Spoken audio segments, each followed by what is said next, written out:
Cell, we believe in empowering connection on and off the chessboard. That's why we've partnered with the European Chess Union to bring you a gift as strategic as the game itself, a free eSIM with 100 megabytes of data. Staying connected has never been this simple. Just scan the QR code, install your eSIM, and enjoy seamless global connectivity. Global Cell supports over 190 countries. Global Cell and the European Chess Union, a checkmate for connectivity.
This is a chess. This is a war. Everyone wants to be a winner. But the path to victory is lonely. Chess Robot, the smartest, most advanced AI chess robot. It turns chess into an exciting game of progression. Mastering 25 levels will transform you from a beginner to a grandmaster. Not into level ups, challenge the AI instead. Set the difficulty, make it a breeze, or push it beyond your limits. He's incredibly smart, just like a max-level human. Equipped with a camera like an eye, Chess Robot combines advanced algorithms to capture every change on the chessboard and accurately pick up pieces with its robotic arm. Access the Planet Alliance function to connect and play chess online with friends from all over the world. Here you will find players of all skill levels. Flip the board and play as white. You can't wait to get started.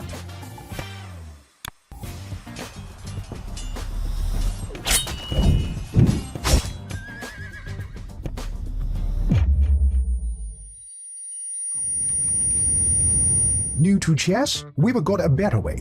Chess Robot offers a variety of learning methods to help you improve. As you can see, Chess Robot provides various learning modules, including chess courses, AI practice, class game review, and off-book play. You'll level up your skills in no time. Let's start the endgame practice, featuring 145 carefully selected classic endgames.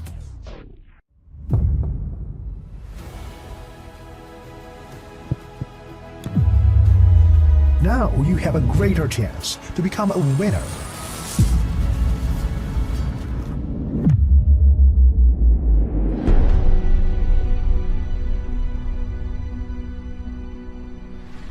This is Chess Robot. Today, chess all in AI.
Yeah, so the players are running, okay, not running to their tables, but they are already here as we are about to start the round any second now. Yeah, we can make a stroll with the cameras. So let's go to camera number 1, players missing. Let's go to number 2. Okay, here we have both players seated. Yes, with white pieces, as I'm sure you already know, we have Rhodes and she's playing against the top seed, Batsiashvili Nino. Yeah, let's move on. Let's see board number 3, same situation. Board number 4, Bedulaeva waiting for her opponent, Brunello. Let's move on. Okay, we have a handshake, so let's find the board when we have 2 players. For example, board number 2, camera number 2. Okay, so we have knight f3 and knight c6. Bishop c4, okay. Is black thinking a bit? Yes. Let's go to board number 1. Here knight f6 was played. Camera number 1. Okay, knight g5 here played. Okay, we have handshake. e4 played by Narva Mai. Black is thinking, and c5. Will we see some sharp Sicilian today? Yeah, we will see Sicilian for sure. Yeah, this is what we can see, but probably some sharp also line, I a hope. sharp one, because knight f3, Dragana leads to that direction. e6.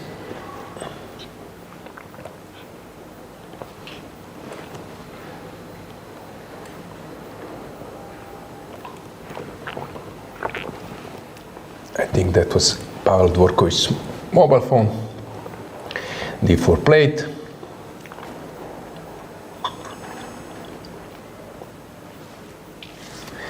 Always we are ready to get your feedback, so write in chat, subscribe to our ECU YouTube channel, watch the tournament at ECU TV platform.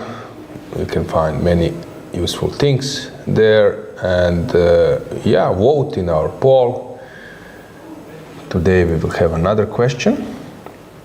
Yes, we will be able to see it soon. Yep. To reveal which one it is. Knight f6 played. White is thinking. Knight c3. Just.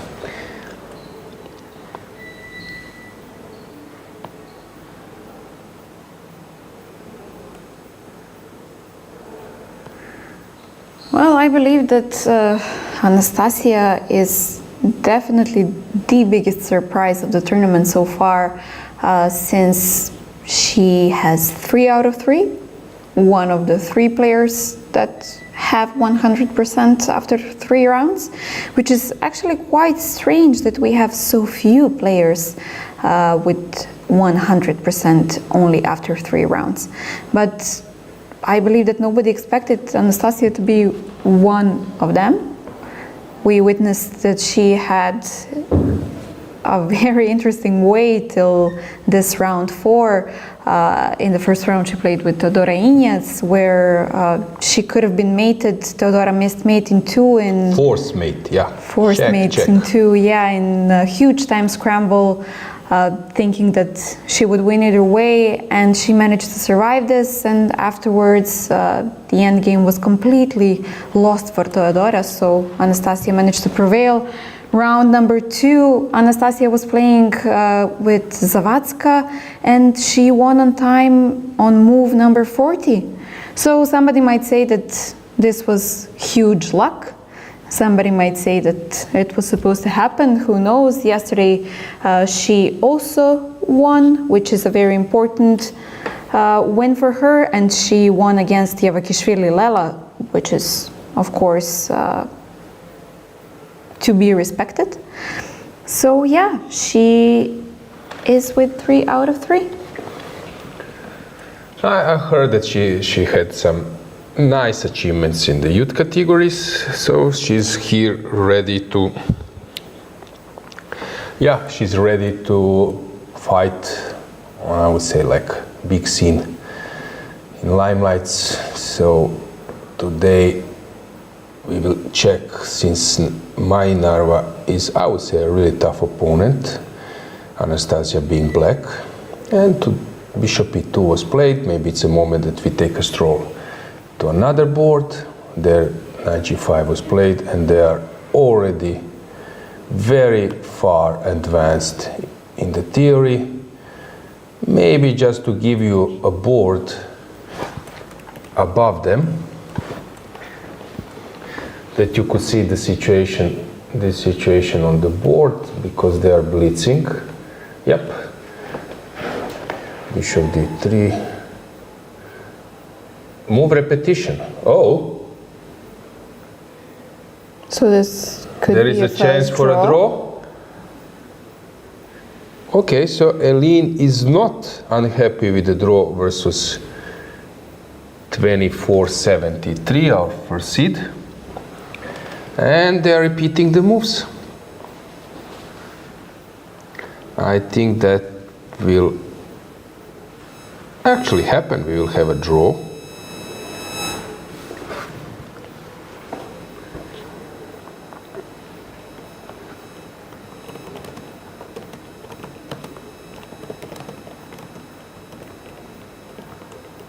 But still, the game is on.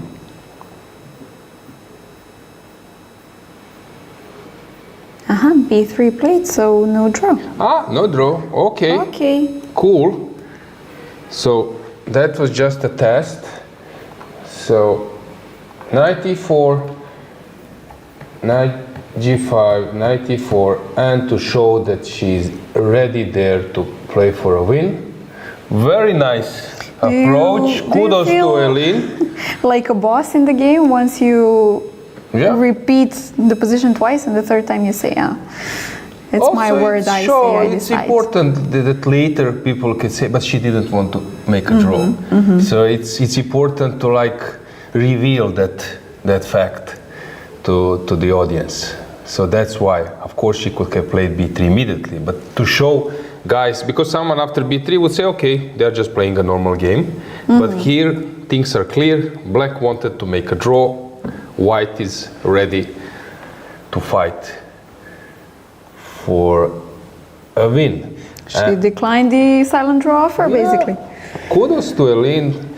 She's, I would say, a huge promise of European chess. We mentioned that she's currently rated in top world girls.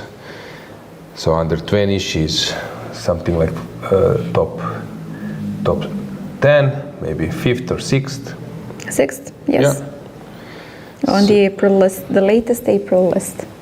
Yeah, just to mention that these days women chess will be in spotlights. World Championship match has just started.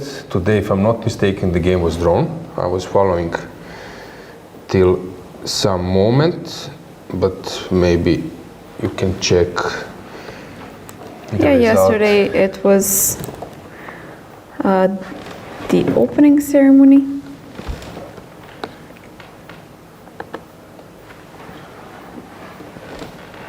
So today, first round, I saw some, it was an end game. I was following, they are starting earlier than, of course, this European event.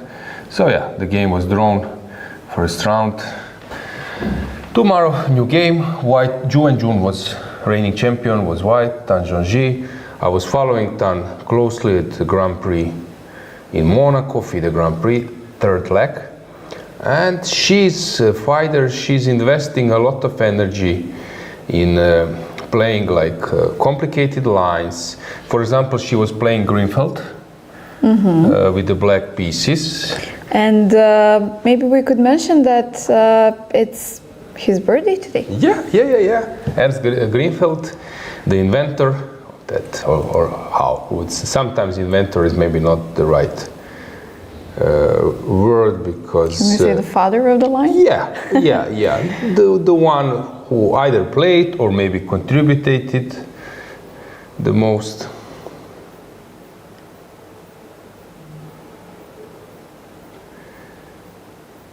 Okay, Nino is thinking. So anyway, as I mentioned, she's very, I would say, interesting player. She plays opening where it's easy to go wrong. But we will see how she will do it in a match. Here we have superb opening preparation. We should stay here for a while. Bishop g7, I believe, will be played by Nino, maybe some other options. But it's a bit strange that one knight is on b1, the second one is on c3.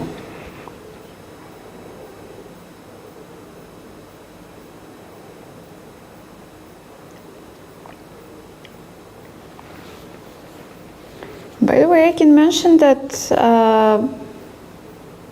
Eline and Nino have played previously, in the previous years, although mostly on some shorter time controls. But if we count everything up, Eline is leading 4-0. So maybe this is why she didn't want to... Really? Yes, I know that we have Rapid and Blitz, 3 out of 4 are Rapid and Blitz, but still it was the European Championship Rapid in Monaco in this January. Then we had the European Championship Blitz in Monaco as well this January. So I would count those as important tournaments. Okay, we had one online game, which Eline also won, but one game in Prague in 2022, sorry, but Eline is leading 4-0. So I think that she definitely feels superb in this encounter. Of course, we know that she has respect for her opponent. Nino is the top seed, so you do need to have respect for that.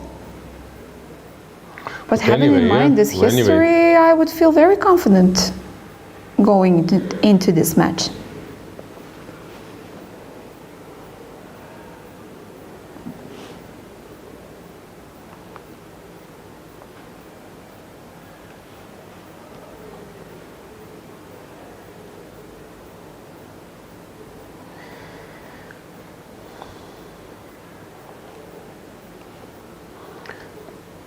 Bishop g7, I believe, will happen. Maybe it's also possible to play knight f4. Okay, knight f4 is also a move because you want to get away from exchanges and leave white with two knights. This is actually known from Mark Dvoretsky's books, where he would raise this concept of, how should I say, what is the term? Like, not overprotection, overprotection is something else, but let's say the two pieces want to land on one same square. And then you move away, not allow exchanges, so that you surrender the square, and then the opponent can only place one piece on that square. So you just move away and then avoid, because your opponent was planning to exchange. Come with one piece, exchange it, and then come with another.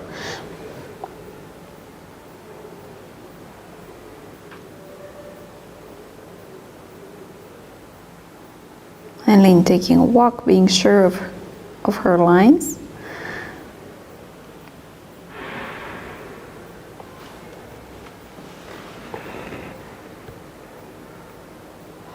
Okay. And so far we're following Firuza versus Caruana, or Nepomniachtchi versus Firuza. So this is definitely that she prepared. Let's get the traditional way and reveal a little bit. So just to remind you, it was Italian game So it was the idea of this knight g5, d5, bishop d3, played many times by Nigel Short and some other players, and around here they were repeating. b3 was played by Firouzja. All this was played, and then Caruana went for bishop g7. Yes, bishop g7 went in that game. This is a game from 2023 from Singfield Cup in St. Louis. Bishop g7 was played where Firouzja continued with bishop b2. Black castled, white continued with knight a3, e4, bishop c4, knight takes on c4, queen takes on c4, rook b8, and long castle. Rook b4, queen e2, a5. So already feels like black was going for some kind of initiative, and Caruana basically won that game in the end.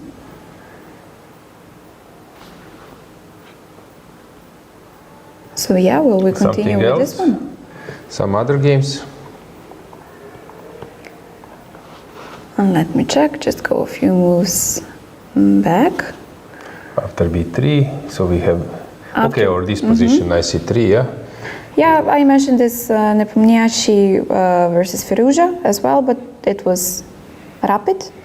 But nevertheless, it continued the same. Knight to c3, knight f4 was played instead of bishop g7. Yeah, the move I mentioned, that is possible to go.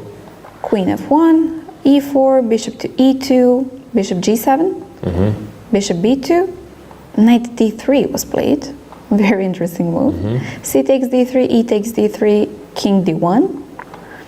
Taken on e2 with pawn, queen e2, queen e2, queen exchange, king takes bishop a6, king d1, long castle, and so on. Okay. Here bishop g7 was played and bishop b2. And now Nino is castling. And knight a3 played. So obviously Eline is well prepared in this event. She's following Firouzja's footsteps. Exactly. We have some new games as well. I see Adiban playing it.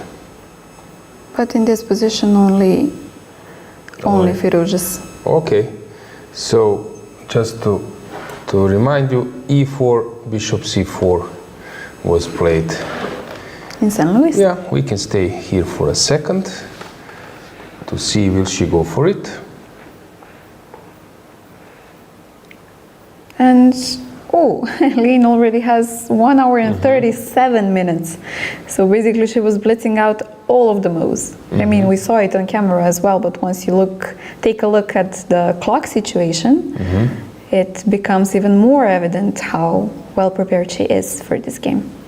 Okay, just to go back to board number 1, there we have, classical Scheveningen coming. Let's go to board number 3. Victoria Radeva was our guest yesterday. Today she is playing against high-rated opponent, Bella Khotenashvili, and this is Caro-Kann, stable position for white. White is not risking much. Let's move on to Brunello versus Beidulayeva. Okay, this is very topical these days. d4 just played. Then we have Danielian versus Toncheva. Okay, this is also very complicated online. Let's get the camera there as well. Next one, so Morozevich line, Jobava Grishchuk, famous game from Turin Olympiad.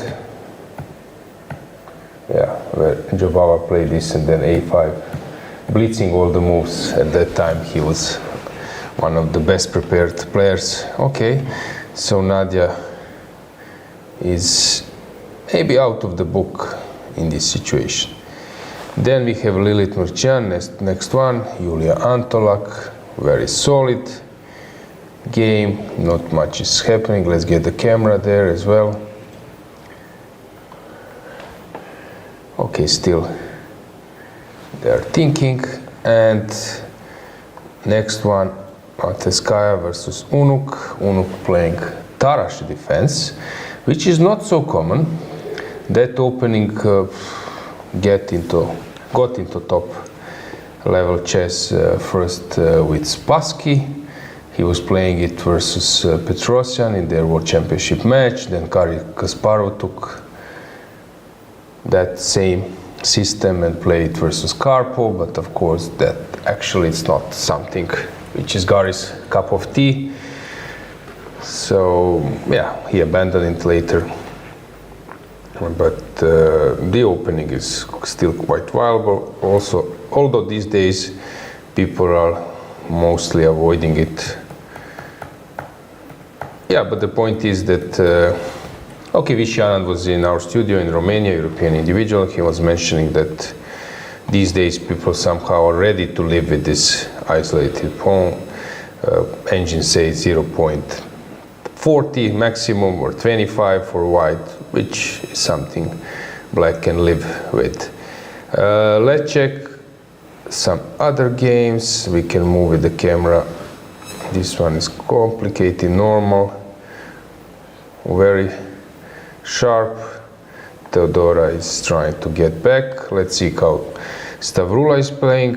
Stavroula is mainly an e4 player, I believe. We can check her I think track so, record. yeah, we will. But now she's the one playing d4 from time to time. So this is also very popular. This Catalan move order with bishop g3 first and sacrificing the pawn. This was like Kozul, Croatian Grandmaster pet line. Yeah, also was played by many players like Markus, like I don't know, Avruch. I think she was mainly playing e4. I'm trying to catch when was the last time she played d4. Yes, we will check in a second. I will provide you the information. Yeah, so basically in March. Just a few days D4? ago. No, e4. No, Did when you is ask she playing d4? Because D4. she's mainly an e4 Okay, player. okay. Well, she played as well on this FIDE Grand Prix d4, but mostly she plays e4. Okay, and let's say last few years, 2 years ago, 3 years ago, I can see only e4. I don't see that. Okay, we can maybe We make. have Yeah, some. that's it. Yeah. Just a second. So in total, okay. Oh, okay. The percentages are not so far apart as we thought.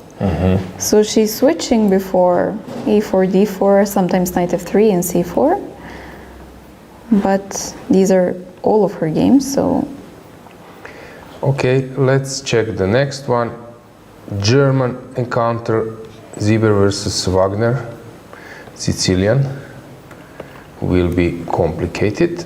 Maybe it's a moment just to show you the pairings. So let's go maybe with results. We have some graphics. So we have results, pairings, and standings. Let's start with something.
We don't have, it seems that we don't have graphics yet, but maybe we can just announce the pairings once again. Yes, of course we can. So as I've mentioned, we have only 3 players with 3 out of 3. 2 of them are playing among each other today. So on the first board we have Narva Mai with Kirtadze Anastasia. On the second, Roiber Celine playing against Batsiashvili Nino. Third board is Radeva Victoria playing against Khotenashvili Bella. On the fourth we have Italian Marina Brunello against Veidulajeva Gohar. Fifth board, Danilian Elina against Toncheva Nadia. Sixth, Mikrochian Lilith against Antolak Yulia. On the seventh board we have Maltsevskaya Alexandra playing against Unuk Laura. On the eighth we have Kaltseta Monica, who won yesterday against her compatriot Sabrina Vega. She's playing against Sochko Monica. This would be board number 8, but okay, we have a camera on board number 13. So what you can see currently is Tsolakidou Stavroula against Alahverdieva Ayan, and we also have one more camera, I believe. So this is board number 14, where we have a German encounter, Zieber Fiona against Wagner Dinara.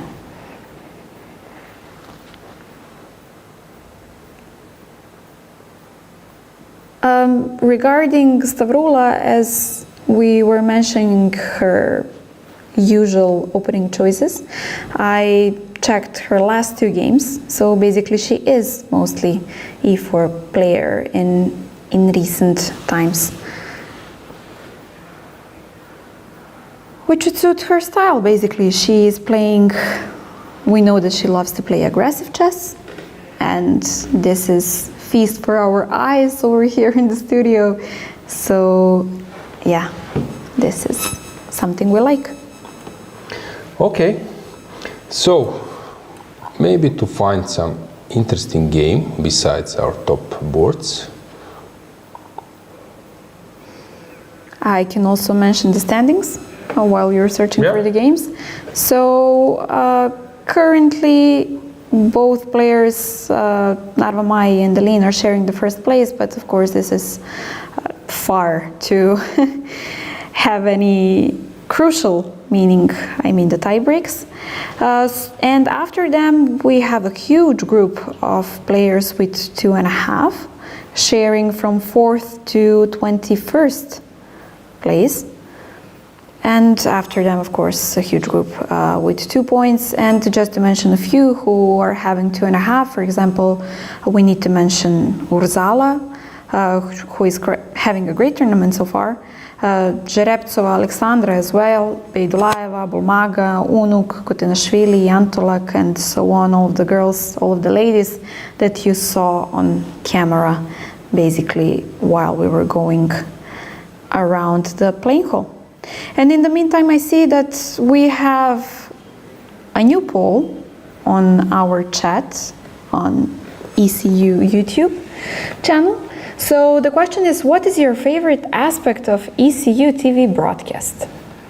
Okay, so we cannot say anything about this, basically. And we are very interested to see how do you perceive this. So the options are game analysis, interviews with players, camera, games footages, and position breakdowns. So make sure that you give your vote. Yep. Any favorites from your side? I thought that we need to stay neutral here. Oh, come on. But if I have to choose, I would definitely go for the interviews. At least this is, it brings you a new kind of dynamic. Yesterday when we had Laura and Celine in the studio, somehow the studio went so positive in a split of a second, because they just finished the game. They were still mentally in the game, and once I saw them exiting the playing hall, they were still chit-chatting, and yeah, suddenly we have all of this nice energy in the studio. Okay, fair enough. I found one game. It's Krasteva versus Diamant, Daulite, Cornet. where white is a pawn up already. We can get the board, but black is having a normal position since she's having a dark square control.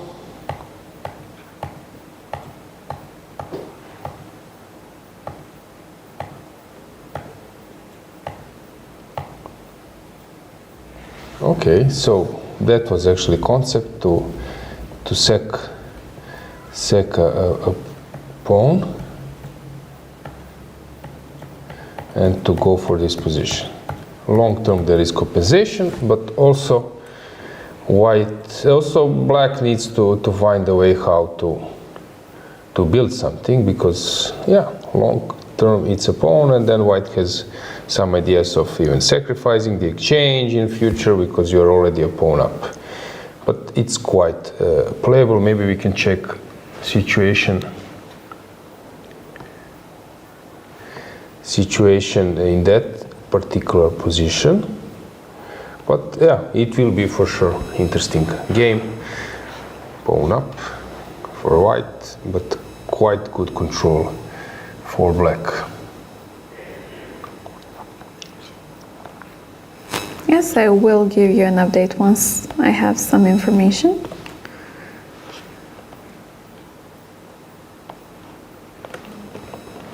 Okay, in the meantime, let's see how our talents are doing. Let's see how Bodana is doing. We have an English encounter here in the Sicilian, Rida versus Yao. Trying to find Kesaria versus Sophie Millier. She's playing this Benoni, which is complicated. She was crashed by Aline Roberts in similar stuff. White is well prepared. And just to check Bodana.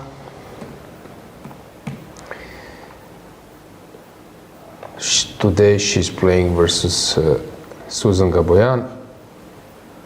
Okay, normal Petrov line, a sharp one, but still normal. Okay, let's go to the first board. Let's get the camera there. This is known from KK matches, Karpov versus Kasparov. Karpov was really playing well with the white pieces. So in that time, Kasparov was facing Karpov's d4. Okay, with King's Indian and e4 versus Sicilian, mainly Scheveningen, and then Karpov would maneuver forever. I was analyzing this position, but it's so complicated, this Scheveningen. Queen d2, g4, g5, queen g2. Karpov would maneuver sometimes with bishop g1. Kasparov would play bishop c8, bishop b7, rook e8, bishop f8, and so on. Regarding our game, any? Yeah, I have some updates, even though I see some big names, for example, Andreikin and Narayanan. But those were Title Tuesday games, but still, they played this position. For example, Andreikin, instead of Queen f6, played Queen h4, while Narayanan played c6 in this position. So Queen f6 is definitely not so common. Before, after bishop g4, there is also bishop e3. Sometimes as the main move, but sorry, bishop e2 takes, also just gf3, but let's say bishop takes e5. d5 is also possible, but she went for bishop e3. Okay, now in this case you need to take the pawn. Okay, very interesting. We have also interesting game. This is Miruna Daria Lehachi versus Ekaterina Atalik. Ulvia Fatalieva has faced this central opening. That's cool. Oh, we don't expect to see this. Yeah, in the there was European one course, I Championship, think, from Miloš Perunović. Miodrag Perunović, regarding this line, and he was suggesting, Queen D3 was sometimes his advice to avoid the main lines with. But Queen C4 maybe is also possible, but it seems to me that Ulvija is quite familiar with the concept for black, so she is not worried much. So board number 1, I mentioned this Sicilian KK matches. So here the point is that after bishop d7, black wants to take and place the bishop on c6. That's why white is moving the bishop, knight to b3, because now your own piece is on the way, and then there is this concept. When white starts pushing g4, g5, then you can move.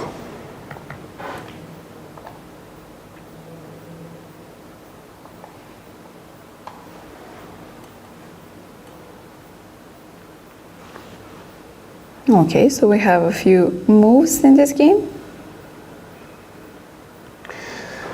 Board number 2, yep, let's go with the camera. So after knight a3, e4 was played, bishop c4, and following Nakamura's Caruana's footsteps. But now rook b8, I think, was Caruana's fabulous move. Rook b8, here Nino went for a5, which is also a normal option, and bishop a6. Okay, this is a mess. Okay, I believe that she will play knight b4. Cannot take, because your queen will be out of the game, queen d6 or something. And we will have this kind of position, knight b4 will be played, king b1 maybe, and something. Okay, let's wait. Let's go full screen to see. You could see that Eline is still in her prep. She even feels bored. Yeah. With the eyebrow raises and so on. Seems like she has done a good job back home.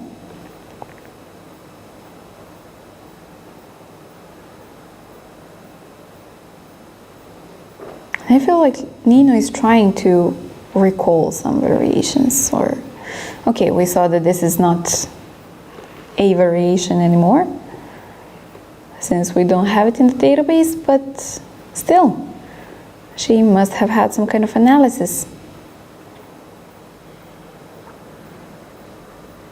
The main ideas in this position and so on.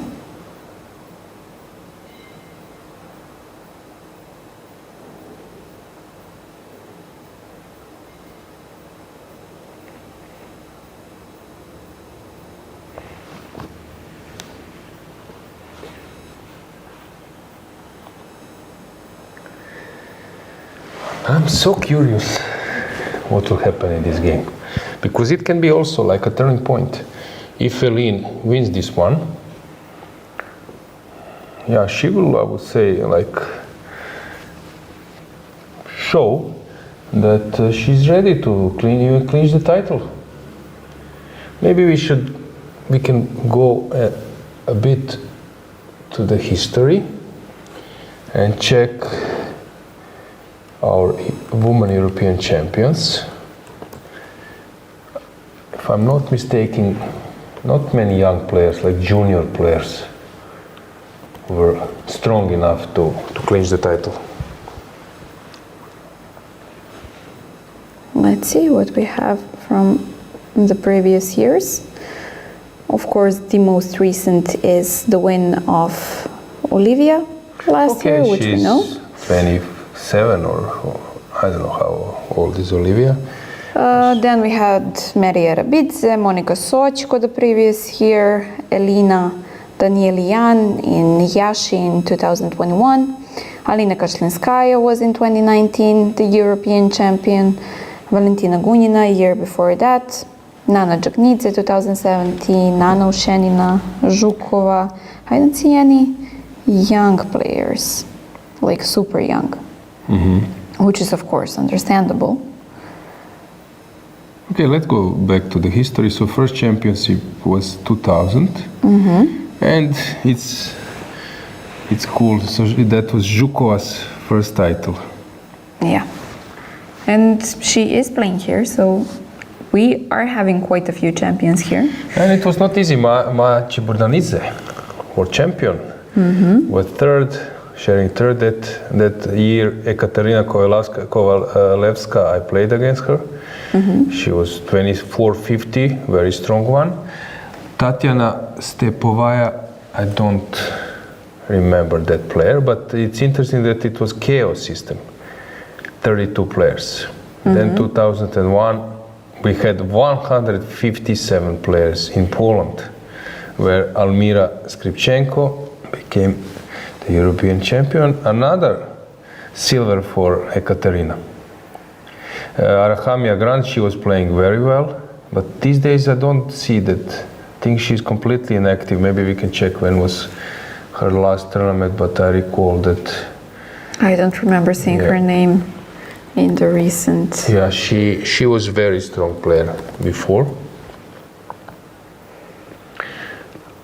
Stefanova 2002, Lilith, she's playing here. Alisa Galyamova, she was married for Ivanchuk. Okay, so Stefanova was basically 20 years. No, how old was Stefanova when she? Okay, she wasn't in the youth categories. My bad.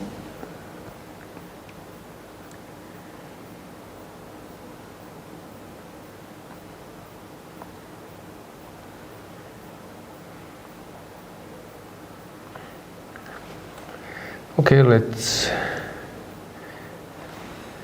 check a little bit others. Then Turkey, Pia Kramlik, Victoria Chmilite, Kosintseva, interesting group, Kostenyuk, Stefanova third. It's interesting also to mention that Stefanova won her European championship title in Bulgaria. The tournament was in Varna. Since we are here, I see one name, Greek player, Jelena Dembo, but she's not playing so often before, like before. She was very strong, 24-50 if I'm not mistaken. Ekaterina Atalik, former European champion in Kuşadası in Turkey, I was there. Lilith clinching bronze. Stefanova another silver. Dresden 2007, I was playing there. Victoria Chmilite another silver, 2008. Ushenina, former world champion, she's here. Lilith, another silver or another medal. Victoria Chmilite, 2010 in Croatia, another medal. Monika Sochko, first medal. Were you there in Croatia that I played. follow? I played.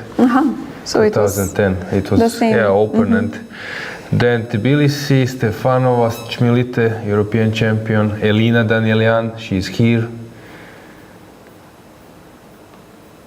Then, Salom Melia, she's usually playing this event, but she's not here. Clinching silver, 2013 in Serbia, 2014 in Plovdiv. I played that event. Clinching. I played the one in Serbia. Cool. Nino Batsiashvili, of course, now you can see it on the camera, see her at the camera, right behind Zhukova in 2015. Ushenina, 2016 in Mama and Romania winning the Sabrina championship. Vega. Yeah, and that Antoaneta once again,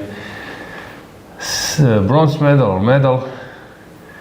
Then we have Ushenina in 2018 in Slovakia winning bronze. Sebag Marish, she was very strong, but she's not playing so often. European Championship, same goes for Elizabeth Betts. Elina Danielyan becoming European champion 2021. Julia Osmak, she's not here, but she played last year. I think that Julia was doing quite well. I don't know about her result in Rhodes last year. Olivia Kilbasa clinching a bronze at the championship. Monica Sochko Prague, 2022 winner. Mamadzada. Mamadzada is not here, if I'm not mistaken. Ulvia Fatelieva, bronze medal. No, I think Mamadzada is not here. Only Mama. Yeah. Meri Arabidze, Kilbasa, Maltsevskaya. Do you remember how close this was? Yeah. In Petrovac, Kilbasa was leading the whole tournament, and then she ended up, was she sharing the first place or in the last round? I think they shared something first like place. that. Meri and Kilbasa. They shared first place, and then Maltsevskaya was behind. So here we have Nino just played the move, and White is thinking. Eileen is now out of the book.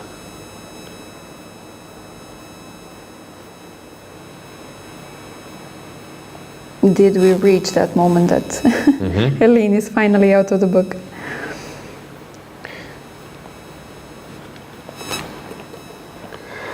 Okay, so now the game will last a bit more. Let's go back to the first board. Let's get the camera. G4 just played, and now Black can go bishop c8. Let's get the board to show that. So she can go bishop c8 to allow this transfer. And now White usually plays bishop g2, move the rook to f3, h3. Black at the same time either play knight a5 or knight b4. So this is Scheveningen's tabia. Here we mentioned what's going on. Rook d8 just played, and it's Eileen's turn to move. Victoria is having the normal position. Bella has just played knight c6. We can show the camera, board number 3. So White is now thinking. Marina Brunello, Vedulaeva, normal Italian board number 4, normal Italian stuff. Italian player playing Italian. You wanted to add something, Dragana? Yeah, I saw the information about last year. We mentioned Osma Kulia. She was the top seed at the tournament, but she ended 12th. So not the best. Tournament. Yeah. Okay, got it.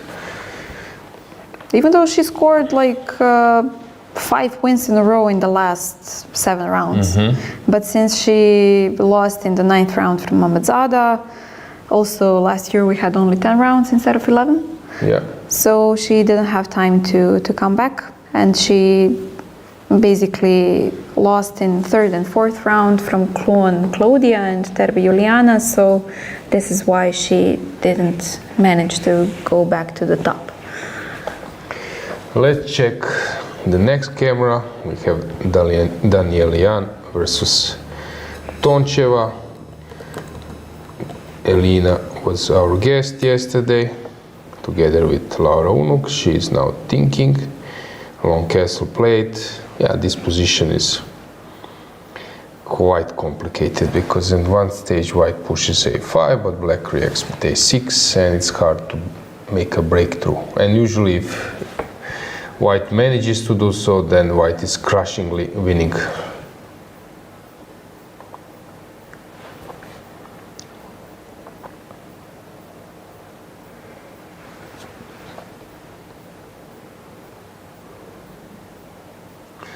Here, normal position, we can go with the camera to that game. You could see that, yeah, they are still in a normal position. Let's go to the next one. Let's see Maltsevskaya versus Laura Unuk. Okay, that's strange concept. H3. Can you check? But I believe that this is something like over the board inspiration. Inspiration, huh? Yeah, this H3 looks like like a complete improvisation. This is board number 7, huh? Okay, I will provide you the info shortly. Laura is thinking. And here we have a mess. Irina is playing Marozzi style. I was playing this line versus Korobov. So here, knight a4, yes, it's possible to play rook a8, for example. And then to come with the bishop to f8. But it's also possible to play this Marozzi band.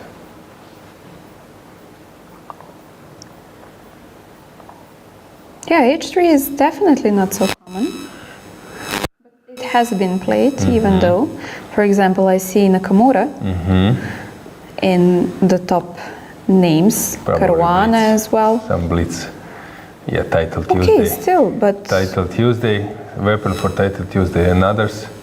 Title Tuesday or blitz. Some kind of... Internet blitz. So it's an internet opening. And I know that Alexandra... No, look, Nakamura played in Singfield Cup. Okay. In 2018, this h3 line against Mamedyarov, so I wouldn't say that you just give it away for only Title Tuesdays.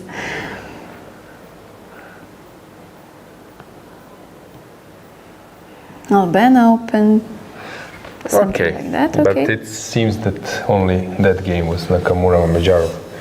Okay, but still. So Mamedyarov played knight e4 here. And the game continued dc5, bishop c5. Sorry? That was the position. Yeah, bishop f4, knight c3, bc3, bishop f5, knight d2. Okay. And so on, and the game ended in a draw. Yep. Let's see how Stavroula is doing, because that game, let's get her on the camera.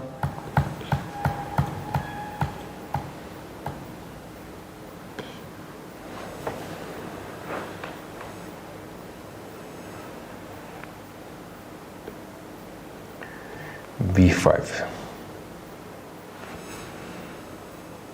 Okay, Stavroula is pawn down, but she's trying to play for the compensation.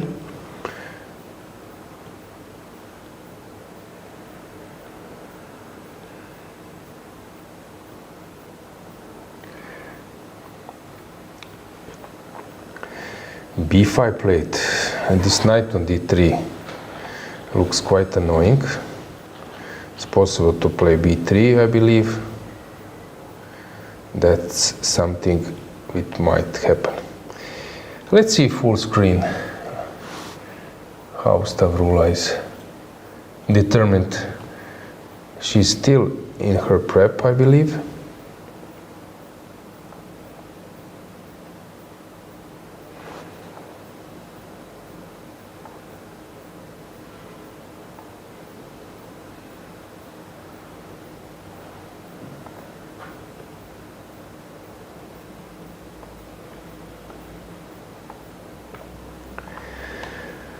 Yeah, she's in her prep, I believe, but still rechecking. Let's see how our German encounter is going. So let's go to the next camera, board number 14. Yeah, it's typical Rossolimo Sicilian. Kasparov has said like 40 years ago almost that if I want to play for a win, I play knight d7. When I'm happy with a draw, I play bishop d7. Let's get the board to show it.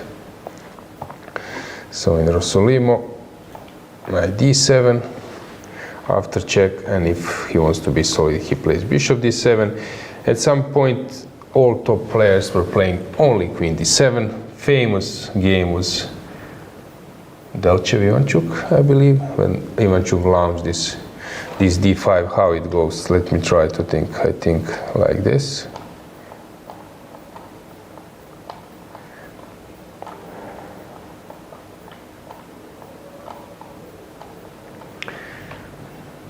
Yeah, and here I think that Ivanchuk played this d5, and it was in Turkey, in Antalya, 2005, and I think it was versus Delchev.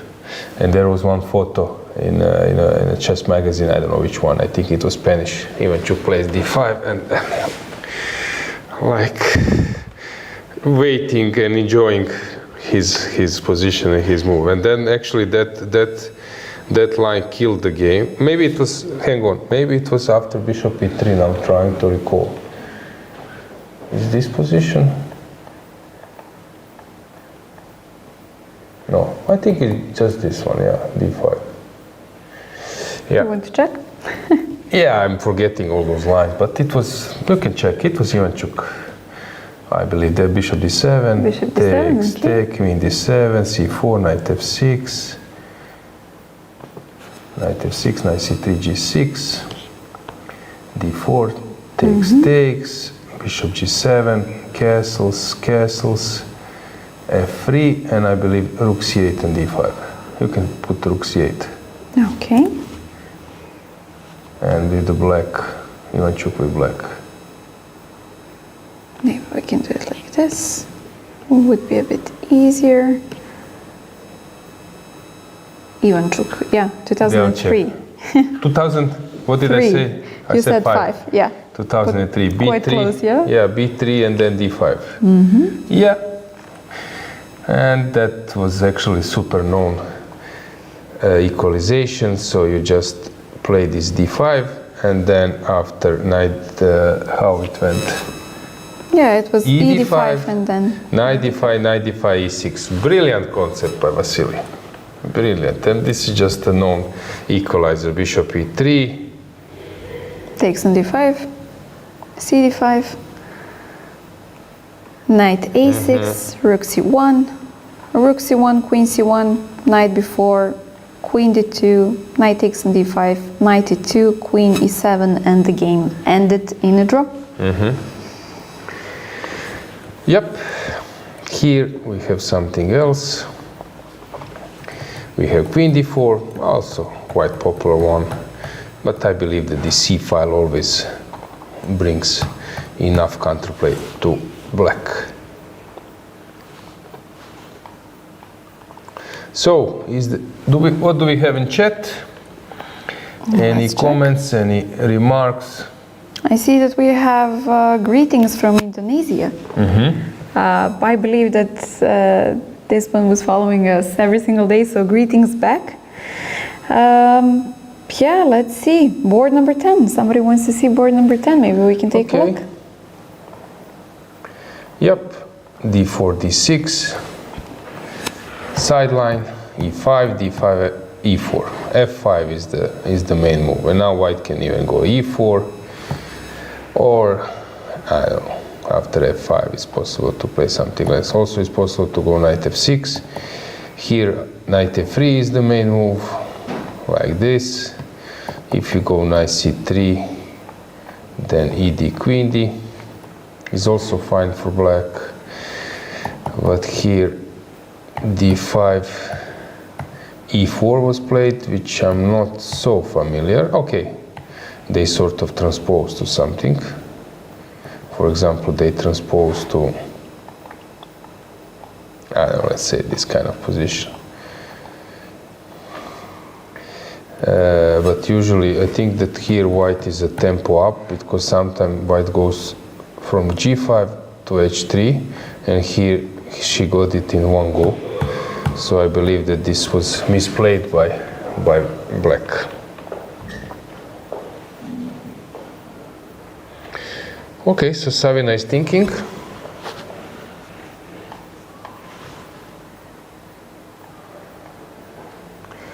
And any other suggestion?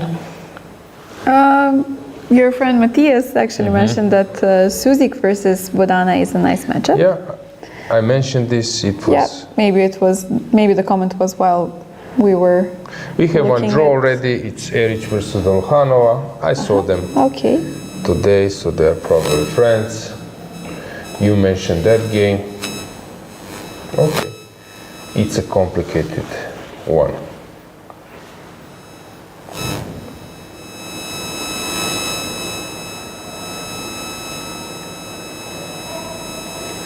Let's try to find something super interesting. One Croatian player playing interesting stuff. Sicilian, this h5 looks a little bit strange. Allowing this setup, because now it looks that this h pawn should stand on h7 to push h6.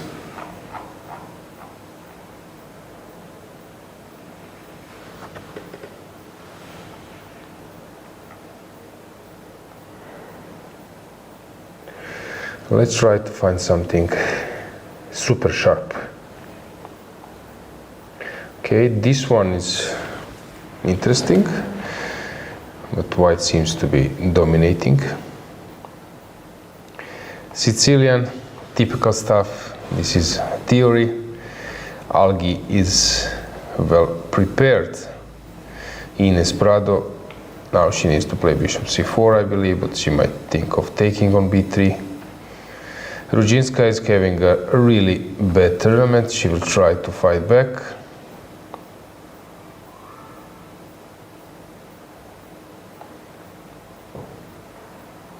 Any other super sharp? Any other super sharp positions? No, I'm trying to find some regarding Bodana. Okay, it's similar position. We have two similar lines. This one resembles that one. So try to remember this position. So the pawn is on e6. Rook's a little bit misplayed. And we have this one. Similar thing, pawn is on e6, queen was here. This is much better for white, while... What a difference, huh? Yeah, here black can still hold, but it will be a very tough position for Bodana. But she's a great defender. Here we have some normal line, and how about this one?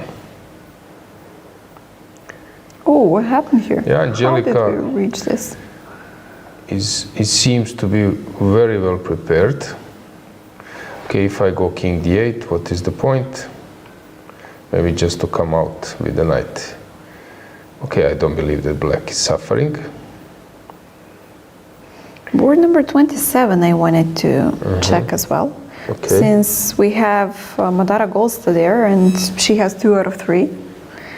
She had 2 nice wins against Manon Shipki, Board the first 20? 7. Okay, let's see how she's doing. Okay, this is classical stuff. For example, Josephine, if she plays, let's say, this, there is bishop e1 move with the point that after cd to take on c6. Bishop c6, now there is knight e2. This is a very important trick. If the bishop is on d2, there is d takes a3 move. Sometimes that's the concept. Okay, so you want to keep the pawn structure like this? Yeah, to take with a piece. So that might be an idea. But this was played so many times. There was a famous game. Can you find this? It was. Do you know the names? Kamer, I believe. So that line, European Team Championship. I think Kamer was playing with the black pieces and with the white pieces. I think someone from Poland maybe, who was playing with the white piece. Bartel Kamer maybe. Okay, can you check the? Yeah, go with the opening and then you will find. Yeah. Okay, I thought if. Okay, you can go. Yeah, you can go with the chess results, and if we can find PGN, I will immediately tell you the.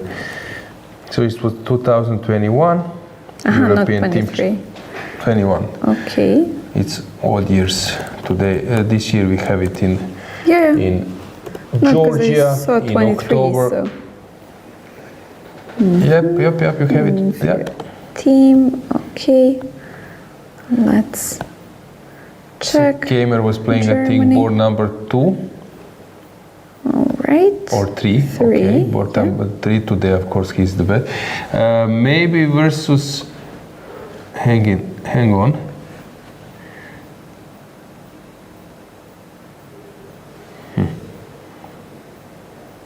Maybe versus Biere. Can you check that game? Maybe he lost. Yes, he lost. So how the game went? Okay. from the beginning or No, from just this move position? up. Yeah, we will get into that position. Okay. This is the difference. We have the same position, but the rook is already on e8. Rook is already on e8. So, for example, and the bishop, instead of d6, the bishop is on f8.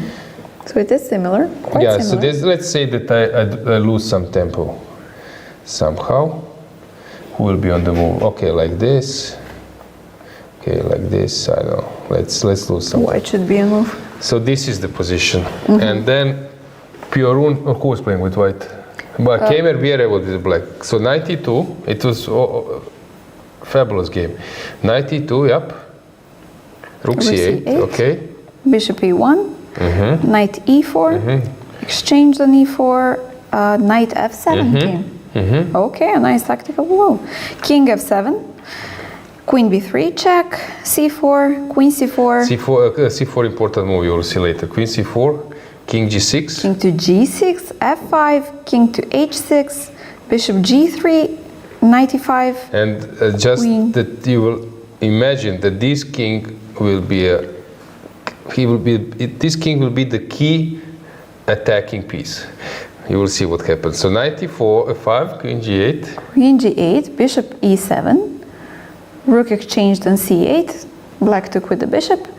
Then we had bishop f4 check. Jonas played g5, bishop g5. Bishop g5, taken on g5, queen g5, queen e8, queen e3 check, king h1, queen e2, rook c1, knight d3, rook c6 check, king g5, queen e7, so the king goes on the march, king f4, h3, queen e1 check, king h2, queen g3 check, king h1, knight f2, king g1, knight h3, king back to h1, queen e1, and was this it? Yep.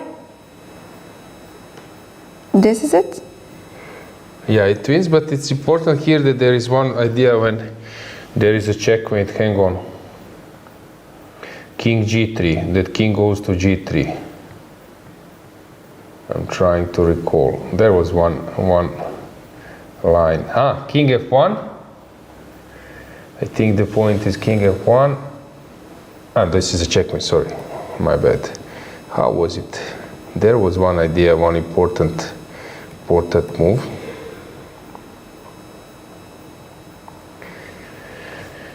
So, trying to recall. There was one idea with king, that king comes closer even. Queen c7, king e3. Okay, I cannot recall what was the concept. But a king is on e3, I mean, come on, you have the queens on the board and you have already a king on e3. And in this position, queen g1.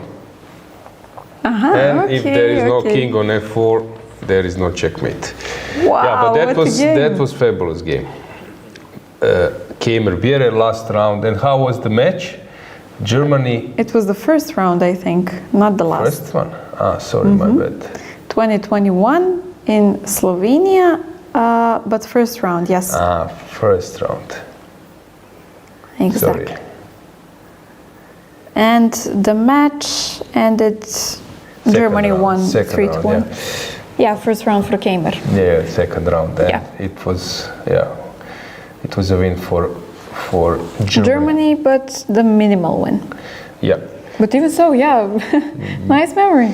Yeah, very good game. And here, where are we now? I forgot. This was number 26, yep? 27. 27.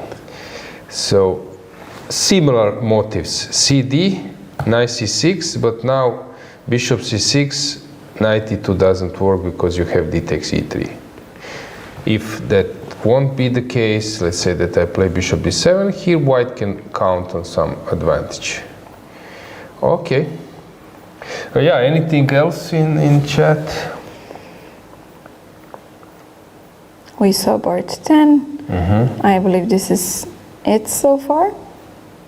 If we get any other requests, I will.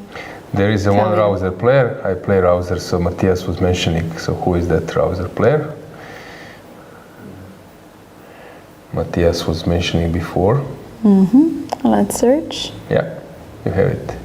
But everyone goes d4 against her. So, Matthias, write us who is that player who is playing Rouser Sicilian here, my favorite line, bet line.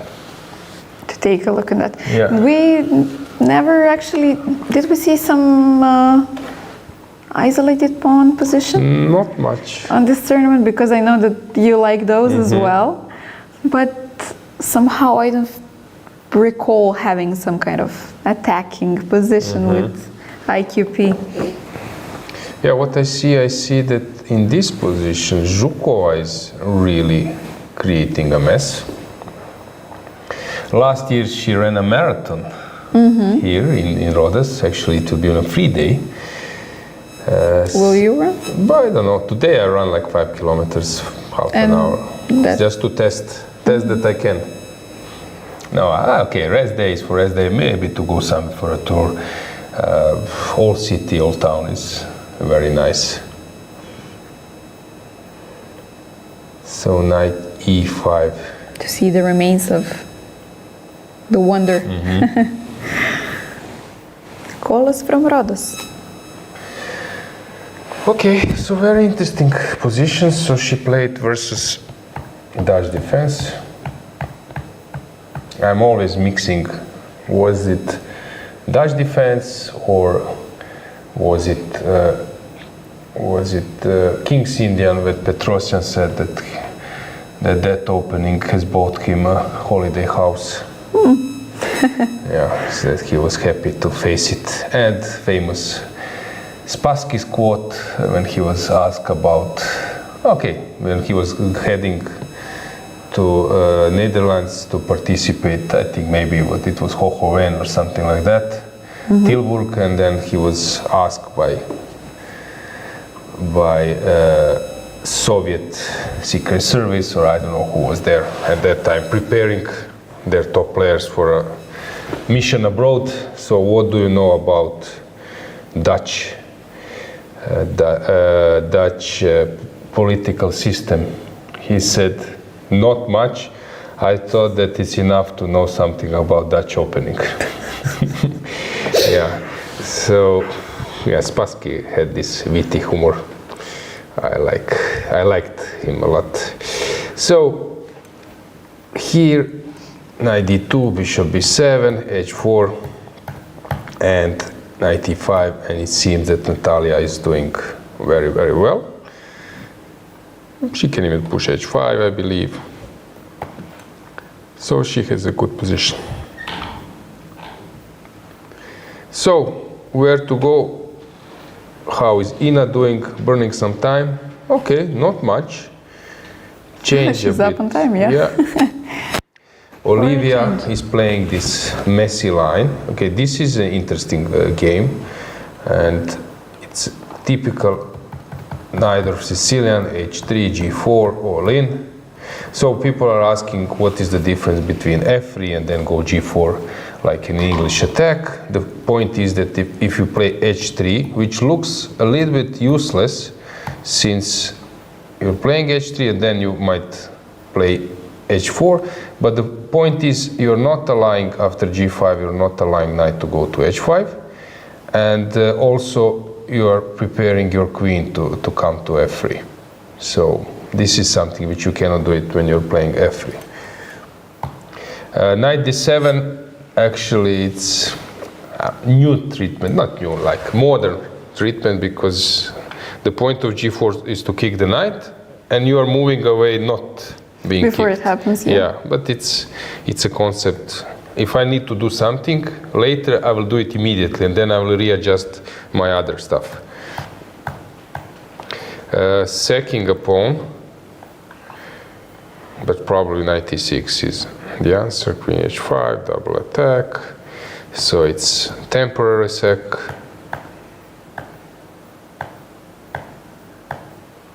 Okay, I like to play these positions. Before it was like main concept to go bishop d3, something to allow before, but then computers said you should always play a3.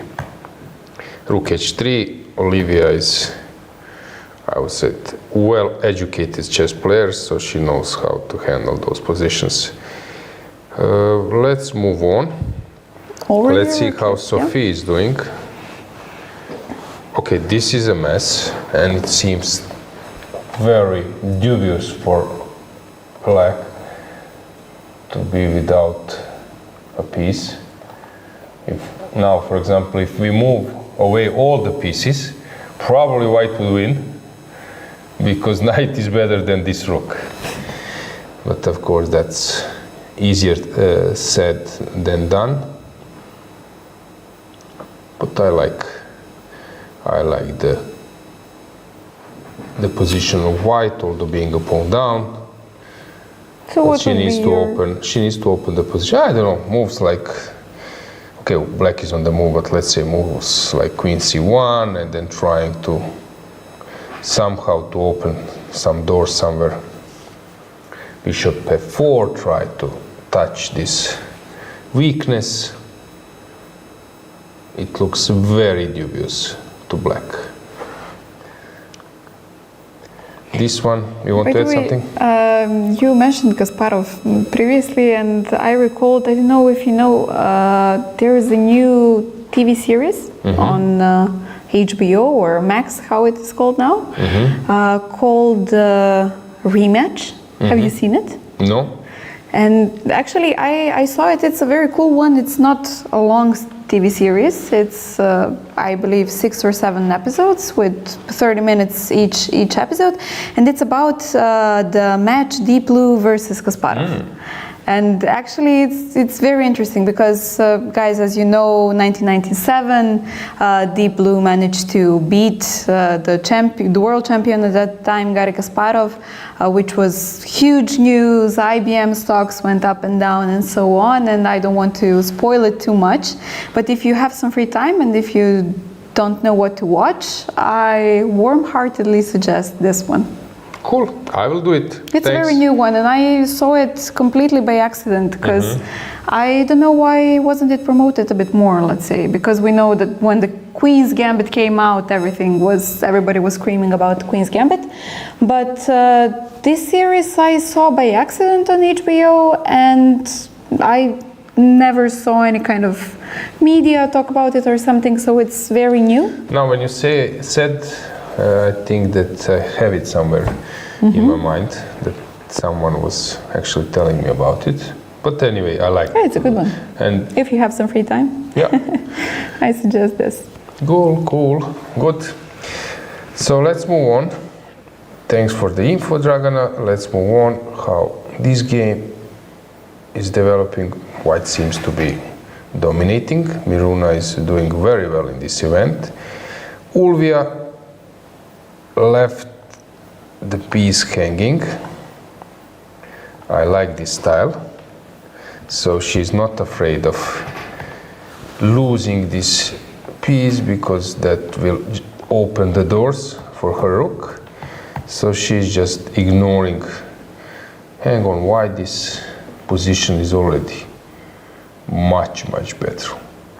Wow, the evaluation bar seems to like this position quite a lot. I don't know why I'm trying to grasp.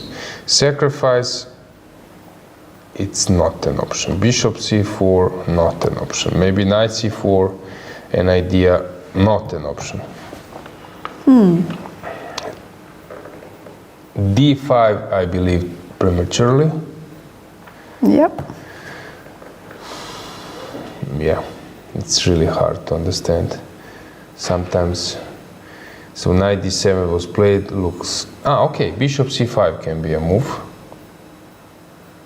That can be a move, just to take a tempo. If you go queen g3, maybe just to start pushing. Yeah, and you wouldn't mind sacrificing the b5 pawn since you're opening up the b file. Knight d7, now maybe engine thinks that white should take, but I don't believe. Okay, so Ulvia seems to be doing very well. And remember that last year, you were mentioning how Fatalieva was very well prepared regarding openings, that she was targeting all of the weak spots in her opponent's camps, and that she managed to provide this opening preparation for each round, which suited her opponents the most. So I guess she's continuing with this year. Yeah, I agree. Let's see. Krasteva, has something changed? She's maneuvering. Okay, a little bit passive, I would say, but maybe that's needed in this position. This one I like. Claudia is preparing this deadly attack. We will follow this one. Antoaneta burning a lot of time. Strange that for like those moves which are quite natural, known, that she's hesitating so much. Okay, just to say regarding this position, so this is King's Indian attack. Bobby Fischer played it, many players, even Giri, Nepo. So of course the point is to defend e5 and then to prepare this setup, and after h5, okay, here h6 was already played. Yeah, you need to always take into the account that, oh, knight f6 already played. Wow, okay. Okay, it's not like super brilliant tactics because it's probably just wins in many ways. Maybe this one is not precise. Still, maybe but it's very attractive queen to see it on the g4 board, yeah. first, who knows. So, but after knight f6, king h8, if happens, then no, I can take on d5, sorry, I forgot, I'm just taking, I can take with the bishop or a knight. So maybe she needs to take with the bishop, but this looks scary.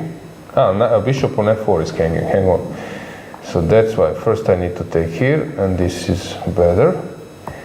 Can you take on e5? No, because this one is hanging. That you can maybe come back. This is maximum what you can do. Play this position. Okay. Why is this so big plus? I don't know. This is so much better for probably some sacrifice coming, not maybe immediately, but maybe queen h5. This is probably an issue, and white is much better. But we will keep an eye on this board. So knight f6 play by Claudia. She's blitzing her moves. Yet another Polish encounter.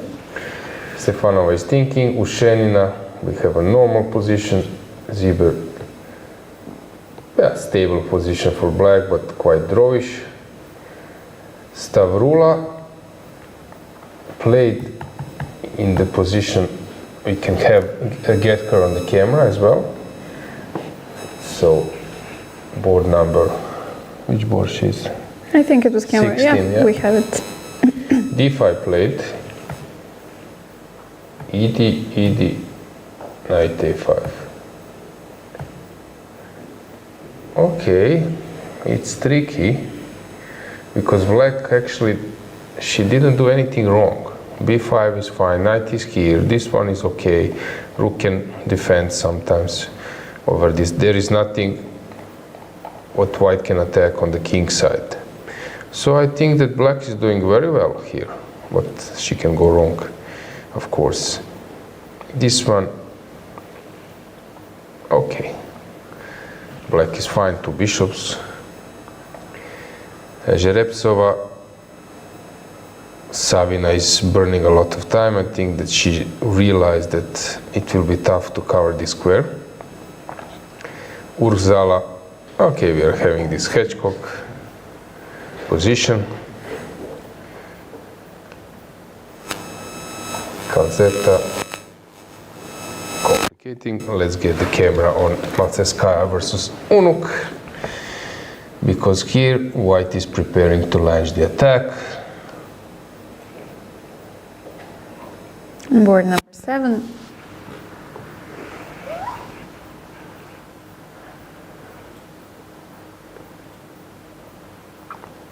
and Unuk feels at this tournament almost every time we went with the camera to her game, she's always like this. Yeah, so she feels very focused and constant, and seems like she heard me, so she just put her hands down, yeah? Okay, let's check board number 6. Here, of course, white is preparing to push with g5. Board number 6, we have isolating pawn, but not in the same manner I like. Not the one we were hoping for. Okay, this is a mess. Let's stay a bit board number 5, because Toncheva seems to be under heavy attack. Yeah, you're playing sharp line. Let's get that camera. Knight d5. Okay, that was maybe missed by Toncheva, but don't forget she is very tricky in lost positions. She can turn the tables. Somehow she manages to find a way. Yeah, Lena is doing very, very well now. a5 just played. And I wanted to mention that they had 2 classical encounters so far in 2023 and 2021. And Elena is leading 2-0, which is understandable. But still, they even played in New York at the Blitz Championship last year. Can I say last year? Since it was already New Year. And Elena won there as well. But yeah, this is the current head-to-head situation. Yeah, but it will be very hard to parry this attack. She will take, move the queen, bring the rooks or double, and this king, of course, cannot hide to the corner. Very tough position for her. Marina Brunello, complicated already. Radeva has misplayed it a bit. So let's see why this d takes c5 is so weak. Sometimes there are tricks like this, but maybe it doesn't work in this particular position, a3 or c3, I don't know, c3 or a3. But here there might be c4 counter trick, and white loses because now bishop can go back. Although engine thinks that I'm making some mistakes, queen d5 is more precise. So is there any other? So why not knight b5? There is c4. Okay. So what else can I try?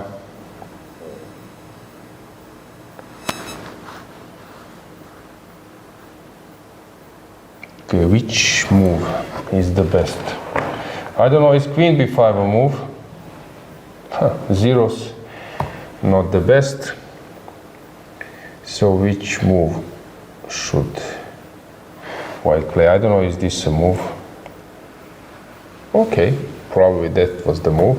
So she took on c5, and now she lost a huge part of her advantage. But still, I think it's a normal game. So I don't know what's wrong here. It's a game. Lean. Let's go with the camera. Board number 2. So queen c5, we left around here, exchanged h5, stopping the attack. So here there was a better move, maybe. So she went for bishop b5. Okay, here we will have some mess, I believe. And the first board, okay, f6 played by Anastasia. Okay, this is not a typical move. Bishop b7 is a normal move. Okay, rook a to d8. Usually rook goes to c8. Knight goes to b8. For example, also, it's important. I don't know. Let's say like this, that black can defend with knight f8 as well sometimes. Also, there are some motifs of h6 and g6, but it's quite complicated, and here she played f6, which is this also hedge. possible, but now this one, okay, white can push h4, white can maybe even start with g6, although it's something engine doesn't want to do. G takes f6, a little bit relieves black's position. I don't know, h4 is the move. But it doesn't feel natural, right? When you have this kind of hedgehog. Yeah. I mean, as you just mentioned. This will be a weakness. Knight will come back at some stage. We can get them on the camera. Board number 1. Our main board. Okay, black has left. Any comment in chat or anything? Let's check. There must be some Georgian coach who teaches the rouser. Kathy also likes playing that line. Yeah. Yep. For sure. Board number 15 we checked. Okay, a bit, but it's an interesting one. Ushenina is burning a lot of time. Yeah, this knight g6 is coming, and if you go rook e8 at some stage, now it's white's turn. I don't know, is e5 already crashing? Maybe it is. Yeah, it seems that Ushenina has misplayed it. Knight g6 just played. Misplayed her Philidor. Okay, Germans are always well prepared, many coaches or strong players. It seems to me that Ushenina is really suffering, because now after rook e8, forced move, e5, what else to do? You take. Let's say that I take, maybe I should take on e5 first. Maybe this is the simplest. And f7 is falling, so I don't know what will she play. So after e5 you need to move the knight somewhere. Okay, but this looks horrible. Okay, although white needs to find a killer. f5. No. Bishop f7 is too early. King f7. So I need to bring my piece. Maybe knight d5. But I can take engine, d6. whatever I say. Maybe, or not. E d6. Okay, this move I wouldn't do. I'm opening her pieces.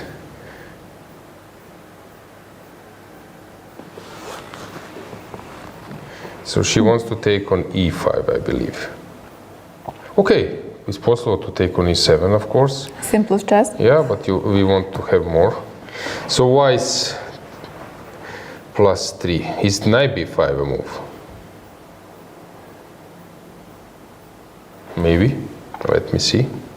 With the idea to put pressure on +3. d6. Yeah, knight b5 just wins. Ushenina is really suffering already. Okay, thanks for that. Let's have a break, and then we will see what will happen in the meantime. Stay with us. Chess moves. Smart. Free eSIM, smarter. At Global Cell, we believe in empowering connection on and off the chessboard. That's why we've partnered with the European Chess Union to bring you a gift as strategic as the game itself. A free eSIM with 100 megabytes of data. Staying connected has never been this simple. Just scan the QR code, install your eSIM, and enjoy seamless global connectivity. Global Cell supports over 190 countries. Global Cell and the European Chess Union, a checkmate for connectivity.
This is a chance.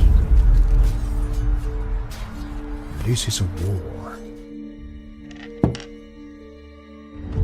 Everyone wants to be a winner. But the path to victory is lonely.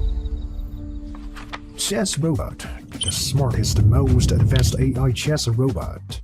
It turns chess into an exciting game of progression. Mastering 25 levels will transform you from a beginner to a grandmaster. Not into level ups, challenge the AI instead. Set the difficulty, make it breeze, or push it beyond your limits. It's incredibly smart, just like a max-level human. Equipped with a camera like an eye, Chess Robot combines advanced algorithms to capture every change on the chessboard and accurately pick up pieces with its robotic arm. Access the Planet Alliance function to connect and play chess online with friends from all over the world.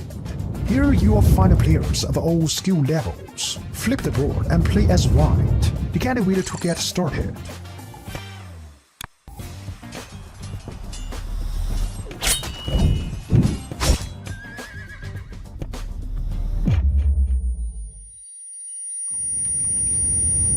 New to chess? We've got a better way. Chess Robot offers a variety of learning methods to help you improve. As you can see, Chess Robot provides various learning modules, including chess courses, AI practice, class game review, and off-book play. You'll level up your skills in no time. Let's start the endgame practice, featuring 145 carefully selected classic endgames.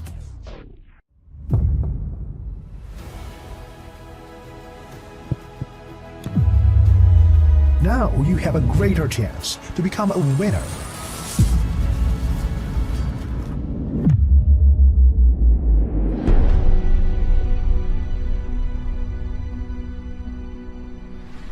This is Chess Robot. Today, chess all in AI.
free eSIM, smarter.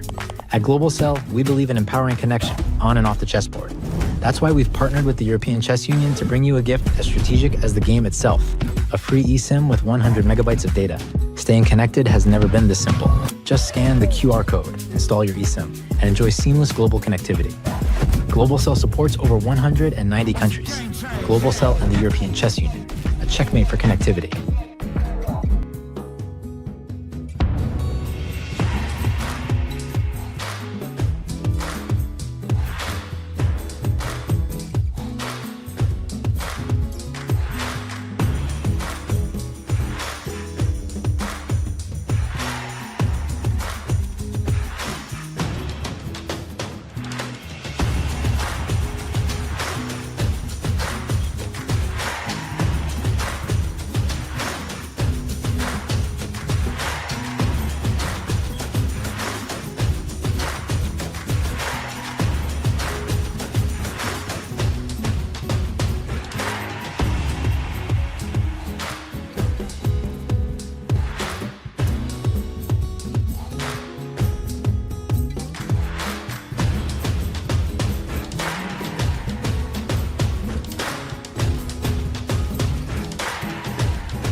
This is a chance. This is a war. Everyone wants to be a winner. But the path to victory is lonely. Chess Robot, the smartest, most advanced AI chess robot. It turns chess into an exciting game of progression. Mastering 25 levels will transform you from a beginner to a grandmaster. Not into level ups, challenge the AI instead. Set the difficulty, make it breeze, or push it beyond your limits. It's incredibly smart, just like a max-level human. Equipped with a camera like an eye, Chess Robot combines advanced algorithms to capture every change on the chessboard and accurately pick up pieces with its robotic arm. Access the Planet Alliance function to connect and play chess online with friends from all over the world. Here you will find players of all skill levels. Flip the board and play as white. You can't wait to get started.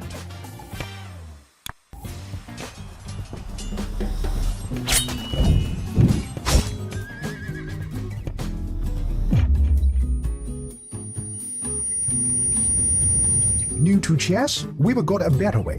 Chess Robot offers a variety of learning methods to help you improve. As you can see, Chess Robot provides various learning modules, including chess courses, AI practice, class game review, and off-book play.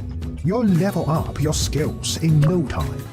Let's start the endgame practice, featuring 145 carefully selected classic endgames.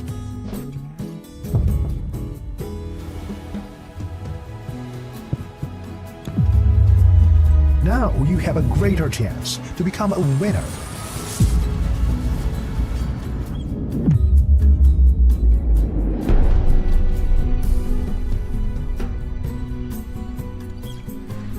This is Chess Robot. Today, chess all in AI.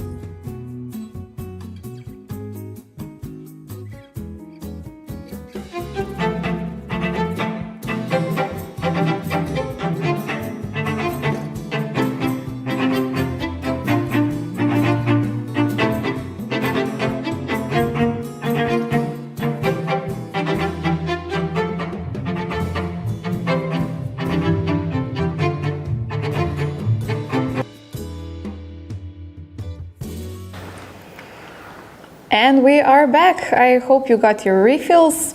I don't know, is coffee or tea today on the menu? But still, I hope that you're prepared and we are going back to the playing hall. Yeah, grab a cup of coffee. This is a usual tip from Dragana. Someone will maybe think about something else. It's sunny. There is a pool with a bar. Okay.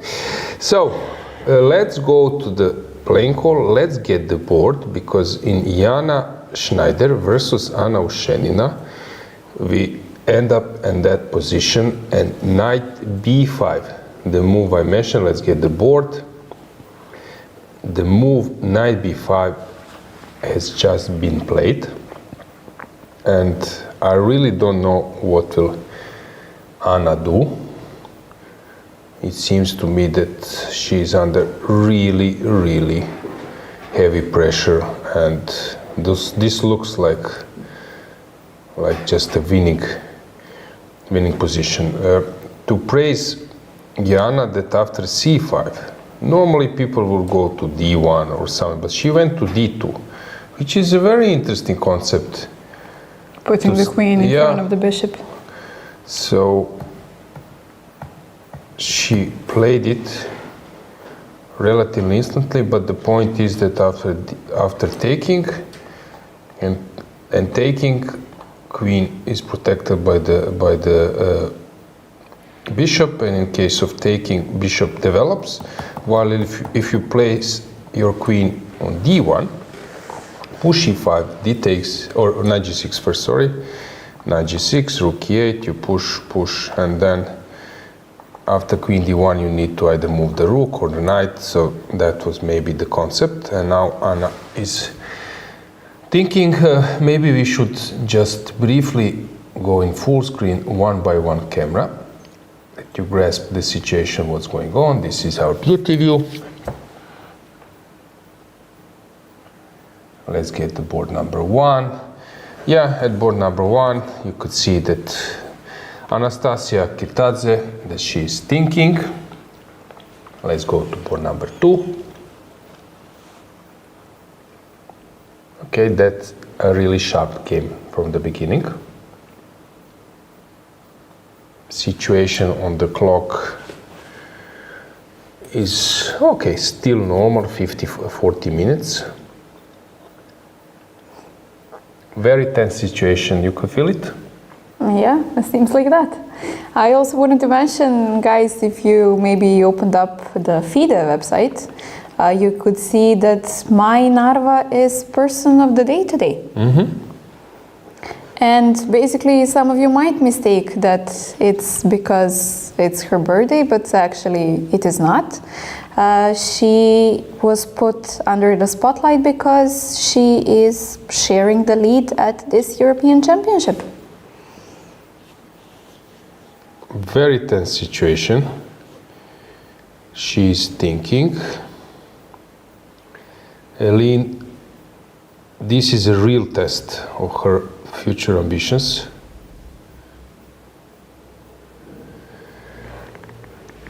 If she managed to win this one, 4 out of 4, a dream start, but it's still far away. Okay, let's move on with the camera.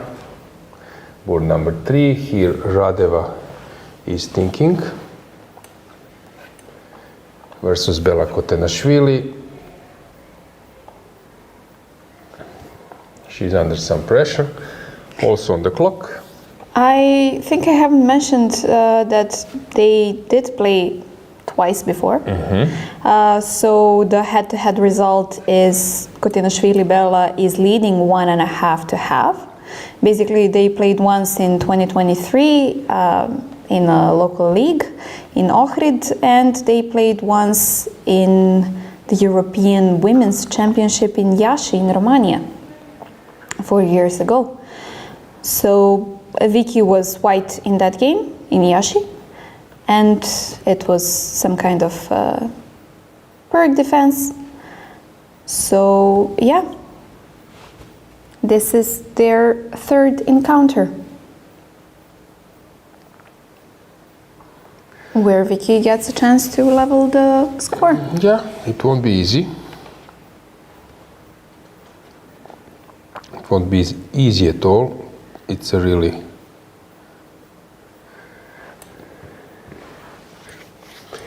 it's really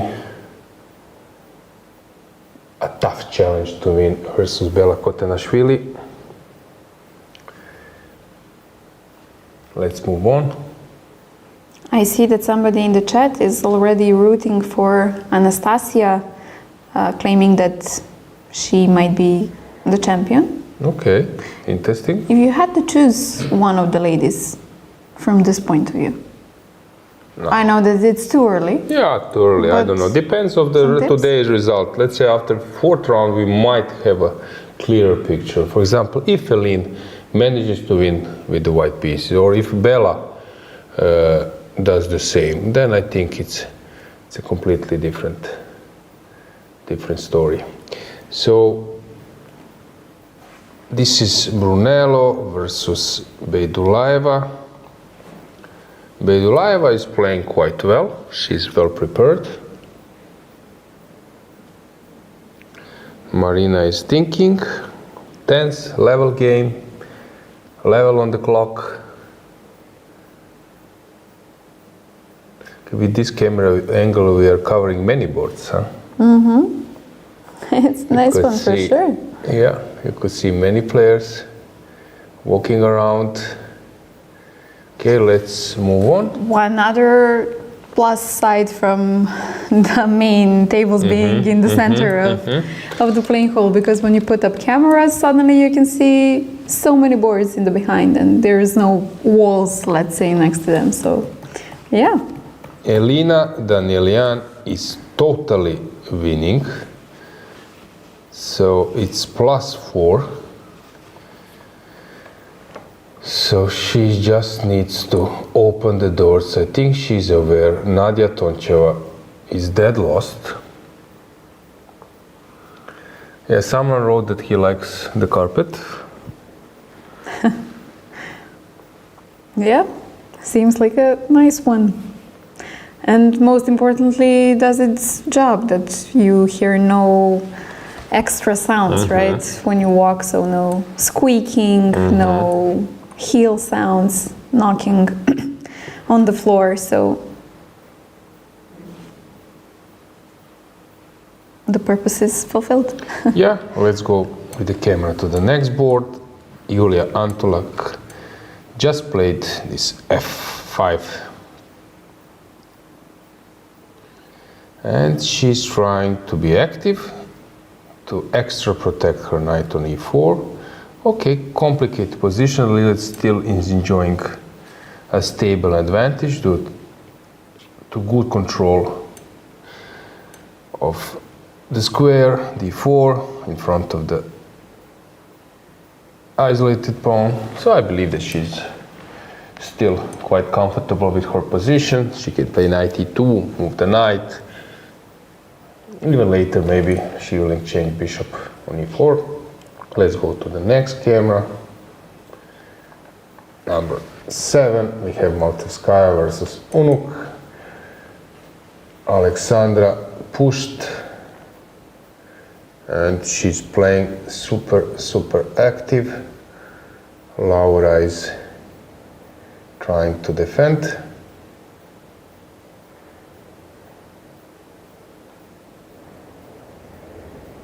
And I believe this sweater that she's wearing, that she is the brand ambassador, but I would just need a few moments to find which brand that was.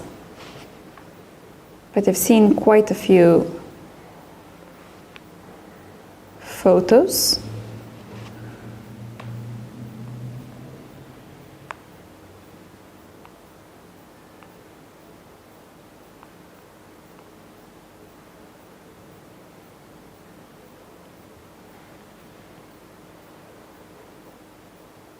Here it is. It's Premium Ferme. Yeah, I didn't know this. Yeah, we've mentioned that Laura is being the brand ambassador for Ford as well. She has this nice car with chess pieces on it. Was it Ford Puma or Kuga? I'm not sure. But either way, she's doing the most she can to promote chess in Slovenia. Yeah, Laura is really doing a great job. I couldn't agree more. If I'm not mistaken, she even ended up in Cosmopolitan magazine. Yeah, she was on the cover. Okay, let's move on. Let's check the next camera. Here, Stavroula is having a really complicated game versus Ayan. And Everything is hanging. Stavroula needs to calculate. She's a great calculator. She's ahead on the clock, but still it's far away. And in the behind, we can see on board number 12, Teodora Injac, who is climbing back up with black pieces, playing against Maria Makrachyan. And Then- let's get the next board. Fiona Ziber, and behind is Ushenina. Ushenina indeed got completely lost. Fiona Ziber versus Dinara Wagner. Okay, slight plus for white. Probably Dinara is not so happy with the opening outcome. Okay, maybe it's a moment that we get the board to check what do we have.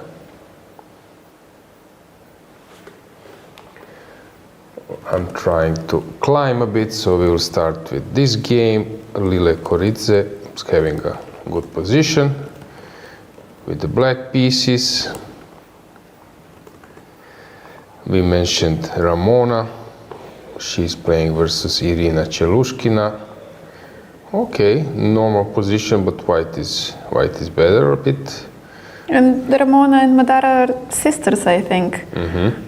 So it's quite interesting. I would love to have a sister who plays chess as well, so I can travel with her. Here, Eva Mihaljevic is enjoying super stable advantage. Bozena, somehow she's struggling in this tournament. Last year, if I'm not mistaken, she started with 4 out of 4. She had a marvelous tournament last year. And let me just recheck the information. But I know that she finished like plus 160 or so. I think we even mentioned quite a few days ago.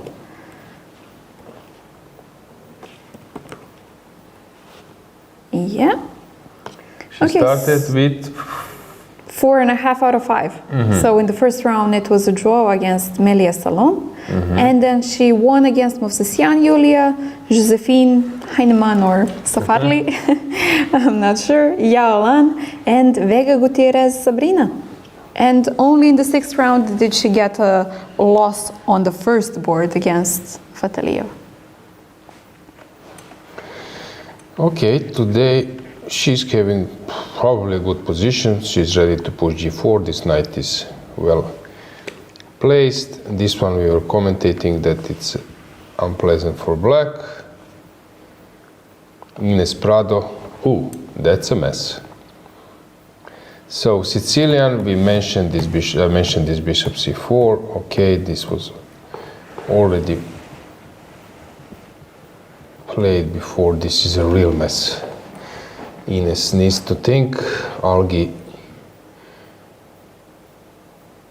is attacking. Okay, if I go rook c8, you cannot take on e4 because I take on b6. So this is the first good sign for black. So I believe that she will go back to c8.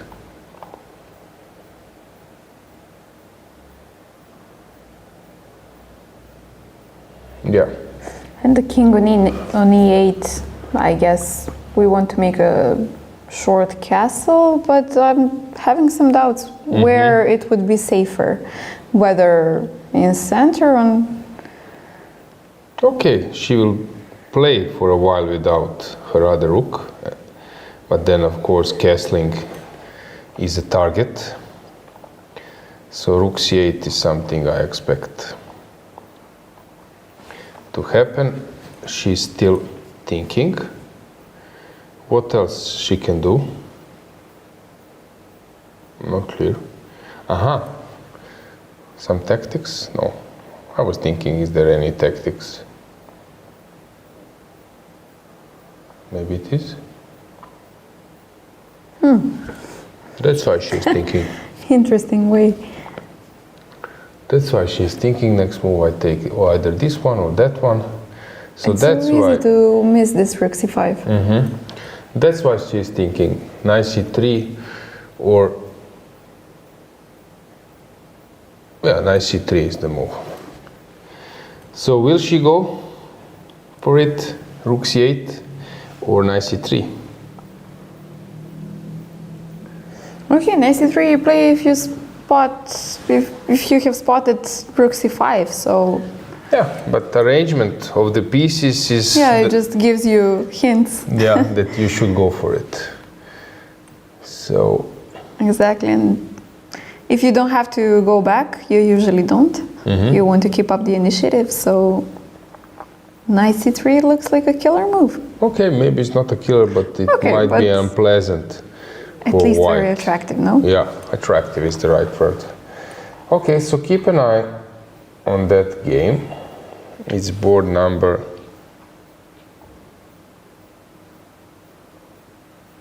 Hang on, which one? 46. 14. 46. Ah, okay, it's not... Yeah. Okay. Okay, we can switch the camera to the broad view when we are touching lower boards. So that's an option. Yeah. Rudzinska is pressing, I believe, that this will be a solid attacking position. Opposite colored bishops.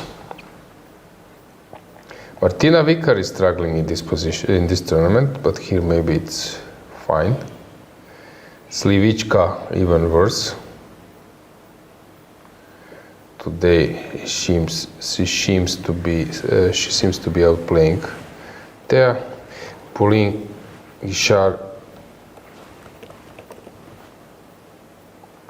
looks better for white because the g4, g5 will happen at some stage, I believe, but still hard to say. Susan versus Bodana, that's a mess. Bodana is doing very fine, but she's spending a lot of time. Turka Mamedyarova is already suffering a bit, but who knows, maybe it will be a draw. Maybe we'll see another king march. Maybe. Okay, let's try to find something super complicated. Zawadzka, how she's doing versus Teresa Rostein. Okay. Black seems to be doing very well, 2 bishops, but still hard to say. Pavlidou Ekaterini is playing versus Sabrina Vega. If I'm not mistaken, today is her birthday? I think so, I'm not 100% sure. This is why I didn't want to mention it, but yeah. Yeah, happy birthday, if that's correct info. Maybe our Greek friends could help us in the chat. Lela needs to fight back. She's pressing versus Yasmin. Okay, a mess. Lan Yao, this really looks super complicated. Okay, I just checked. It is her birthday, Okay. so yeah, congratulations. Many more returns, right? So Madara Gosta, she's playing versus Josephine, and this is a mess. Take a look of this one. This looks scary. Okay. Take a look of that one. This is Zhukova. Knight is on g6. But she still needs to find the way how to move on. I feel Kielbasa, so scrambled. she pushed g6. So maybe it's instructive to take a look of that. h6 was played by Black, probably not necessary. Queen g4 tempo to prepare the castle. Olivia dropped her rating, I think, quite heavily. I think she was like 24, 20 or maybe even 40. Okay, she's pressing, obviously. If I would need to bet, I would say 30 something, 24, 37.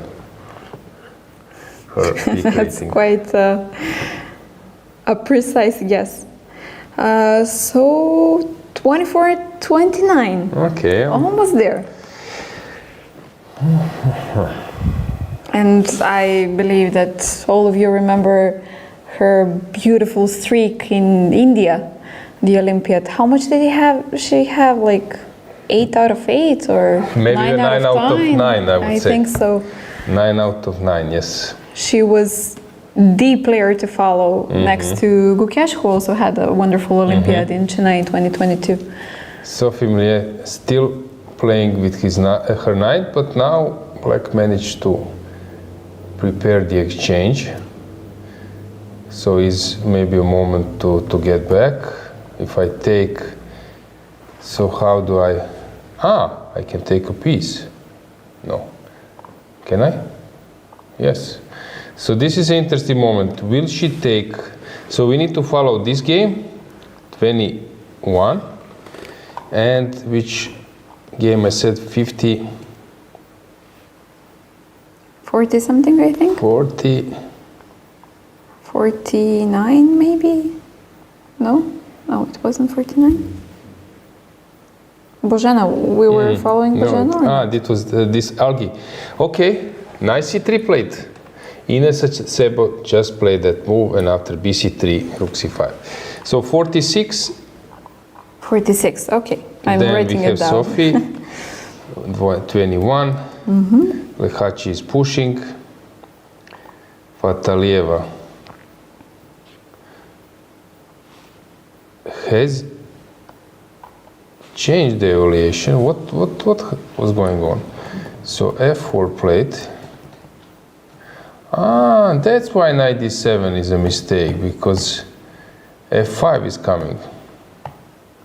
Or? No, not yet. I don't know. So white sacrifice the pawn. Black went for those two bishops versus two light pieces versus rook. It seems like it wouldn't be enough, and she spent quite a lot of time, only 25 minutes left on her clock. Krasteva panically defending, but maybe solid enough.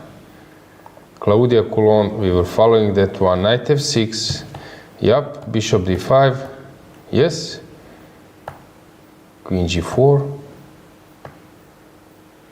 She sacrificed. Still taking on h6. Didn't want to do this move. A bit strange. It seems to me that this wins some spot. And now to take. Okay, don't know why. She went into this position. Okay, she's still in driving seat, but it's a mess. Exchange up, but suddenly black is now who is playing a game.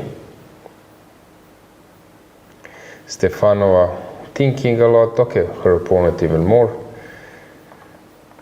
Ushenina, we have her on the camera. Let's go to the game Of Wagner, I think. No, I think She was next to No, Wagner? I think Stefanova.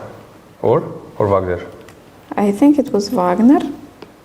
But yeah, No, Tsolakidou, Stavroula. No, I think that we should go to Stavroula's game. Tsolakidou, we had Injac in the behind. Bravo, and you're right. Wagner is with Ushenina. Yes, bravo, my bad. So To it's the next one. camera, Yeah, you're right, sorry. No problem. Yeah, that's her.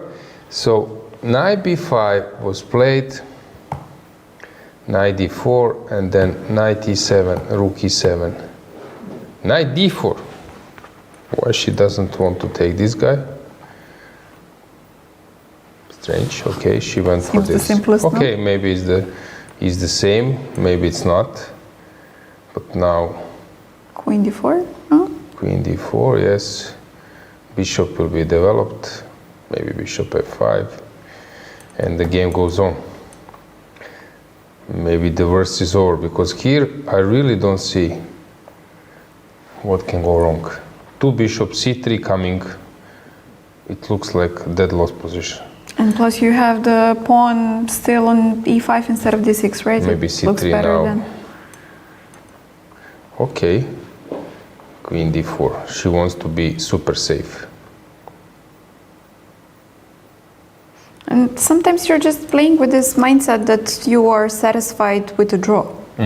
So maybe that's the case. Like, I don't want to complicate anything. I'm happy with the position. I know that I'm probably better, but I'm happy with the draw, so who knows? Tsolakidou. Okay, first Lela Wagner, slightly better for white. You could see them on the camera. And Stavroula, this is a real mess. The previous camera. Yeah, let's go with the camera to that board.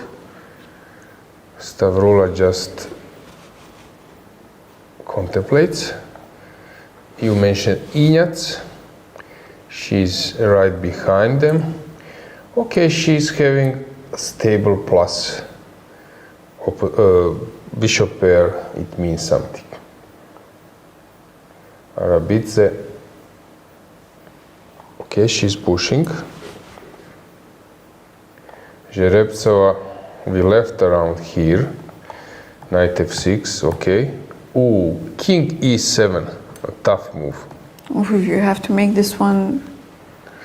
And she's really low on time. Urgzala, okay, typical Hedgecock. Monica. Monica versus Monica. Black seems to be fine. I don't know. Monica with the C and Monica Yeah. with the K. And Malceska versus Unuk. Let's go with the camera to that board.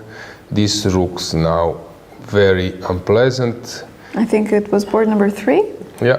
No, board number 7. 7, okay. Board number 7. We can go full screen now. This looks really dangerous. For Laura, is there a killer blow or no?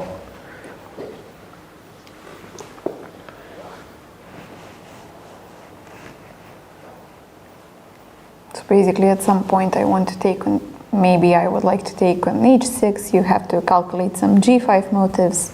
You have to think of whether d5 is worth taking or not. So many things to cover. Yep. Laura is always focused, so you never know. Has something changed? And I don't know if I even have time for some h4 and g5, but it would be hard since I have to solve the e5 question first. h4 gives a hanging pawn on g4, so maybe it's too slow. What was the catchphrase? Too weak, too slow? Yes. Carlsen versus Fresine.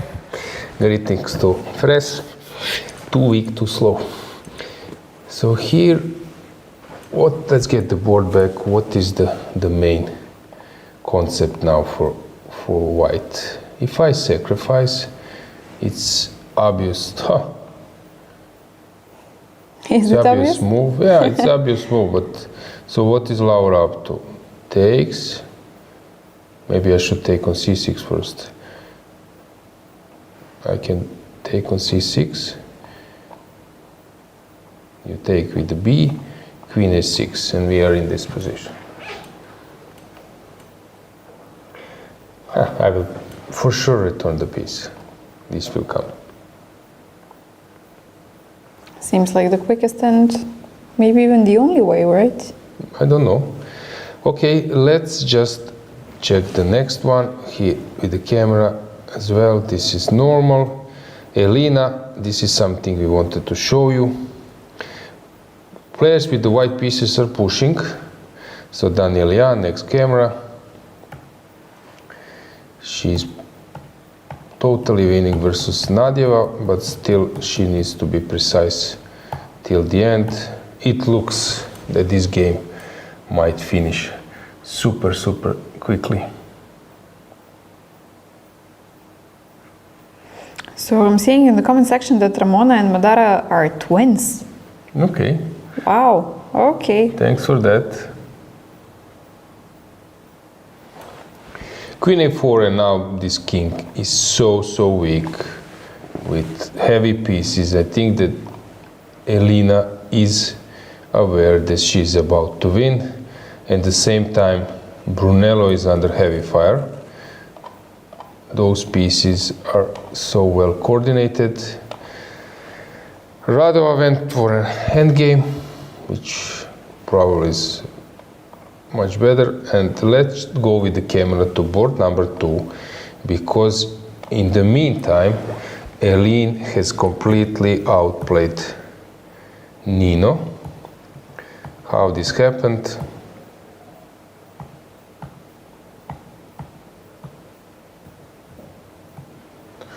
Hang on, so what was wrong? Maybe already here. Maybe the whole concept, this bishop a6 was wrong.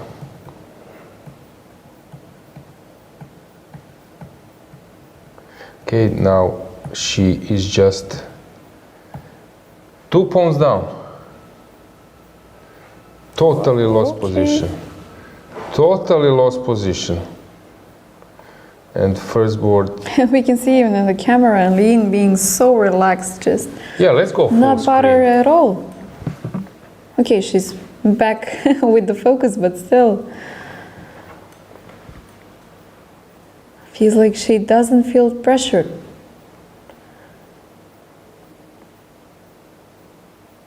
And yeah, as we've mentioned, this head-to-head, Nino might not feel very comfortable playing against Elin from the start, but yeah, Elin just looking around, feeling like this game is already over.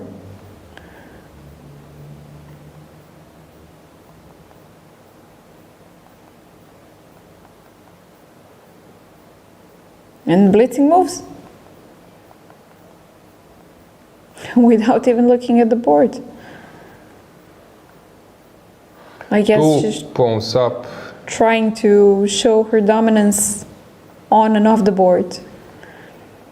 Some psychological tips and tricks as well.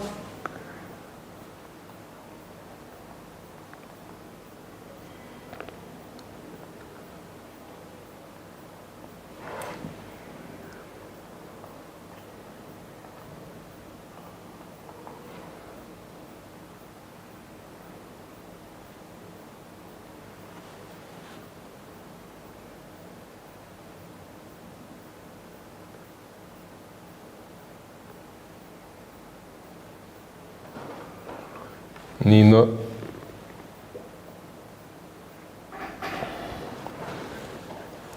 is struggling. In the meantime, let's get the board back. Let's see what's going on in Brunello versus Beidulaeva.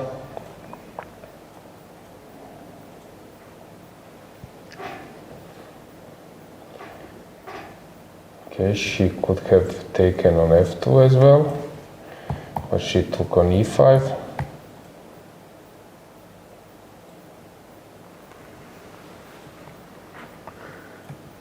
Yeah, she's just doing great. Boards we were following, Sophie, she took the piece, g4. Yeah. We have a game finished? Yes. Maybe we can go She full made the draw, let's go full screen.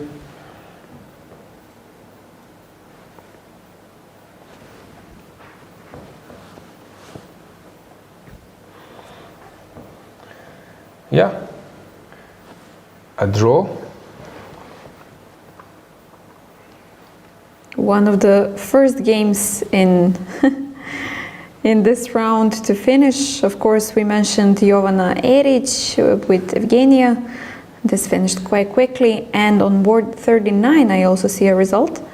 Turkman Mamedjarova drew with Emilia de Axala. So these are the only 3 games that we have finished so far.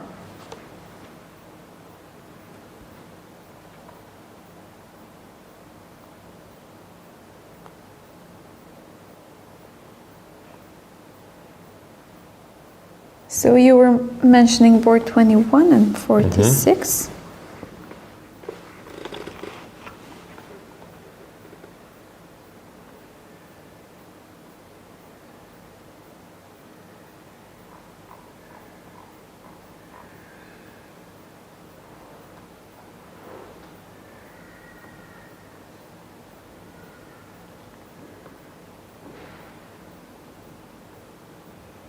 So this draw on the sixth board, it puts both of the ladies with 3 out of 4 still in the top section, still in the closest fight for the top places. And yeah, sometimes it's good to have your game finish a bit quicker so that you can have some more time to rest. We mentioned that it is sunny outside today, so maybe even catch some air. Previously we had a lot of rain here, so it wasn't really nice for taking a walk. And today is the first chance. Yeah, let's get the camera back. Board number 1. There, it's a fighting game, Sicilian. We can get the board above them so that you see the situation. It's a mess, typical Sicilian warfare. Then board number 2. Eileen is just 2 pawns up.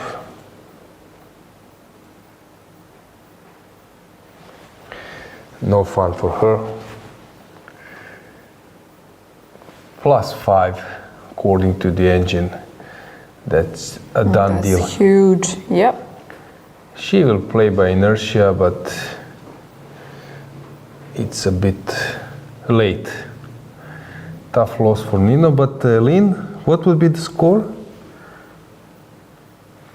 if she wins in head-to-head? So she won 3 games, something like that. 4 basically. 4 out of 4? 4 out of 4, yeah. And if now, we're counting the online and everything, 4 out of 4. And with this one, 5. I would definitely be scared to face her once again in the next tournament.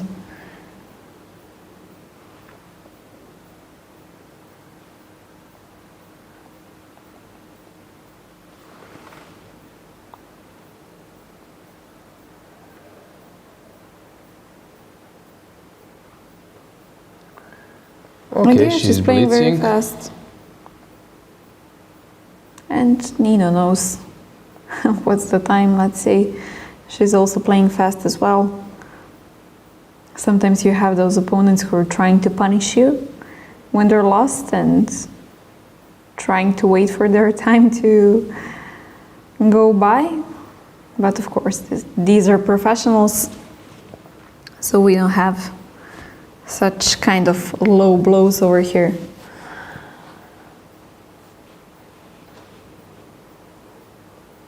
Two pawns up, and the pawns are on c4 and d5. Connected passers. No fun for Nino today.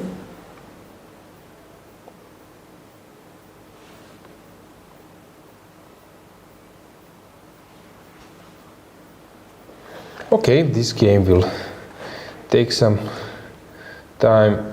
Let's go to Badelka, board number 4, because it seems that she is attacking full swing. Get the board above them. Marina is under heavy fire. Knight h4 just played.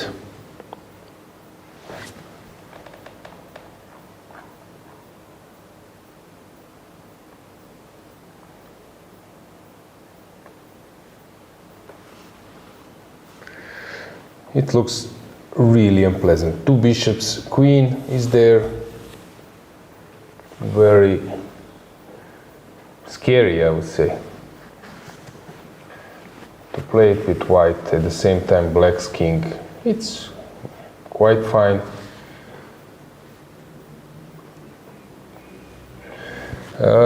let's get the classical way just to show you that we have in the game we were following knight c3, rook c5. This is a really nice motif. This is a really nice motif. One move piece on twice or defend a square, and then same thing. Queen c5. Okay, maybe this was the only way to stay in the game. Probably, yeah. Okay. And the material is equal, yeah? I agree. Okay, let's go back to our view, classical view, second board to see.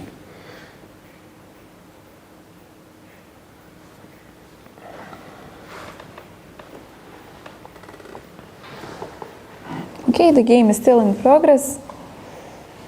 Helene once again looking bothered.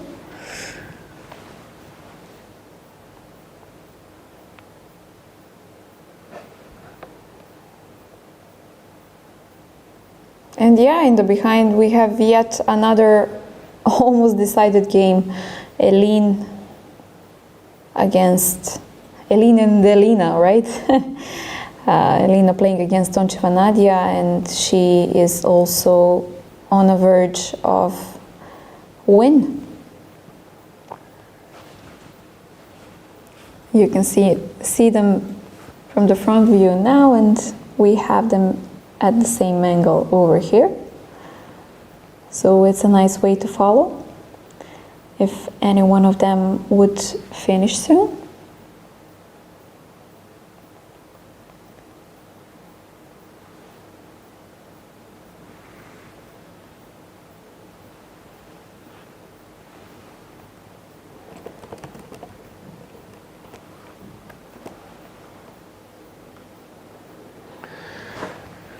Okay, still the games were not finished, but we will have at least, I would say, 3 decisive games on top 10 boards, but I expect, let's say, Dragana, my prediction is that out of 10 games that we will have 5 decisive games. Whoa, okay. Which Top would be 10. pretty high, Yeah. considering the previous rounds. So I would say at least 5. So if it's even more, I'm still good. You're still on the plus side, yeah? Laura is under heavy pressure. Let's get the camera on Unuk Matevskaya. This is board number 7 because we have sacrifice there. Let's get the board. So So h6 was sacrificed. yep. E4, very inspiring play. Now Laura is really under heavy fire. I don't know how to solve this. If you take on e4, you can take it different way, but then f6 is coming.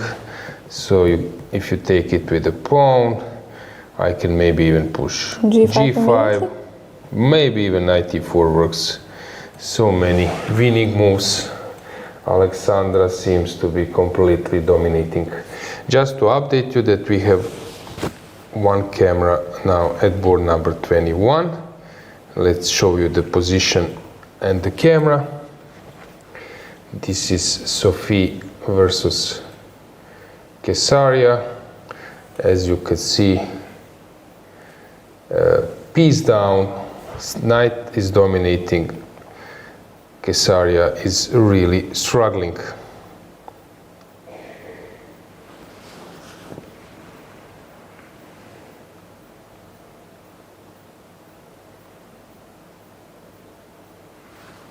And Bodana, we haven't checked her out today. Was struggling. Okay, not struggling, but she was fighting. She was fighting well. We have a draw. Maybe you mentioned Mamedyarova. So Bodana. Okay, it seems that now she's lost. Okay, she's playing positions which are quite hard to play. Okay, but this shows willingness. She's not scared away from some tough positions, difficult ones. She wants to dive deep into the positions and grasp all of the knowledge that there is. So this is a good sign for a young player. Let's go to Danielyan. Let's go to board number 5, because there we have sort of winning position. So what is Elina thinking?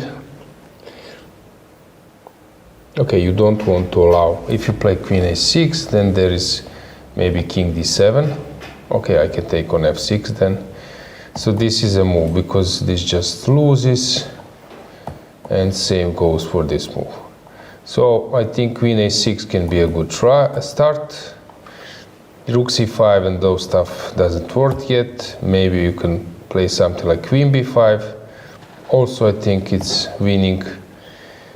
So, but I would stick to queen a6 as my main move.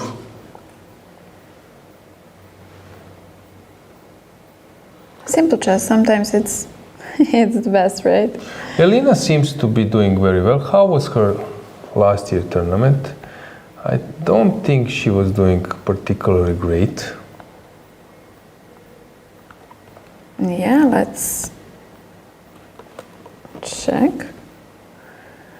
Yeah, basically she ended up with 6.5 out of 10 and at 28th place. Yeah, making many draws. So how it looks like to me that she plays better against stronger opponents currently. So will she go for queen b5 or queen a6? It's usually a trait that most of the players have, right? Playing better against stronger opponents. Okay. It forces you to raise the level. It can be differently that, for example, you are a hunter and you just want to win the games when you are higher rated and you know better a little bit theory and everything, and you focus on those games and consider everything else as a bonus. So there are several profiles. I was actually doing very well versus lower rated opponents. Somehow I could I don't know, find a position which is tough for my opponent, so I would like spend a lot of time, because you're playing versus a player, let's say 2200. Some positions that opponent plays 2400, and some positions as like 1900. Okay. So my goal is to find a position where my opponent is playing 1900. Okay, but you need to have some knowledge and skills to find those positions. Exactly, because I recall one situation where in Croatia there was a guy who was playing Dragon Sicilian and spent all his life devoted to that opening, and some top players, if they were paired against him, they were lazy. Okay, the guy is 2300, I don't need to prepare, and they enter Dragon. And actually at that time there was no published games and so on, and suddenly you're playing a territory when this guy is 2700. And since I would know him, then I enter a territory when I'm playing, 2000. And suddenly my colleague is playing versus 2700 and I'm playing versus 1900. Yeah, same opponent. Tournament. And you were mentioning this about Šarić, if I am not mistaken, at some previous events, that he can be much stronger. Yeah, Ivan has this skill. Yeah, if you enter some lines versus Ivan, you're playing versus 2800, not 28, but maybe 2750. So you're not playing versus 2650.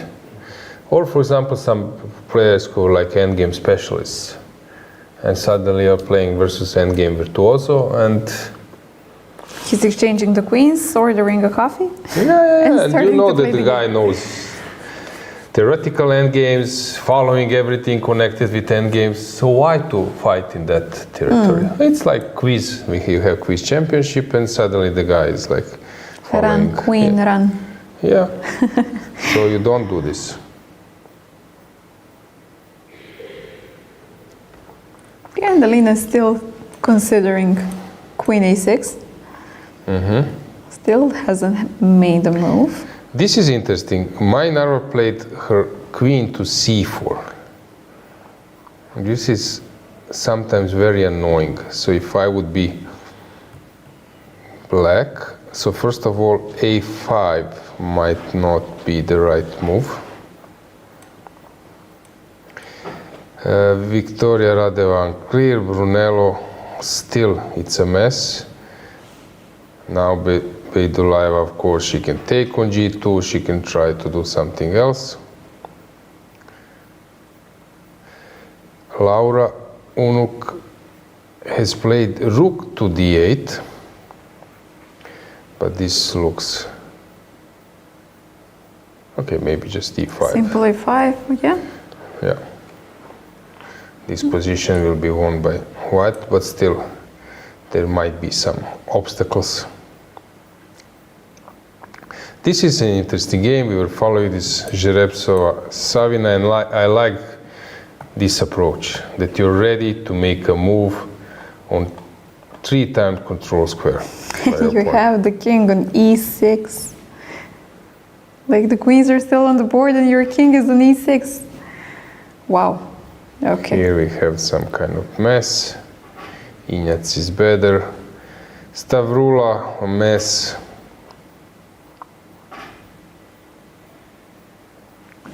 Claudia Coulon, suddenly things are not so simple.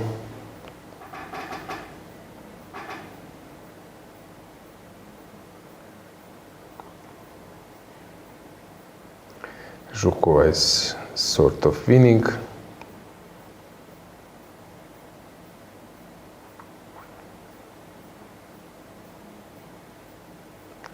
Okay, Alina is still thinking, which a bit strange, but okay, understandable. I see an interesting question. Yeah? During tournaments, do you prefer having room for yourself or sharing an apartment with friends? Apartment or a double room? It says apartment, but... Okay, of course, we were all in those situations sometimes. Okay, Alina just made a move. Sometimes, so rook b1. Okay. Not queen a6, okay. A good move, I believe, as well. So, and the reply, not yet. And you got used to it also, to be in a double room, but then later you want to be in a single room. But I know that in some team sports they're forcing players to stay in double room, to connect, sometimes even players who are playing on a similar position in the field. So, yeah, of course it's maybe easier to be in a single room, but there is no problem if you know your roommate to stay in a double. If you do, yeah. Okay, she's winning the queen, how I see it. If you move the king, takes, and rook b8.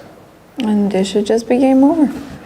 Yeah, let's go full screen and let's get the board on top, since this really now looks like a final moment of this game.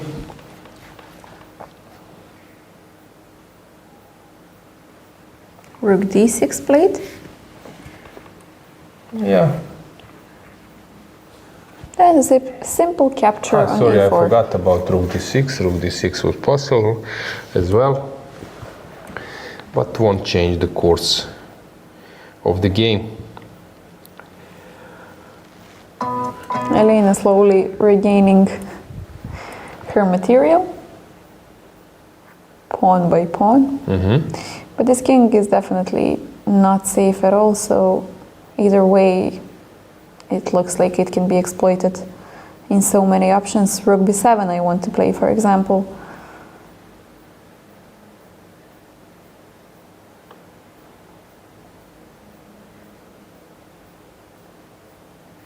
Of course, currently the rook on d1 is hanging, but so many winning motives here.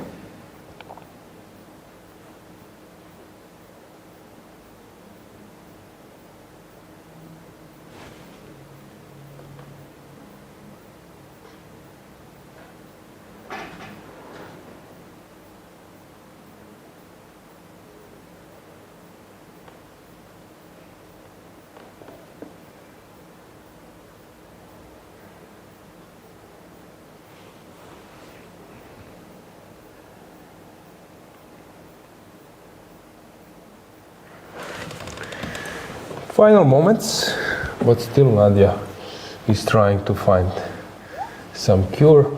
9 minutes. She managed to find some incomprehensible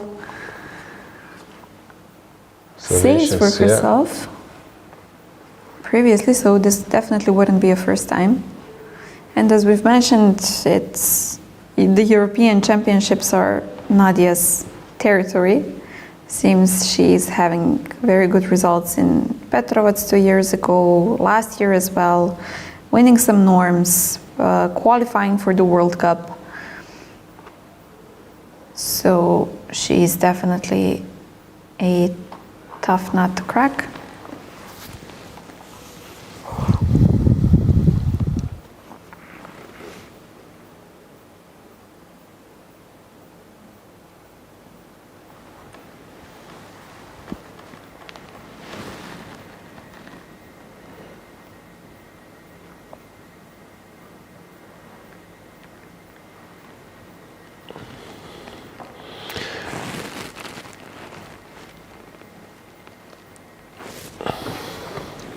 Still Nino is playing, but it looks really as resignation is about to happen.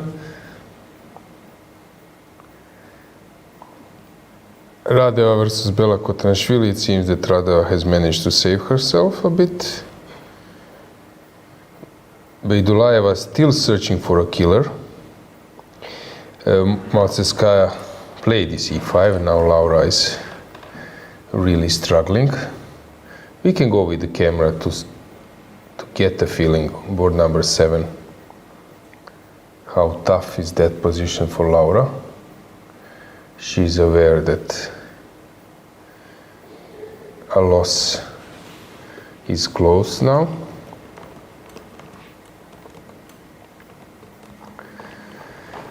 Yeah, this H3 concept paid off.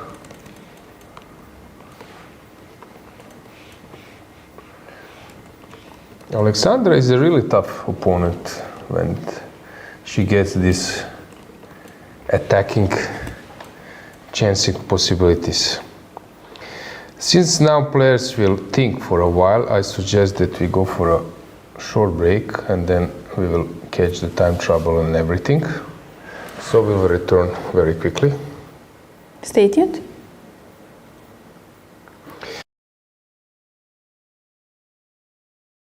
Chess moves. Smart. Free eSIM. Smarter. At Global Cell, we believe in empowering connection on and off the chessboard.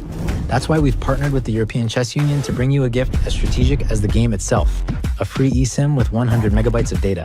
Staying connected has never been this simple. Just scan the QR code, install your eSIM, and enjoy seamless global connectivity. Global Cell supports over 190 countries. Global Cell and the European Chess Union. A checkmate for connectivity.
This is a chance. This is a war. Everyone wants to be a winner. But the path to victory is lonely. Chess Robot, the smartest, most advanced AI chess robot. It turns chess into an exciting game of progression Mastering 25 levels will transform you from a beginner to a grandmaster. Not into level ups, challenge the AI instead. Set the difficulty, make it a breeze, or push it beyond your limits. He's incredibly smart, just like a max-level human. Equipped with a camera like an eye, Sense Robot combines advanced algorithms to capture every change on the chessboard and accurately pick up pieces with its robotic arm. Access the Planet Alliance function to connect and play chess online with friends from all over the world. Here you will find players of all skill levels. Flip the board and play as white. You can't wait to get started.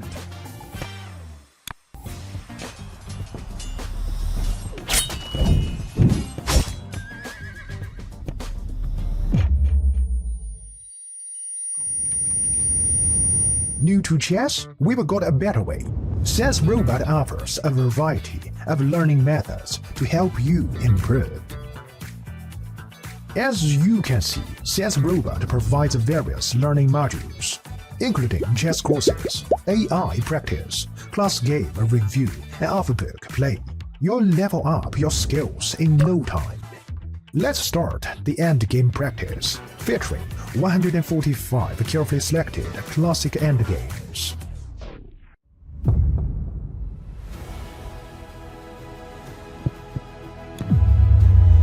Now you have a greater chance to become a winner.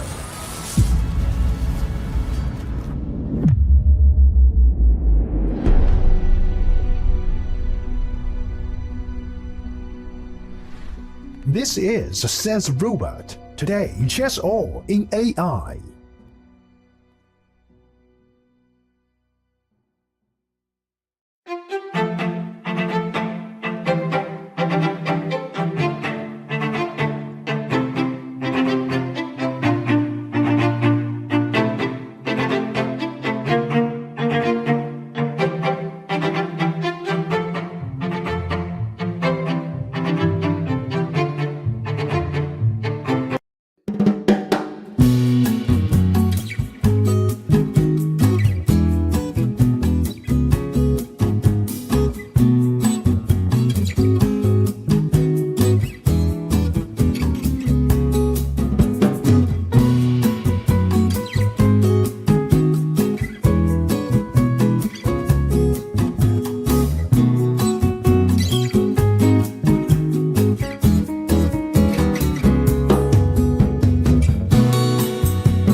we are back. Lynn Rubers, congratulations. Thank you. Maximum score 4 out of 4. Couldn't be better. Yeah, I'm really happy. Good. Let's go to the chessboard. Let's check how the game went. We were following a bit, checking. It was Caruana versus Firouzja. You believe that Nino was aware of all those details. So it was like a main line, bishop d3. So you were blitzing. You buff, and then came this b3. We were checking. It was played by Firouzja with the black pieces, with the white pieces, Nepo. You expected that this will happen today? I expected e5 and then this knight g5 line, but after h4 she only had one title Tuesday game, so I wasn't sure which line she would go for, but h6 is played a lot, so I prepared quite well for it. Okay, so till this moment, yeah, you were following that game and everything. Now there is a possibility of knight f4 and bishop g7. She went for bishop g7. I think Nepo or Caruana played knight f4. I'm trying to recall, or Firouzja played f4. I'm not sure, but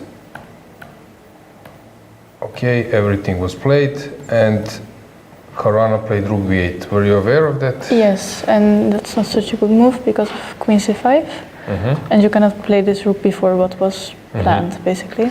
Because I think after rook b8, castle was played. Yeah, and then a5. but now rook before, I think. So a5, you expected? Yeah, I had seen that it was a possibility, but okay. yeah, I just looked at it for a little bit, and now I already knew some engine lines. And okay, bishop a6. Probably this whole concept is a bit dubious with the bishop a6. yeah, but I think even here she could play rook f7. But Rook f7 is the Yes, best move. Yeah, that's what and- we were checking. okay, and I thought I would have to make a draw here actually. Repeating. Yeah. Okay, but she went for rook f to d8 relatively fast, if I'm not mistaken. Yes. And okay, here I didn't know anymore. I just knew I had to have like some slight advantage somehow. And So how to play position when you're out of the book, and it's not but standard position, not easy. So what were you considering? Now you were on your own, right?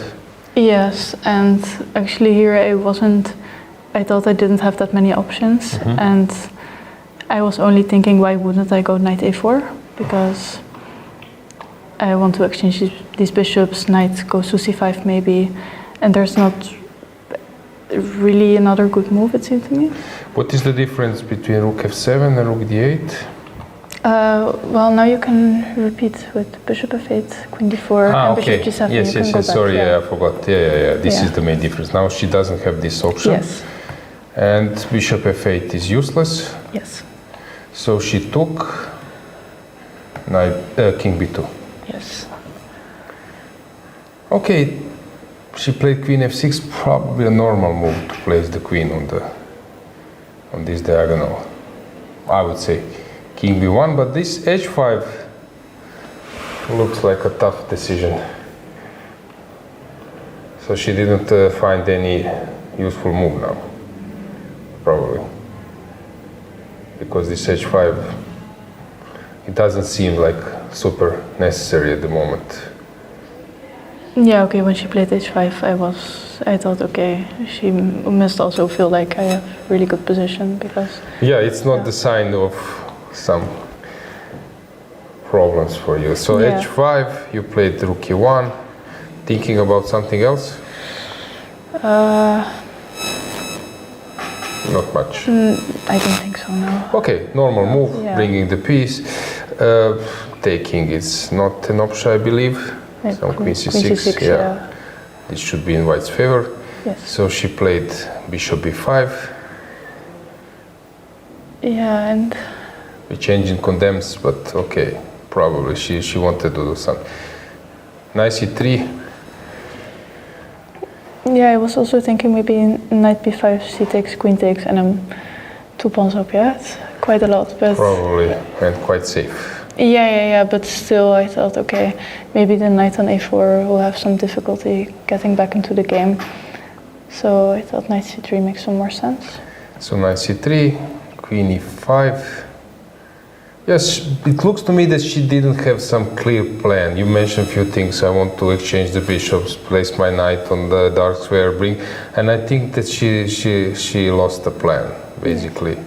She was making some moves like h5, bishop b5, queen e5, but because she's a very good player, but if position doesn't suit you, and we were checking, you have a really good score against her. Yes. Somehow extremely good. d4. Yeah, normal moves. Real rooks are placed for that.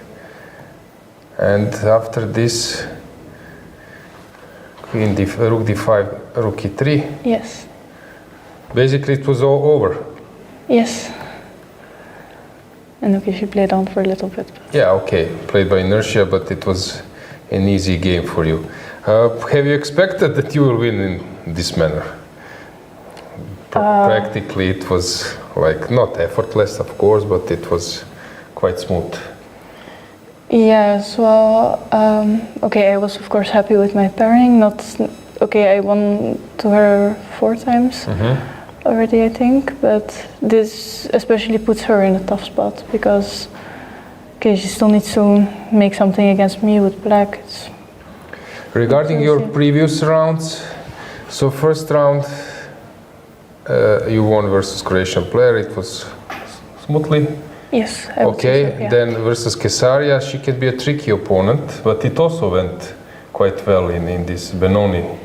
Was it Benoni or something? King's Indian. King's yes. Indian, then transposed. Yes, I think Kesaria, she's such a talented player, but I'm also King's Indian player, and I saw she's only playing King's Indian, so I thought, okay, let me play this. Yes, and she played an idea I played in the World Cup actually, so I knew this idea, I knew the dangers kind of, and it's not so easy to play against this kind of preparation, I think. I was following, for example, till this moment, let's say 96, everything looks that you're completely winning, but still it's not easy. You made some choices to take on a7. I was saying that knight c4 will probably happen. You know that you are sort of close to winning, but still you made it look so easy. Queen d4 later and so on. And yesterday's game, your opponent was blitzing the moves we were following. Were you aware of Ergaish's game? Yeah, actually, my file was based on this game, but I couldn't recall. And I remember I looked at this file very short before my game, and I just saw at some point this position with bishops on e7 and e8, and I just thought, okay, funny, bishops on e7 and e8, and that's where my thought process stopped. So. Yeah, because it's very tricky. All those moves are sort of forced. Yeah. And but she was blitzing. What do you think? She was aware of the game because Ergaish won that game. White lost, and there is some engine improvement. I think rook e1 or something like that. Maybe now. Rook e1 and d5 both. Yeah, I was suggesting d5 in the analysis. I'm not checking the engine. Only engine bar is. Yeah. Running. So rook e1, but she was not aware of that, or why, or she couldn't remember. What do you think? Because she just quickly got into lost position. She played queen e5. Yes, but I think also before she wasn't aware already, because this knight c3 she also had to think quite a while about it. So I'm sure she must have seen it, but she already used like almost 30 minutes at this point. Okay, Elin, your tournament looks great at the moment. Let's just briefly check what will happen on the top board. Okay, it's some kind of mess. And Daniel Jan will win probably. We have Beidulaeva having a tough game. But regarding your competitors on top, okay, you don't know still will someone catch you. But it looks like a sharp game. Yes, super impressive by Kirdadze. Yeah, she's playing really, really well. Okay, we will follow now Time Trouble. Thanks for joining and good luck in your next Thank you very much. games. Okay, guys, we will prepare, set up, the Dragana comes back.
And we have readjusted. I hope that you enjoyed having the leader of this tournament in our studio. Maybe a solo leader, we will see. We will see after the end of the round. Let's go to the board number 1. Let's have the camera there and the board above them. It's a mess. Yeah, Anastasia is really playing very well, using her chances. In the meantime, Radeva is struggling versus Khotenashvili. Brunello, super complicated game versus Bejdulaeva. Elina is winning. Is it? Yeah, it's winning. Maltevskaya won versus Laura Unuk. Monika Sochko is in a tough position. Bulmaga the same. So many ups and downs around. Tsolakidou is about to win. Dinara Wagner versus Iber, it's a draw. Beloslava made a draw. Yeah. Miruna Lehachi also draw with Ekaterina Atalik. Fatalieva is lost. Sophie Millier won. Mamadova. So many interesting games, but we will stick to this one. Mihaela Sandu is under pressure. Bodana is sort of lost. Slivichka won, she's back. Ines Prado, a mess. Here we have some checkmating moment for a long, but let's stick to our first board. So this is the position. You can maybe, Dragana, keep an eye on Elina's game. If there we will see some mating net coming, but Elina has plenty of time. Going on black. King is safe, white king is not. Black is doing great.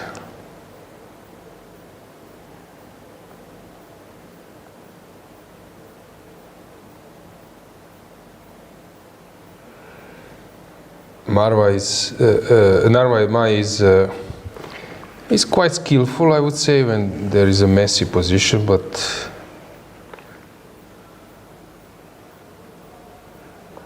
It feels like you will have some big trouble with this rook in d6. Like it does not have any square to come back. You don't have any queen g4 at the moment to try attacking the e6 pawn because the bishop on e3 is hanging. And this knight does a pretty good job with limiting the rook's ability to move.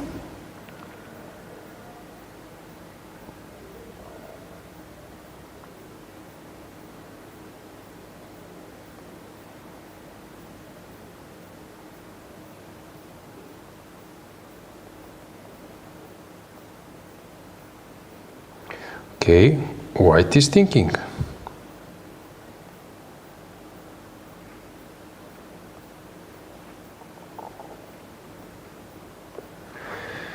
Tense situation.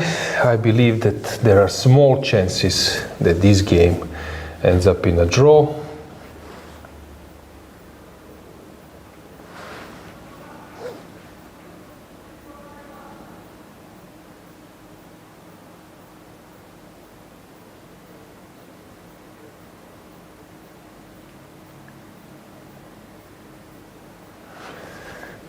Six minutes. Nadia Toncheva is putting some resistance, but of course anything except that win from Elina would be super surprising. Briefly, we can go with the camera to board number 13. Stavroula is winning versus Alojzije. This is the position. She's just rechecking the clock. It was a bit messy. Much better for white. Winning, totally winning, but she still needs to make some moves. King h8 just played. That pawn on e7 should lock her fate. Bishop d7 on the board. And you can simply promote, right? This should be a game over. Okay. It should be, I agree. She will be an exchange up. It looks that she is winning. Totally.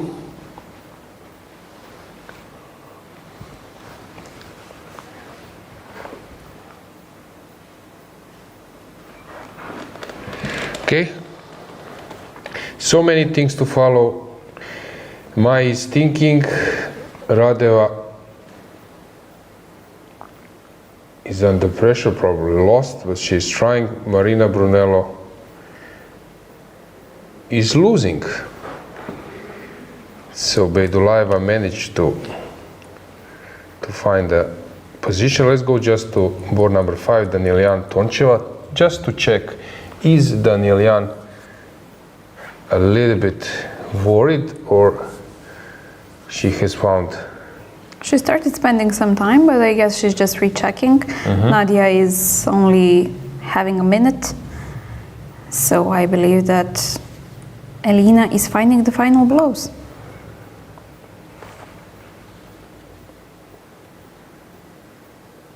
Okay, she still needs to work a bit. And it's move number 31, so... This is also a crazy game where Monika Sochko is pushing those pawns. It looks really crazy. Urkzala is pressing. Savina is... I don't know where we have cameras.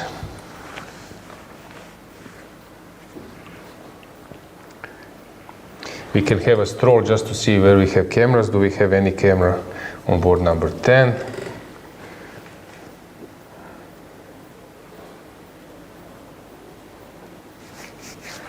I believe that we don't, but this looks just winning for white. So many crazy things. E4 played. Sorry.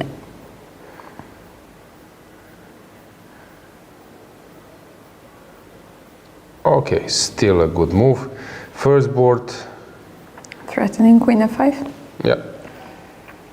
Queen f5, queen f6 is the threat.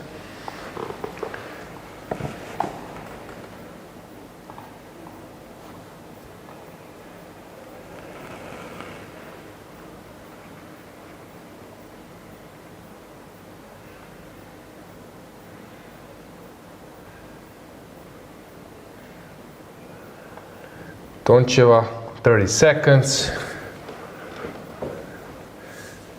20.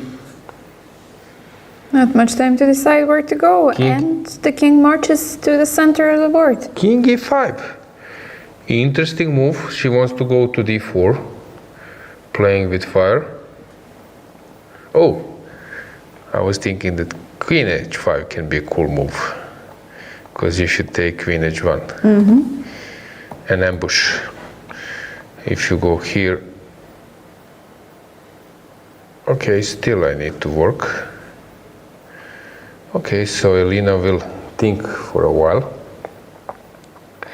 First board, Anastasia is thinking. This one looks like a winning, easy win for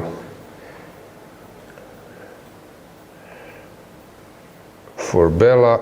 Marina Brunello. Okay, let's go to that board, board number 4, just to see how Beidulaeva is finishing the game. Bishop h3 played. That's a good move.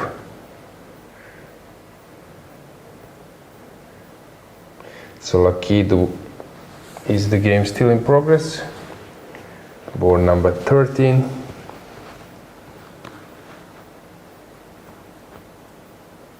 We can recheck. Yeah, we have them still on camera. Bishop d7 played last minute. Queen g8. She will promote, I believe. Yeah, feels over.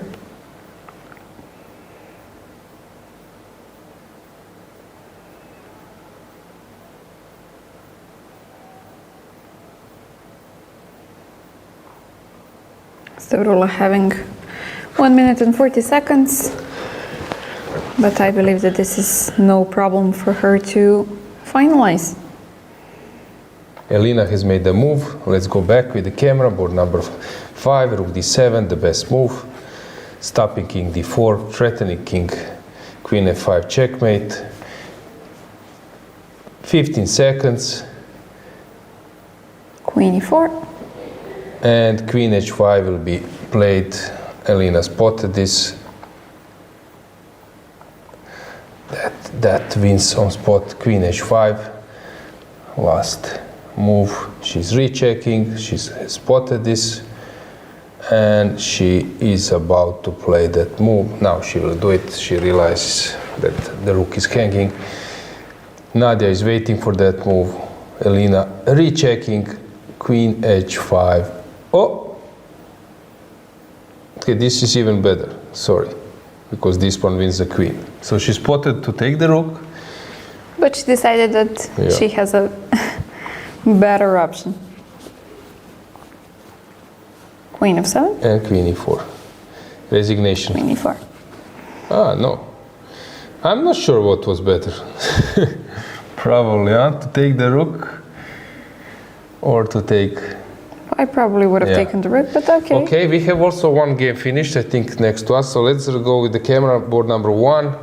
The game is still in progress. Let's go board number 3. Briefly check. The game is in program. Board number 4, Beidulayeva won. Yeah, they left. Let's move on with the cameras to see what do we have left.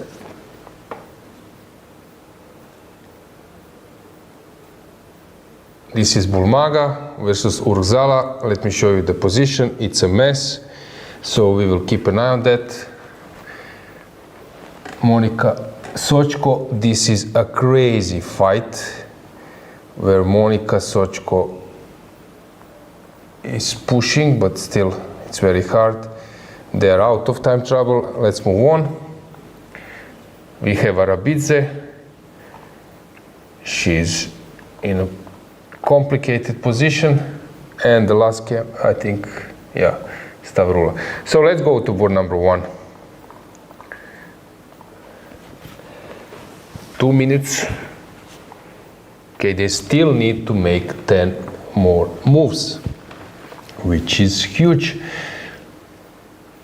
Gives you a lot of possibilities to make a mistake.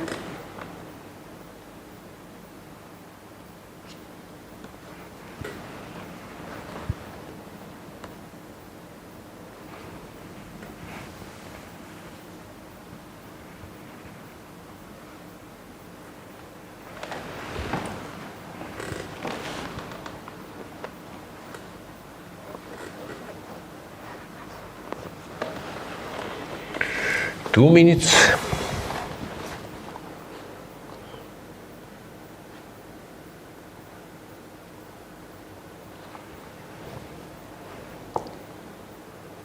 Yeah, Monica versus Monica. They're out of the time trouble. Urzala, which move is that? Okay, also they have 10 more moves. So this is a mess. So we will navigate between board number 9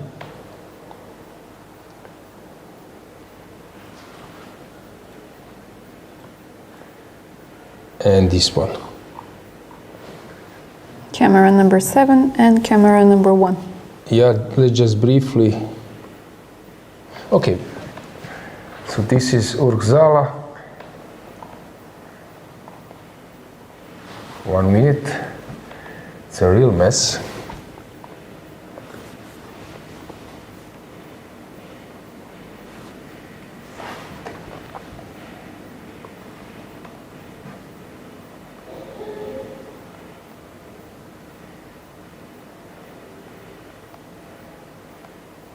Queen h7 feels tempting. Rook c7, rook's tempting. But also you must not forget about this. Some f3 maybe at some point. But white is definitely the one in charge in this game. 20 seconds. And she looks so calm. Like Rook she has some e1, music. another left-handed player. Let's go to the first board, let's mix. First board, 10 seconds, and c3 played on last. How many seconds? Do you see it? Last 5 seconds, I believe. We don't have this move, so c3 was played, if I'm not mistaken. c3 is on the board. Now it's black's turn to think.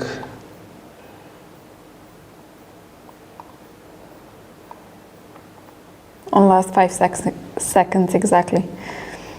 Fortunately, we don't have moves now. Maybe we can go back to Irina with the camera. No, we don't have move also there. Oh, now we got it. Let's go with the camera to that again, because here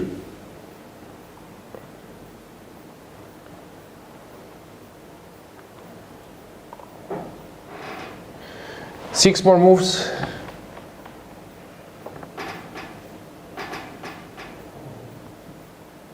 She's thinking, is there an f3 or knight h4, what she should do. f3 takes on e5. Tough, really tough situation for Irina.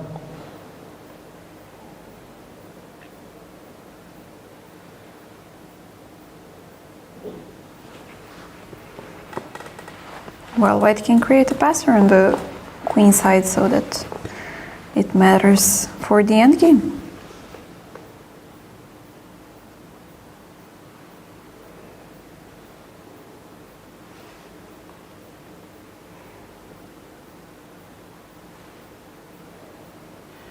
Okay, Anastasia played the move on 1 second. Really? Yeah. Let's go back, board number 1. Really, yes, the move was played on the last second. Let's get the camera there. So she played queen b8, rook e6, and knight e3, rook f4. So she was thinking what to do, and in the end she took.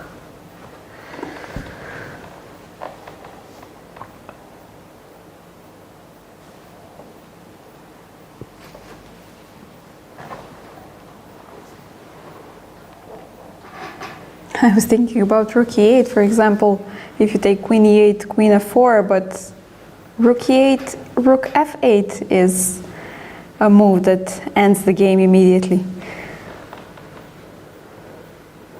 A nice trick. 20 seconds.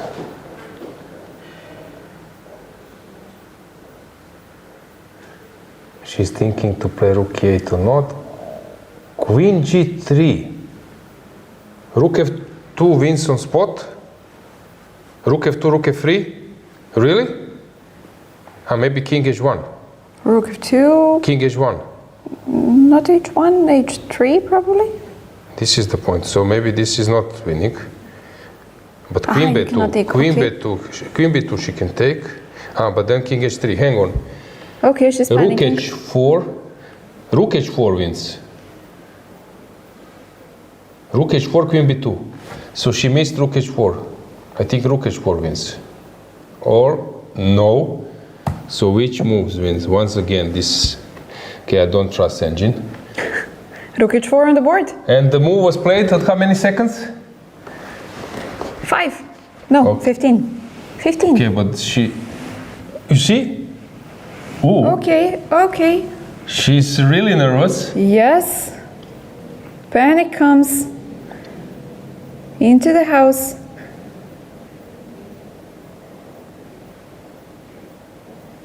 We're not getting the moves. Yeah, No? She's very nervous now. The hand is shaking.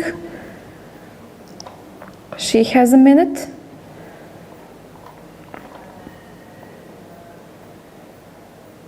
Where will the queen go? Queen c1.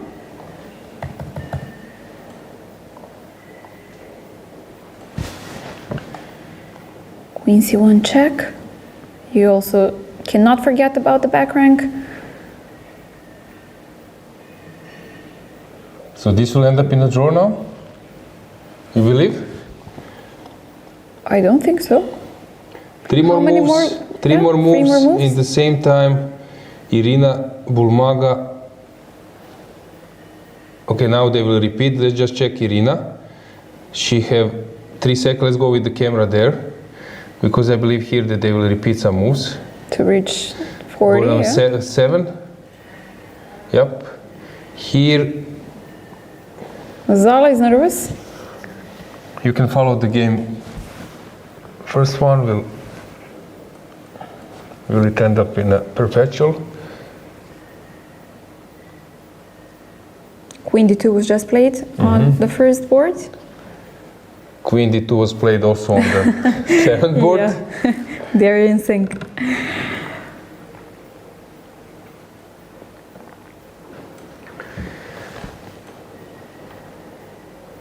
I believe Queen f6 check will happen.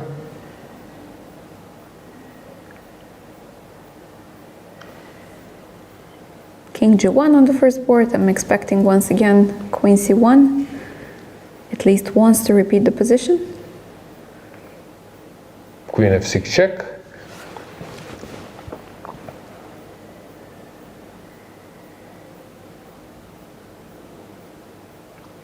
King g8, and it's white's turn to make 2 more moves. Maybe just rook e3. Means Rusala is sort of winning. Anastasia played Queen d1. Still giving checks, but didn't want to repeat. Which move is that? One more. One more.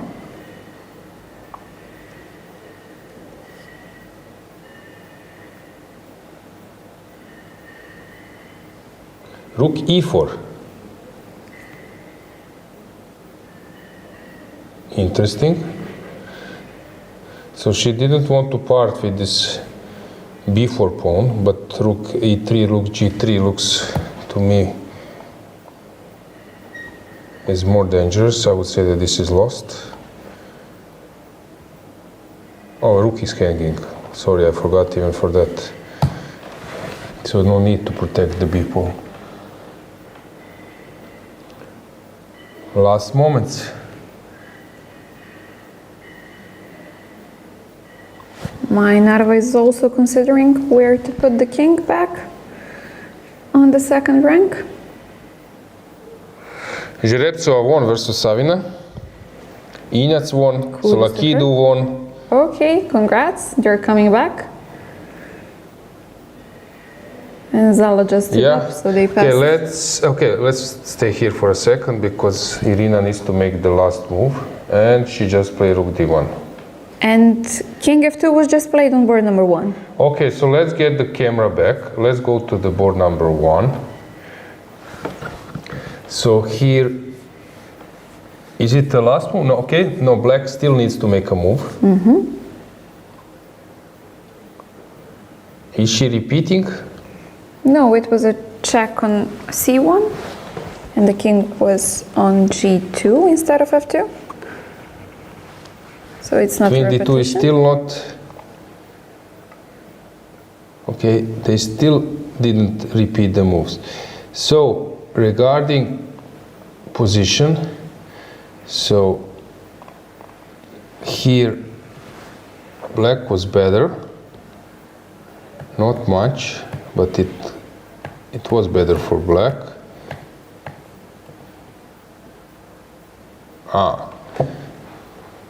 This is tough. To see that h5 wins, this is really tough in time trouble. So, and now the game is drawn. It's a draw. no way to.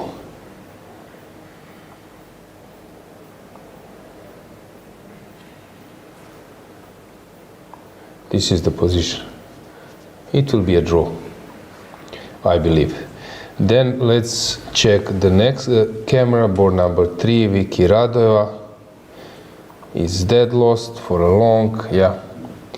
She was maybe doing fine somewhere around here. Okay, still she was worse for most of the time. Then Marina Brunello, let's see how this happened. Yeah, she was outplayed by Bejdulaeva. Next, we have a game of Calzetta versus Monica Sochko. We have them on the camera. This is really a mess. Let's get them on the camera. Board number 8.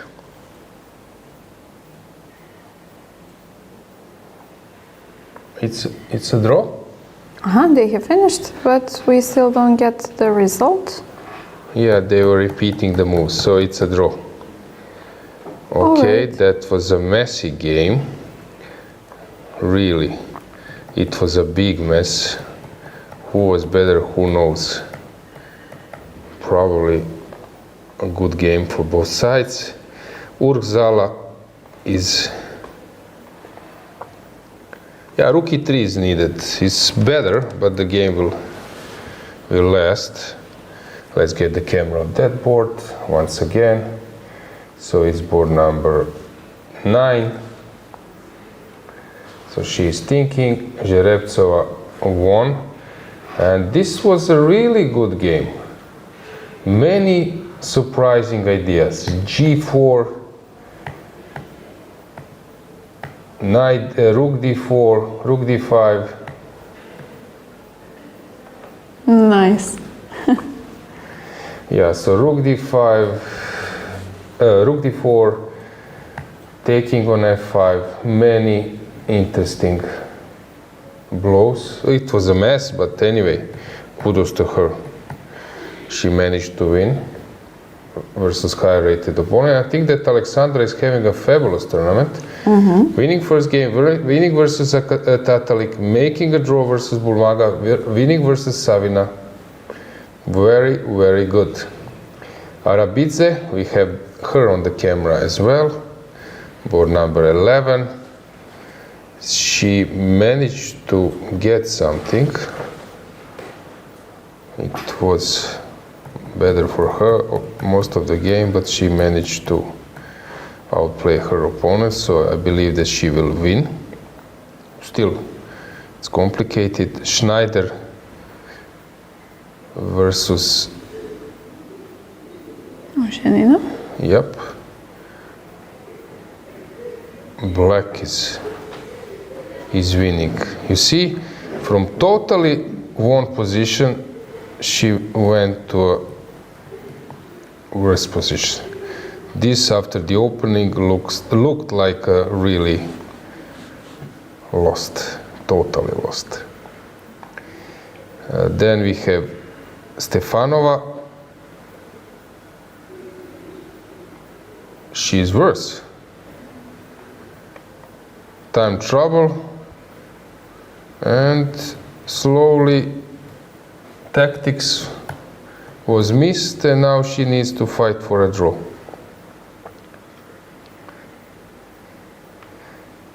Claudia Coulon, this is a mess. Krasteva, they were repeating the moves. Looks better for black, but maybe nothing tangible. Of course, taking on e3 is not an option because knight g4 is coming. So they repeated the moves. Fatalieva is lost. Not a great tournament for her. Maybe motivation is not the same. Lehachi versus Atalik. Milieu won, Kilbasa. Hey, I would prefer to have 3 bad tournaments and to win Exactly. one than to have Exactly. 4 sort of good, but Okay, here we need to calculate a bit, but I believe that the outcome may be rook e7. there must be some useful checks, right? Queen f4 maybe? Yeah, Ushenina, Gaporenko will win this one. Zhukova won, Heinemann is playing, Lan Yao is worse, Javakhishvili is playing, Zawadzka made a draw. What else we were following? Mihaela Sandu, she's really in a desperate position. Bodana lost. 46 we were following as well? Yeah, and Inesprado is winning. We will see this move or this motive, for example. This is always a nice motive. Ah, nice. Yeah. Knight cannot. Catch the pawn. Okay, guys, we will go for a break and then we will follow the second part of the games. Stay with us.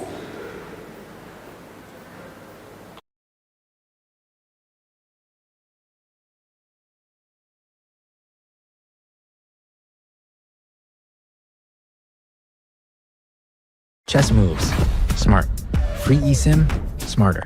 At Global Cell, we believe in empowering connection on and off the chessboard. That's why we've partnered with the European Chess Union to bring you a gift as strategic as the game itself. A free eSIM with 100 megabytes of data.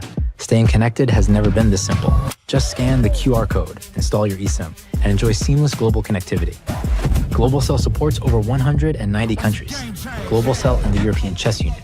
A checkmate for connectivity.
This is a chance.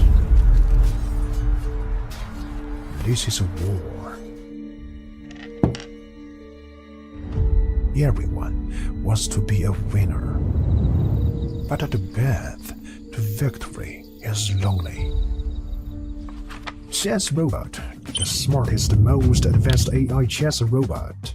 It turns chess into an exciting game of progression. Mastering 25 levels will transform you from a beginner to a grandmaster. Not into level ups, challenge the AI instead. Set the difficulty, make it breeze, or push it beyond your limits. It's incredibly smart, just like a max-level human. Equipped with a camera like an eye, Chess Robot combines advanced algorithms to capture every change on the chessboard and accurately pick up pieces with its robotic arm. Access the Planet Alliance function to connect and play chess online with friends from all over the world. Here you will find players of all skill levels. Flip the board and play as white. You can't wait to get started.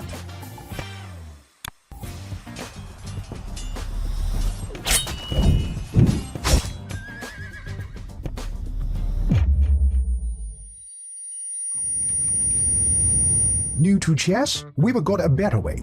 Chess Robot offers a variety of learning methods to help you improve. As you can see, Chess Robot provides various learning modules, including chess courses, AI practice, class game review, and off-book play. You'll level up your skills in no time. Let's start the endgame practice, featuring 145 carefully selected classic endgames.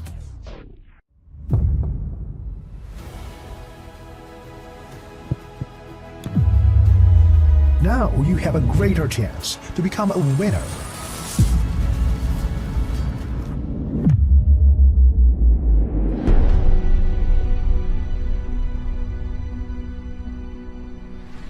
This is Chess Robot. Today, chess all in AI.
Chess moves.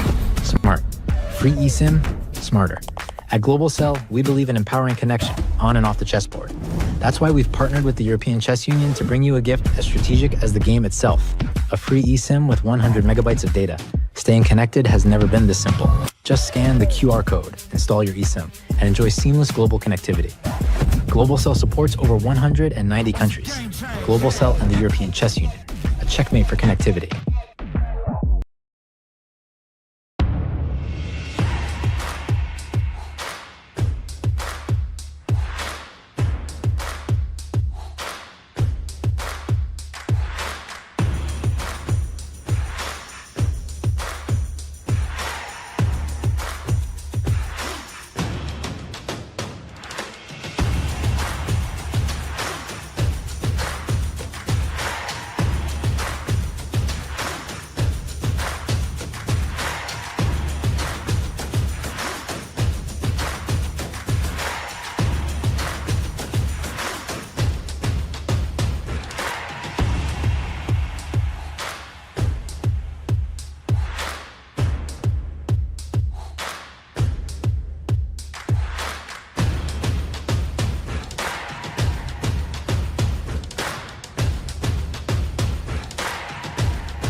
This is a chance.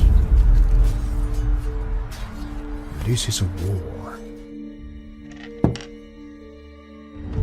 Everyone wants to be a winner. But the path to victory is lonely. Chess Robot, the smartest, most advanced AI chess robot. It turns chess into an exciting game of progression. Mastering 25 levels will transform you from a beginner to a grandmaster.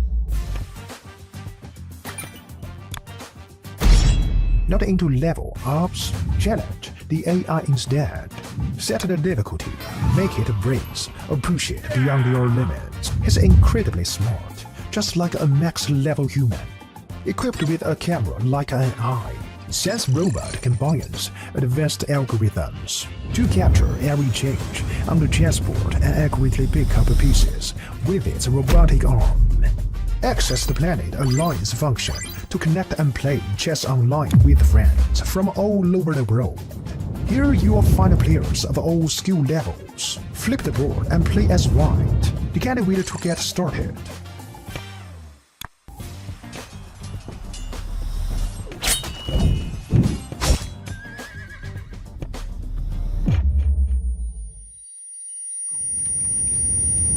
New to chess? We've got a better way. Chess Robot offers a variety of learning methods to help you improve. As you can see, Chess Robot provides various learning modules, including chess courses, AI practice, class game review, and off-book play. You'll level up your skills in no time. Let's start the endgame practice, featuring 145 carefully selected classic endgames.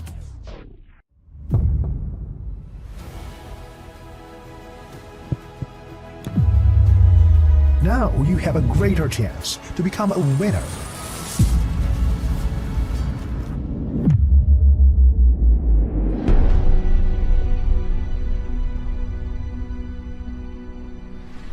This is Chess Robot. Today, chess all in AI.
Looks quite empty. Suddenly the time trouble has ended and many games have finished. Yeah, but still, I would say that we have like 20 games maybe in progress. Maybe Yeah, a little bit but less. the playing hall is big, so once more games finish, suddenly it feels empty. Okay, you won.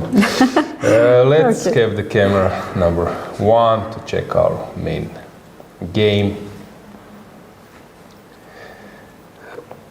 Kirtadze is a bit nervous, but if you are following the game closely, that's not something new. Exactly, but she looks way calmer than she was in the time scramble, right? So she didn't want to make a draw. Kudos to her. Let's get the board. So she played after King G2 instead of Queen D2 check, which was a move repetition. She went for Queen H1, and now she is thinking how to move on. The problem is when you're following the game online that you are actually having this info that Angie says it's zeros, but the thing is during the game you might think there is some subtle way to win the game. So you are still stressed and trying, but the obvious outcome is draw of this game.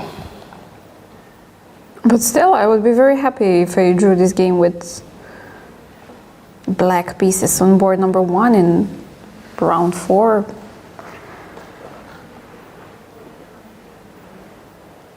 But this is a great sign that she didn't want to end the game right away. It means that she is ready to fight for every single point. And she wants to make a move. Yep, and we will have a move. Rook H2 or E3? Rook H2, okay. Now King will start to climb. King E3. I'm trying to recall, have you seen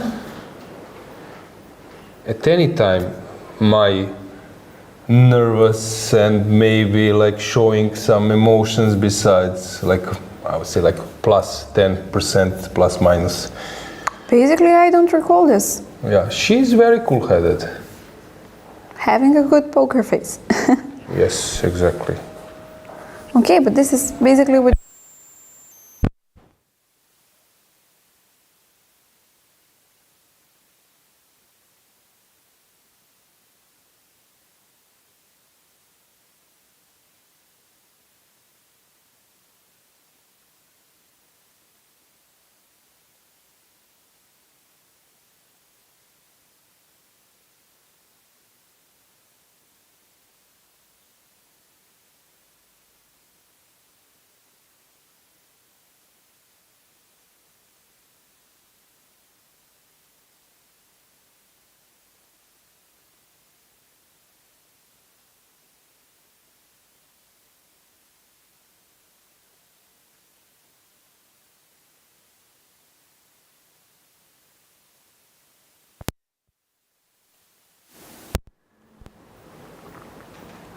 Kako to spriječiti? Koji sistem?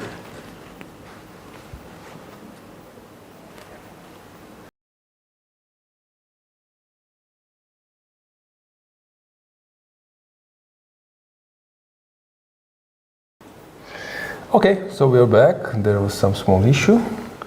Yeah, regarding her rating list, I believe that yeah, she's clearly she's number 1. clear favorite. The second one in Estonia is Sinitina Anastasia with 150 Yeah, I kilo recall difference Olga Margaret. She's playing.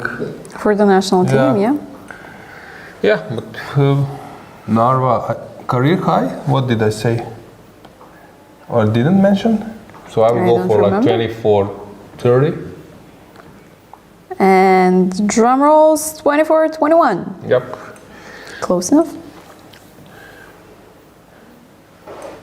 Check. King E3 was played, and now Queen C1. To take on E4 or to try running without it. For people following with engines, it's an easy choice, but for human, it's quite tough.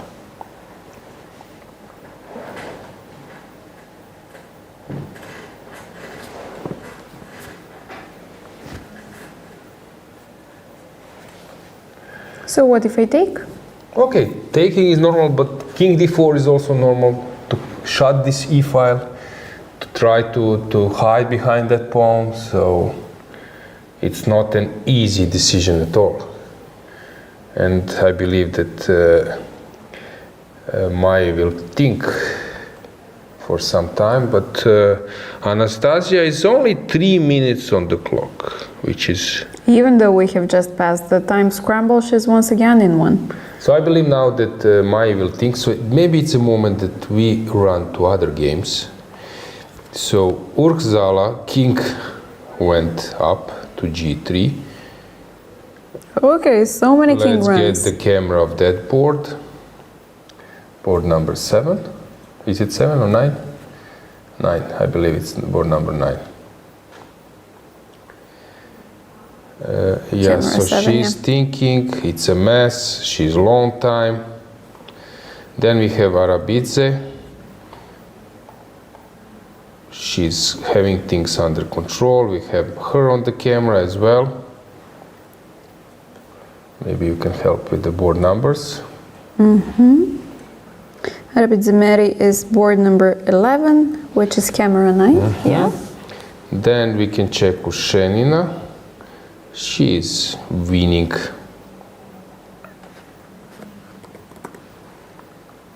This would be a match on board 15, which is camera 8.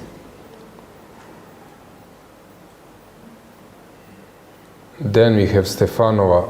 She's struggling. Which is the next board, and camera 6.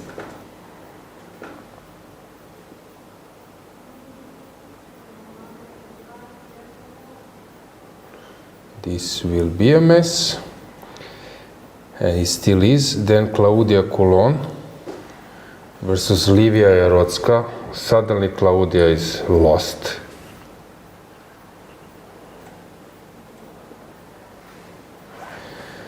And we have Olivia Kilbasa. Do we have her on the camera? Board number 22, I think not. Maybe if we can see her from camera number 5, one. but I'm not sure. Okay, which cameras do we have? Okay, so we have 23, 27. 23. Gaponenko Ina. I think that game is finished. Golsta Madara we have on camera as well, which is 27. I think that game is also finished. Okay, 36 then. Sandu Mihaela. Okay, we have this position. Okay, still many complicated games. This bishop on b8 looks really silly. And we also have Gishard Pauline if that game is still on. Yes. Board number 41. And actually it looks like it's a middle game, like early middle game. But okay, let's go to our first board because we have a move there. Let's get the camera. King e4 played. So she decided to take the pawn after all. And maybe not give any chances for that pawn to progress, even though it's unlikely. And it's such a scramble. You can see how nervous Anastasia is. You're giving all those checks, you're trying to find a mating net, if there is any, and you are trying to avoid that mate threat on your back rank.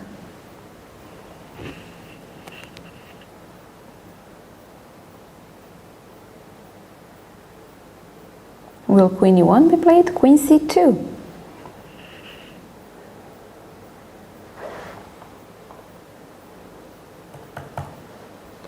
King e5, I believe. But also it's possible to play king d5. Many options. Okay, so black is a pawn up, but in this position you still don't feel it. Tense situation, really tense situation, because black has this back rank issue. Rook So it's not E8 that, being yeah, threatened. now black is playing, Queen but b8. at some stage white will start to play.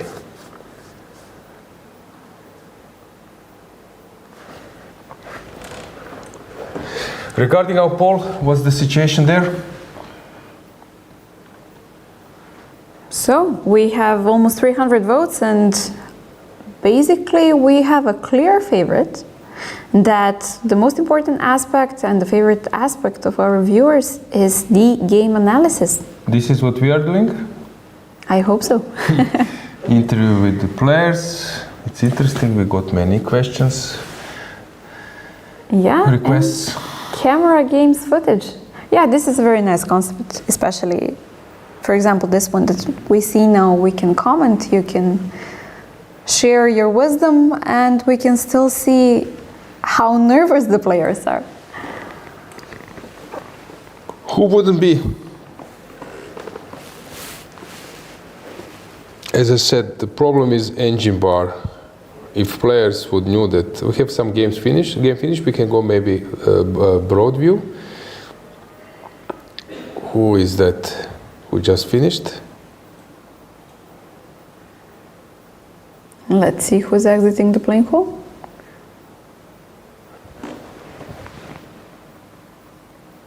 Can you reckon? Maybe it's Bulmaga? No, No. at least.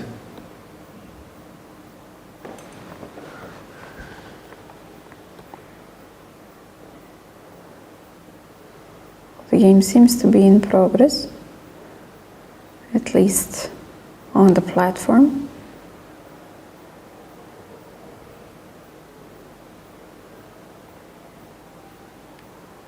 Don't know, I couldn't grasp. It's some top boards, I believe. Maybe we can check with the cameras a little bit, stroll with other cameras to catch, but now it's a bit late, I believe. Score sheets were taken. No, I don't know. It's not so important. Going back to board number one? Yeah. But it can be Bulmaga.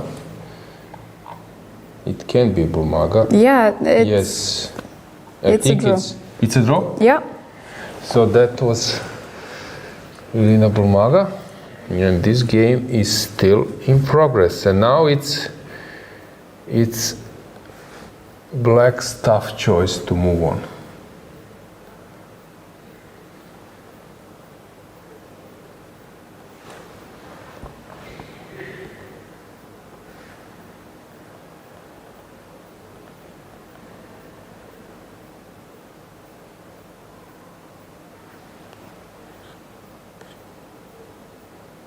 And it's nice when you have the most important board number one, being one of the last games that goes on. Because from the top 10 games, we only have this one.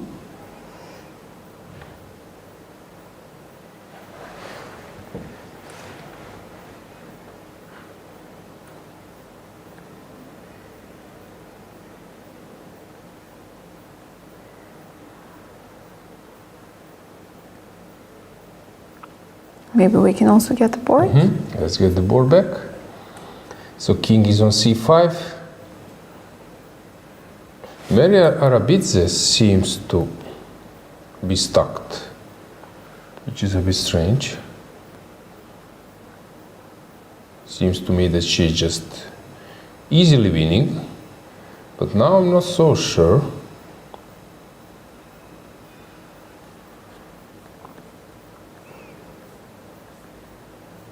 But let's stick to this game. 20 Anastasia seconds. is in 25 seconds. 20 seconds and... Panic mode on, queen f5.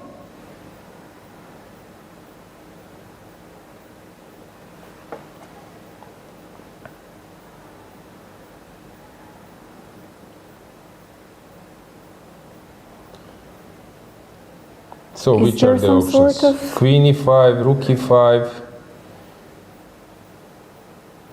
And Okay, that's it. rook e5 probably loses on spot, queen c8. If I'm not mistaken, this is just Yeah. immediate resignation. So you must probably play queen e5. Anything else loses, so I believe that we will get the move instantly. Okay, not instantly, but Fast. fast.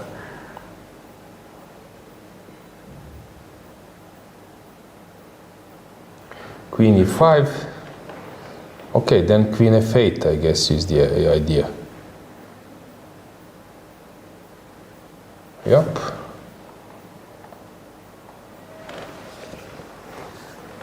Okay, the move played. Queen f8, but then you have to be careful from this rook e8, for example, afterwards. Okay, queen f8. First, white needs probably to play rook e7. Yes, queen f8.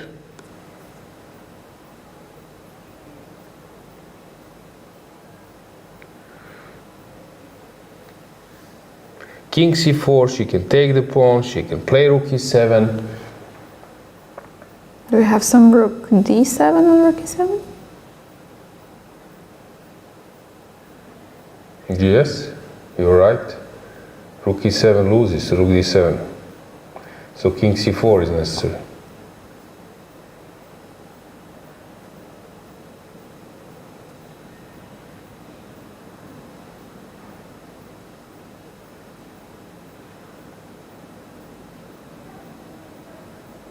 So she will take the pawn.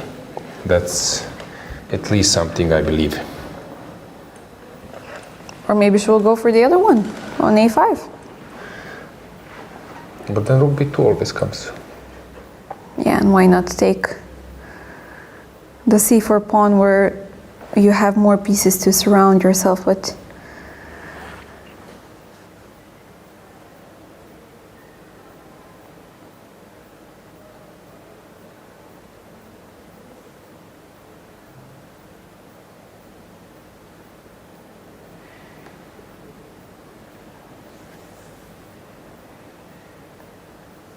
Now it's my turn to think.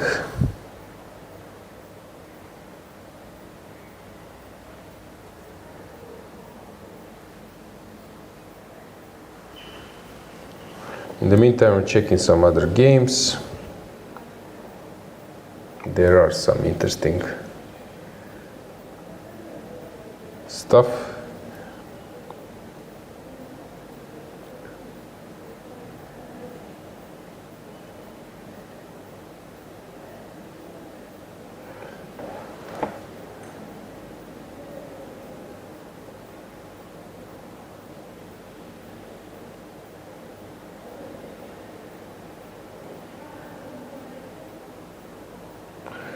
But it's obviously how Anastasia is underrated. Maybe just to check her.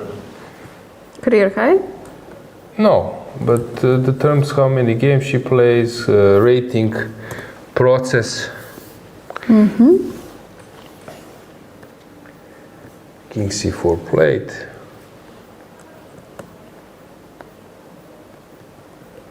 And Time trouble, prolonged nervousness. one. Yes. Queen c8 or what? Rook d8. Okay. Also reasonable step to keep the pieces. By the way, she's very young. She's only 15, 16 years old. So she is definitely a very prominent player. She was at some point 22-18, actually in February. She dropped some rating. Yes. But she is very active.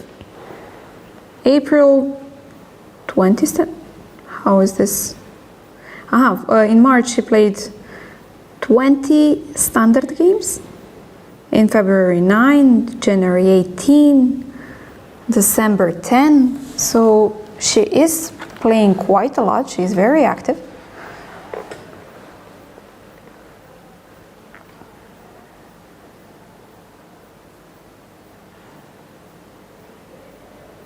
And as we can see, she is definitely in shape.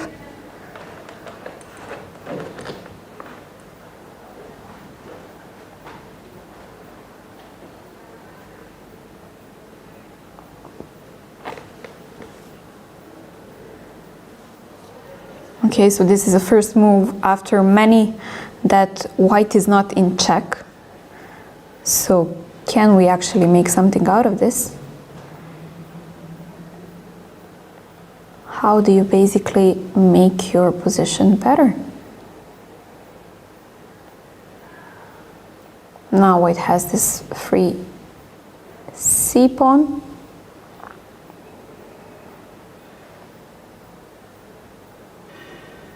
But can she use it? In the meantime, I see that Lela Javakhishvili seems to have a nice big chance, big chance versus Stefanova. A really good chance.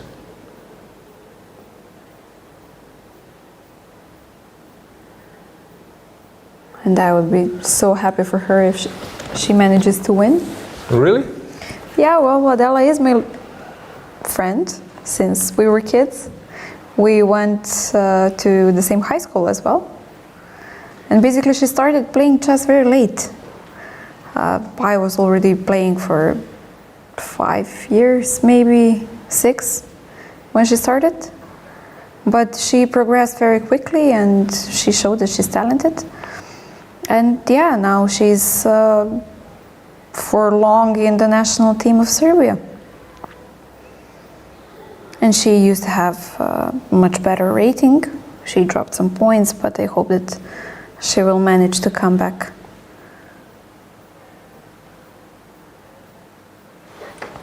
Okay, now it's maybe a moment to switch to other boards. Let's see what's Meri doing.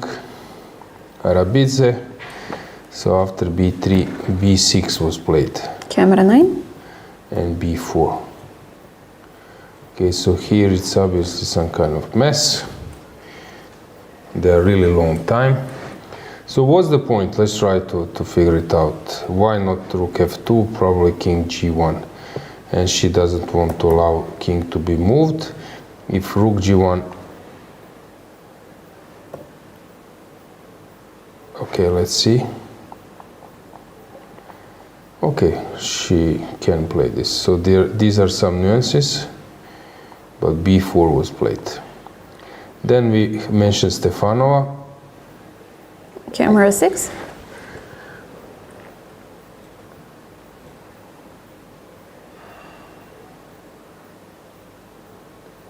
f6 just played, and it seems to me that Stefanova will lose this one. She will be 2 pawns down.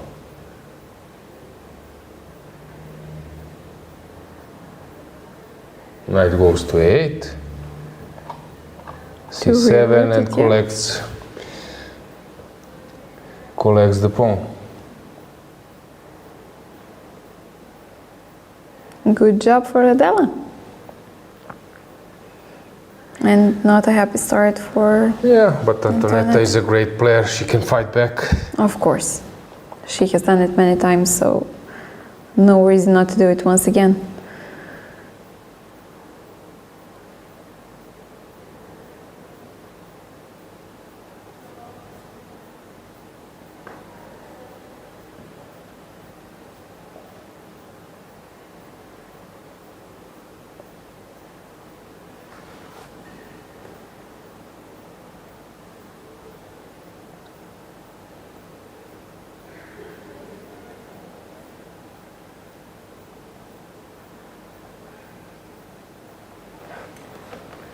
Yeah, I don't see any concept now. King e7. What is she up to? King e7, knight goes here and collects the pawn. Knight e8, no. King e7 first. She pushed h5. But this is not changing anything. She can take, she can go knight a8.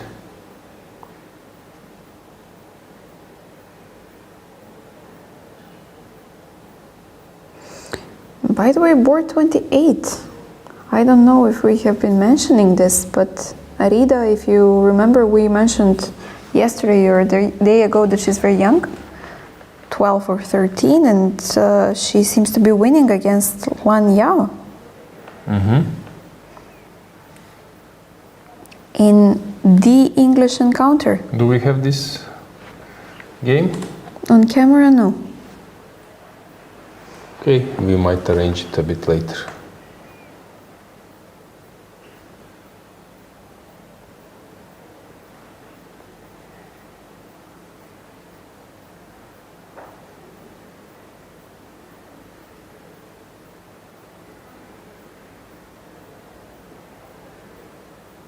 Knight a8, as you've mentioned. Rerouting the knight. Yeah, knight goes to c7. And that's it. Bishop c2. At least some kind of try. f5? Yeah, f5.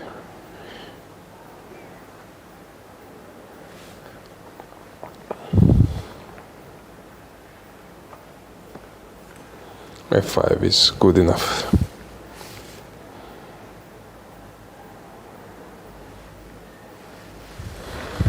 Yes, Adela just played it.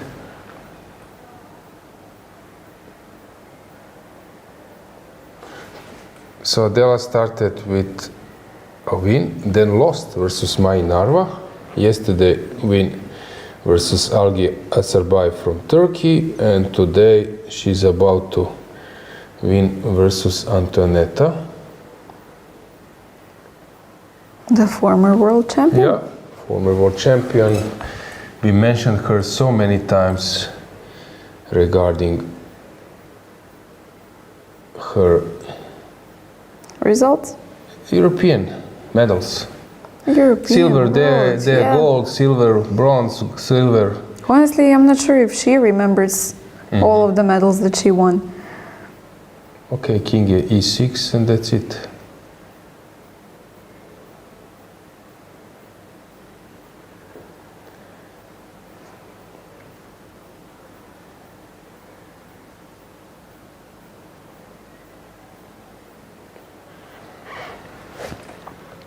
By the way, we have some development on board number 1.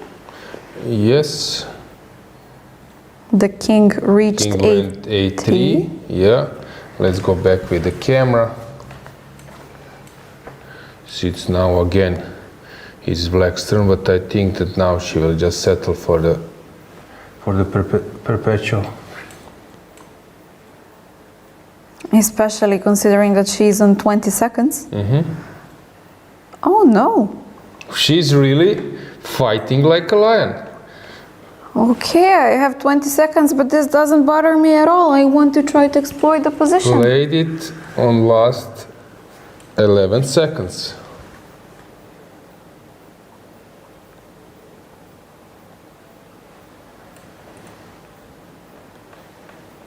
You mentioned some games, maybe? Do we have now them on the camera? Yes, we do. Camera number 2. 28. Board 28. The English encounter.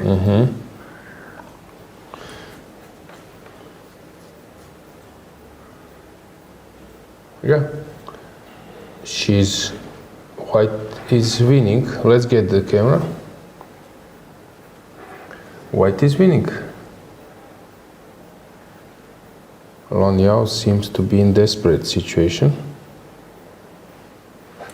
And yesterday she suffered this tough loss from Eileen, maybe mixing up the opening preparation, maybe not finding the right solution right there on spot.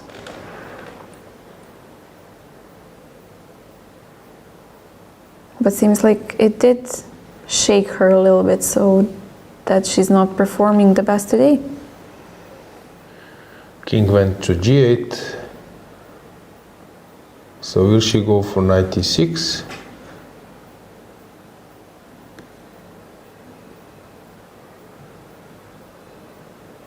Knight e6, yes, just been played.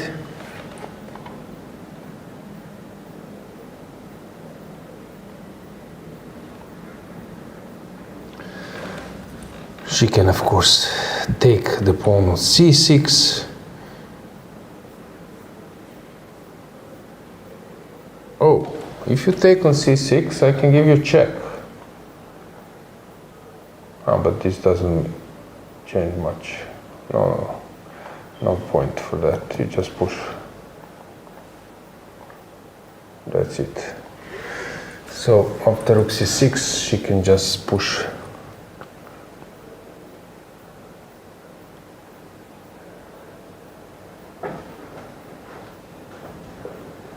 By the way, Adela didn't take on a6. Interesting.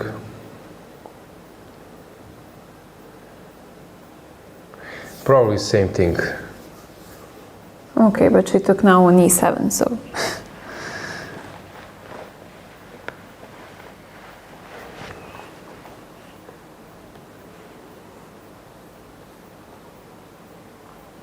Anything in chat? Any topic developed? No? Chat is sleeping? Wake up, guys. Yeah, maybe the games are so interesting so that nobody is writing in the chat. Yeah, this we are fine can with be that as good. well. Yes, yes.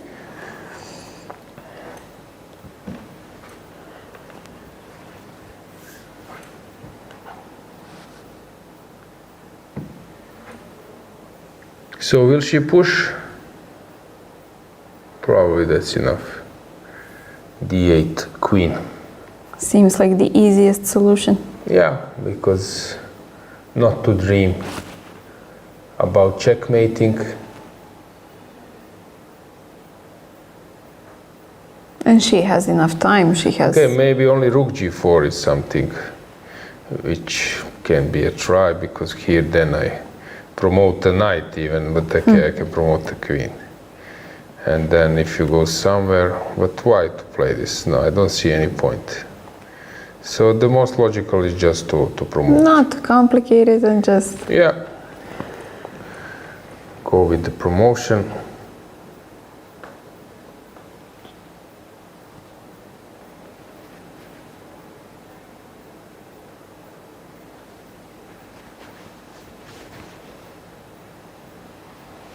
She's thinking, she's calculating a bit where to go, what to do. So Rida lost her first round versus Toncheva, and then a win versus Mariana. Yesterday she was on the verge of defeat versus Martina Vikar, but then came salvation.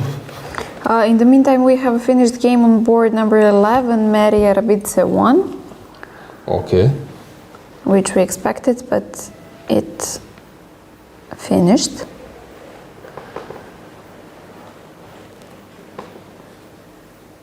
Rook g4, unnecessary check played.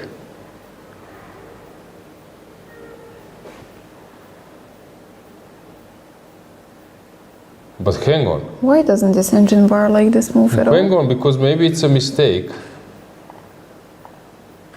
King h7. How do you win now? I promote, takes. And what seems to be... What a motive. Ooh, let's get the board in a traditional way, because to give it to... King h7 on the board. I'm shocked. I'm completely shocked, guys. What's Take a look. the motive? The queen takes this, and if you play this check, king goes up, You check. have a stalemate motive? Okay, here maybe rook h2 immediately. Stalemate motive. So can you run away from that stalemate motive? If you play rook g2, I'm on tie. I take king g7, and I'm catching the pawn. So here it's already a draw. No, So no if way. you go knight b7, I can go maybe rook d5, and I'm catching a pawn. Really? I'm shocked. Okay. So rook g4, you see that it crossed my mind, but then I said no, let's stick. So I would have this backup. Now guys, this is, So don't overcomplicate it. yeah, overthinking. Play the simple chess. I'm now curious, will she spot? Okay, she will, because she's fighting for a draw. When you're fighting for a draw, you want to find this stalemate stuff. Okay, it's not easy to switch Not to at all. stalemate mode. So she Okay, the promotes. promotion on board. Okay.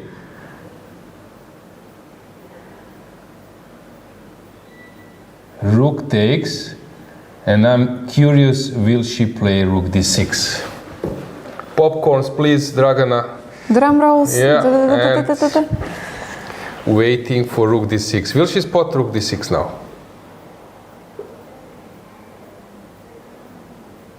Oh my god. And? Rook. No, to c5.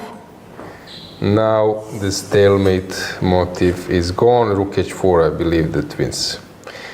We can go full screen now. How much time did she have? Okay, she had 3 minutes, but she was not in this mindset. She hasn't switched yet. So unfortunate. And this is definitely a lesson that you Let's should never get give the up. board back and above, just to show you once again.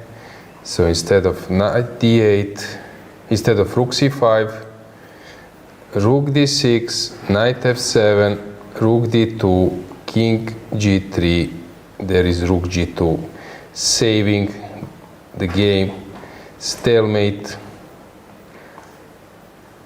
Oh, this is really nice. By the way, the game on board number 1 finished. Okay, Do we still have them on camera? They ended in a draw.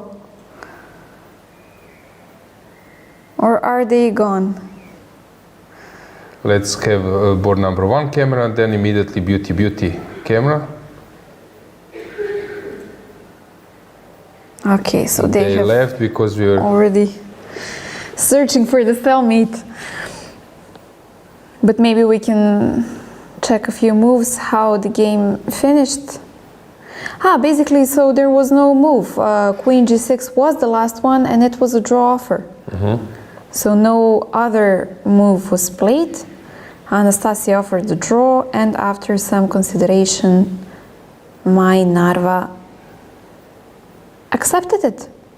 So as you've mentioned, Eileen is now the sole leader.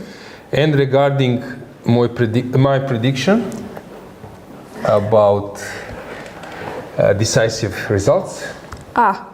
It was way more than 5. So but you secured yourself saying I said at least 5. Yes, and So let's get the camera to maybe Stefanova while you are revealing that info. okay, first 10 boards we have only 4 draws. So you're actually quite close. I thought it was way more. So how much was it? 6 wins. 6 wins. I said at least 5. Yeah, okay. So it was actually quite accurate. I had a feeling that it was way more, but we had a draw on board number 1. Let's get the camera on Stefanova game. Board number 6, 8, and 9. Stefanova versus Velikic. Let's get the board above them. Need to see what's going on. Playing by inertia, but it's sort of obvious what will happen. The pawns are just rolling.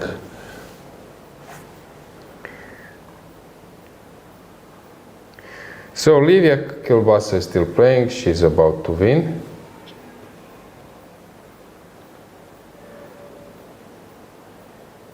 And hang on. Let's get the board to Rida versus Lan Yao. So what has happened? Rook c5, rook h4. It's camera 2. Yeah. She didn't bring the knight.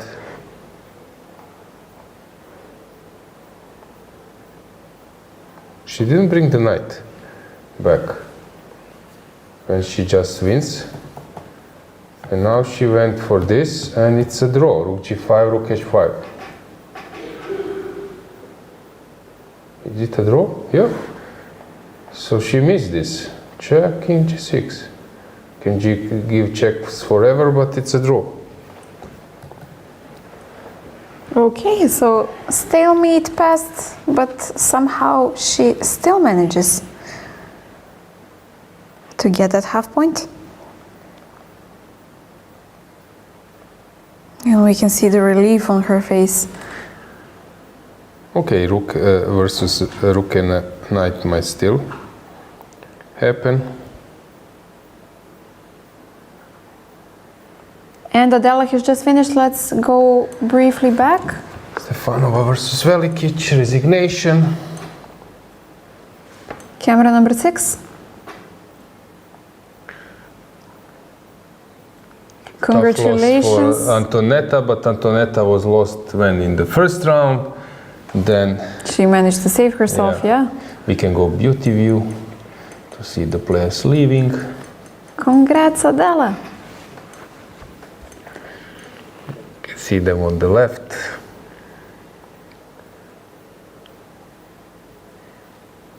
Painful defeat for Stefanova, but kudos to Adela for fighting spirit. It was a long maneuvering game. So they are leaving. You could see that not many players. And the closest game to us is Lan Yao and Rida. Okay, let's go back to that game. Rook g5 just played.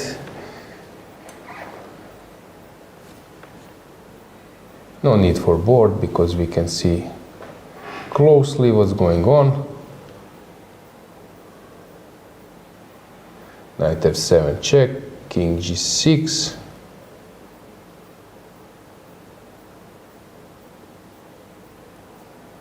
Now the knight's tour starts.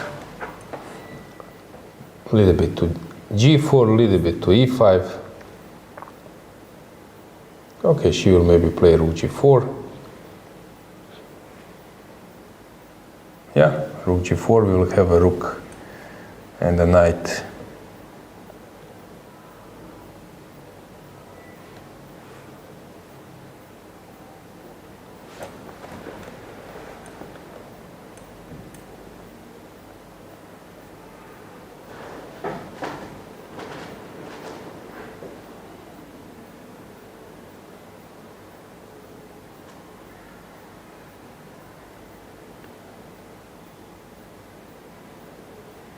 Okay, the king is cut, which is not great.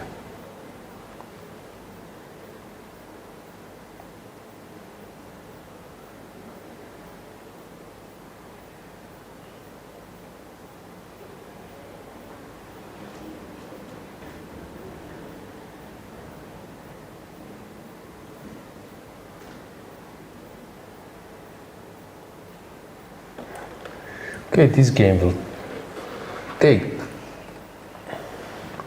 some We time can for a switch while. some other camera. Yeah, let's check Kielbasa. Okay, it seems that she's just completely winning. Ah, stalemate motif. Let's go to that camera. We don't have her. Ah, on we don't camera, have it. no. Okay, pity.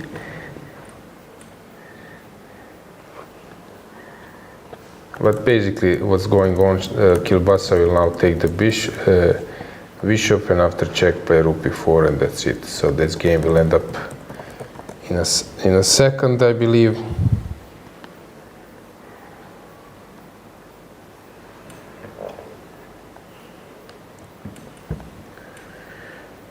I believe this now. She just takes rook b7.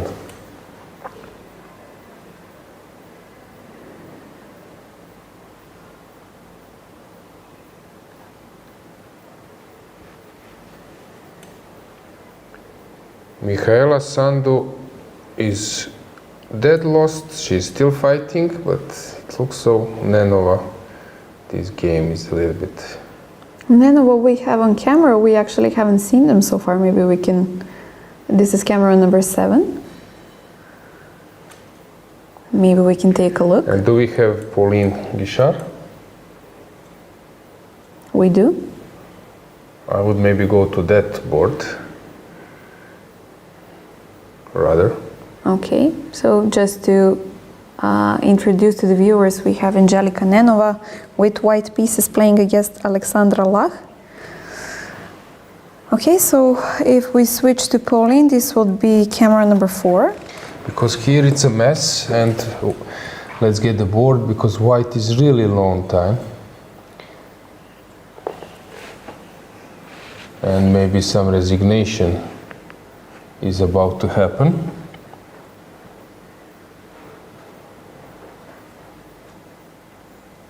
White is thinking, 10 seconds.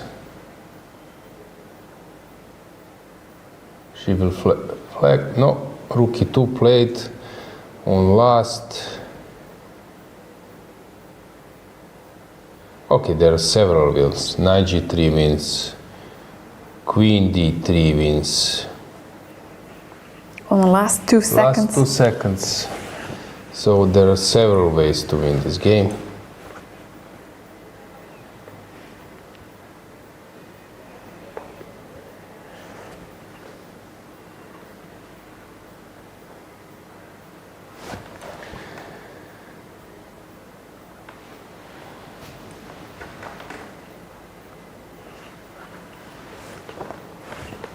Queen D3 played.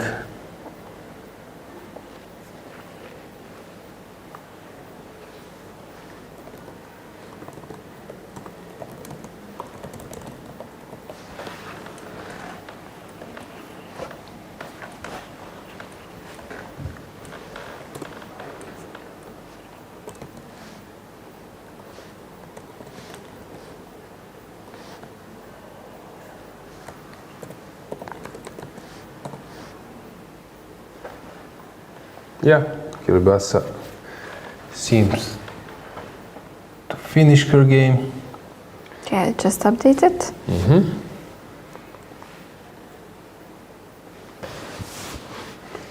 Okay, we have only few games left.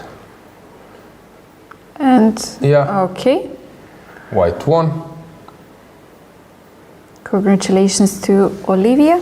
Yeah, we'll just now check a little bit more and conclude our broadcast. So here black is totally winning. Let's go back to Pauline Guichard just to check this final moment.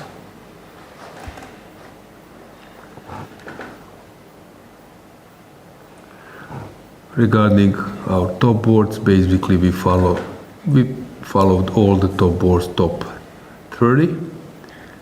Highest board progress is 28, but this will take some long route since it's a rook and a bishop. Let's go with Pauline Guichard. Let's go with the camera to our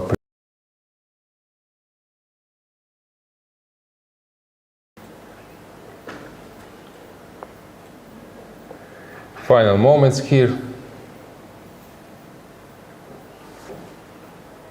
White in severe time trouble, but as Okay, well but black is still searching for complete trouble. for a winner. So, regarding standings, after 4 rounds, we have one solo leader, Elin Rubers.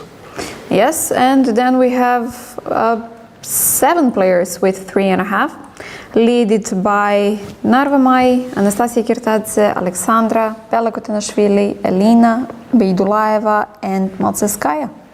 Yeah, and then B group with 3 points. On top of Irina Bumaga, Monika Sochko, Zala Ur, and so on. And this is quite a huge group. So already after 4 rounds, we have a solo leader. So guys, what do you think? Will this mean that Elin will win the championship? I know that it is too early to say, but I'm interested in what you think. And we have a handshake. Pauline has just finished the game. Yeah, I think we can conclude our today's day. We can go with a broad view that you see that our top boards are over. Only this game. Let's get the camera on this. Rida versus Lan Yao. You will see that this game will last forever. So let's go to that board. Yeah, she will move around. We can stay here for maybe a few more moves, but that's about it. If we will see, is there any chance that some progress will be made? If not, we can conclude today's round. Tomorrow, 5th round, then 6th, and then a free day. Yes, guys, don't forget that on Sunday we have a free day, so there will be no games, no broadcast. You can enjoy one day off. But then we come back on Monday, same time, same place. Basically, all of the rounds are played 3 o'clock local time, Greece time, except the last round, which is played 2 hours earlier, if I'm not mistaken. So that you can adjust your schedule. In the meantime, thanks for following us. Thank you for voting as well. I see that we have above 300 votes. And that by clear favorite, the game analysis is the most important part to you. So thank you for sharing your thoughts. And as always, don't forget to subscribe to the ECU channel so that you can be able to follow all of the important tournaments live, viewing the broadcasts, viewing the insights, players sharing their preparations after the game so that you can be updated.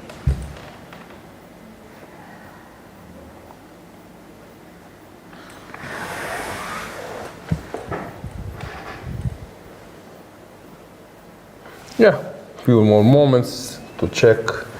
Will she be able to create some mating threats? Doesn't seem so.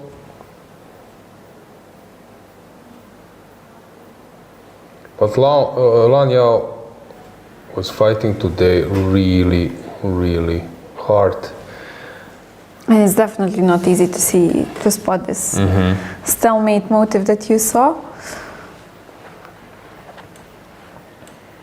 Especially when you have a feeling that you're completely lost, which you are actually at that point. It's not easy to grasp the exact position when something arises. And it's funny in chess, for example, you solve one issue, you were lost and you were actually dreaming of liquidating this edge pawn, and then you manage to do so, and suddenly you need to solve issues that your king is cut and there are some mating net in sort of drawish position. Exactly. Always in chess there are some things to be worried about. Yeah, regarding our ECU YouTube channel, if I'm not mistaken, we have now 12Ks, so thanks for subscribing. I think that our production is growing, and in future, I think in the second part of the year, when we will have European Teams Championship with like top players, Magnus, Kamer, MVL, who will play, Mamedjarov, who will play in that event, and we have European Club Cup. Last year Gukesh was there as a challenger, now he's world champion, so it will be interesting. It will be interesting to watch this event, then youth event in Montenegro. So we will have, I would say, like quite an interesting autumn.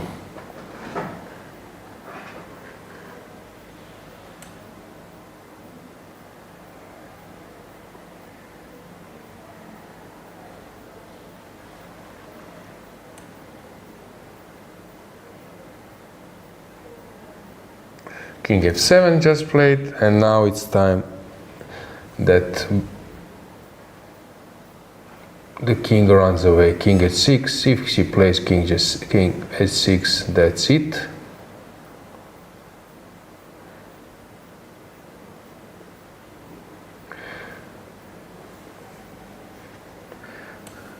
Yeah, if she plays king h6, we can conclude our day, because then I don't believe that anything will happen. She is just rechecking, and that's it. And is directed towards king h6. A little bit hesitation, but yeah, king h6 played. I think that this game is not a crucial one to stay here for a longer period. Thanks for being with us today and tomorrow as well. Yeah. Okay, so we are concluding our day. Greetings from Rhodes and From sunny Rhodes. see us tomorrow.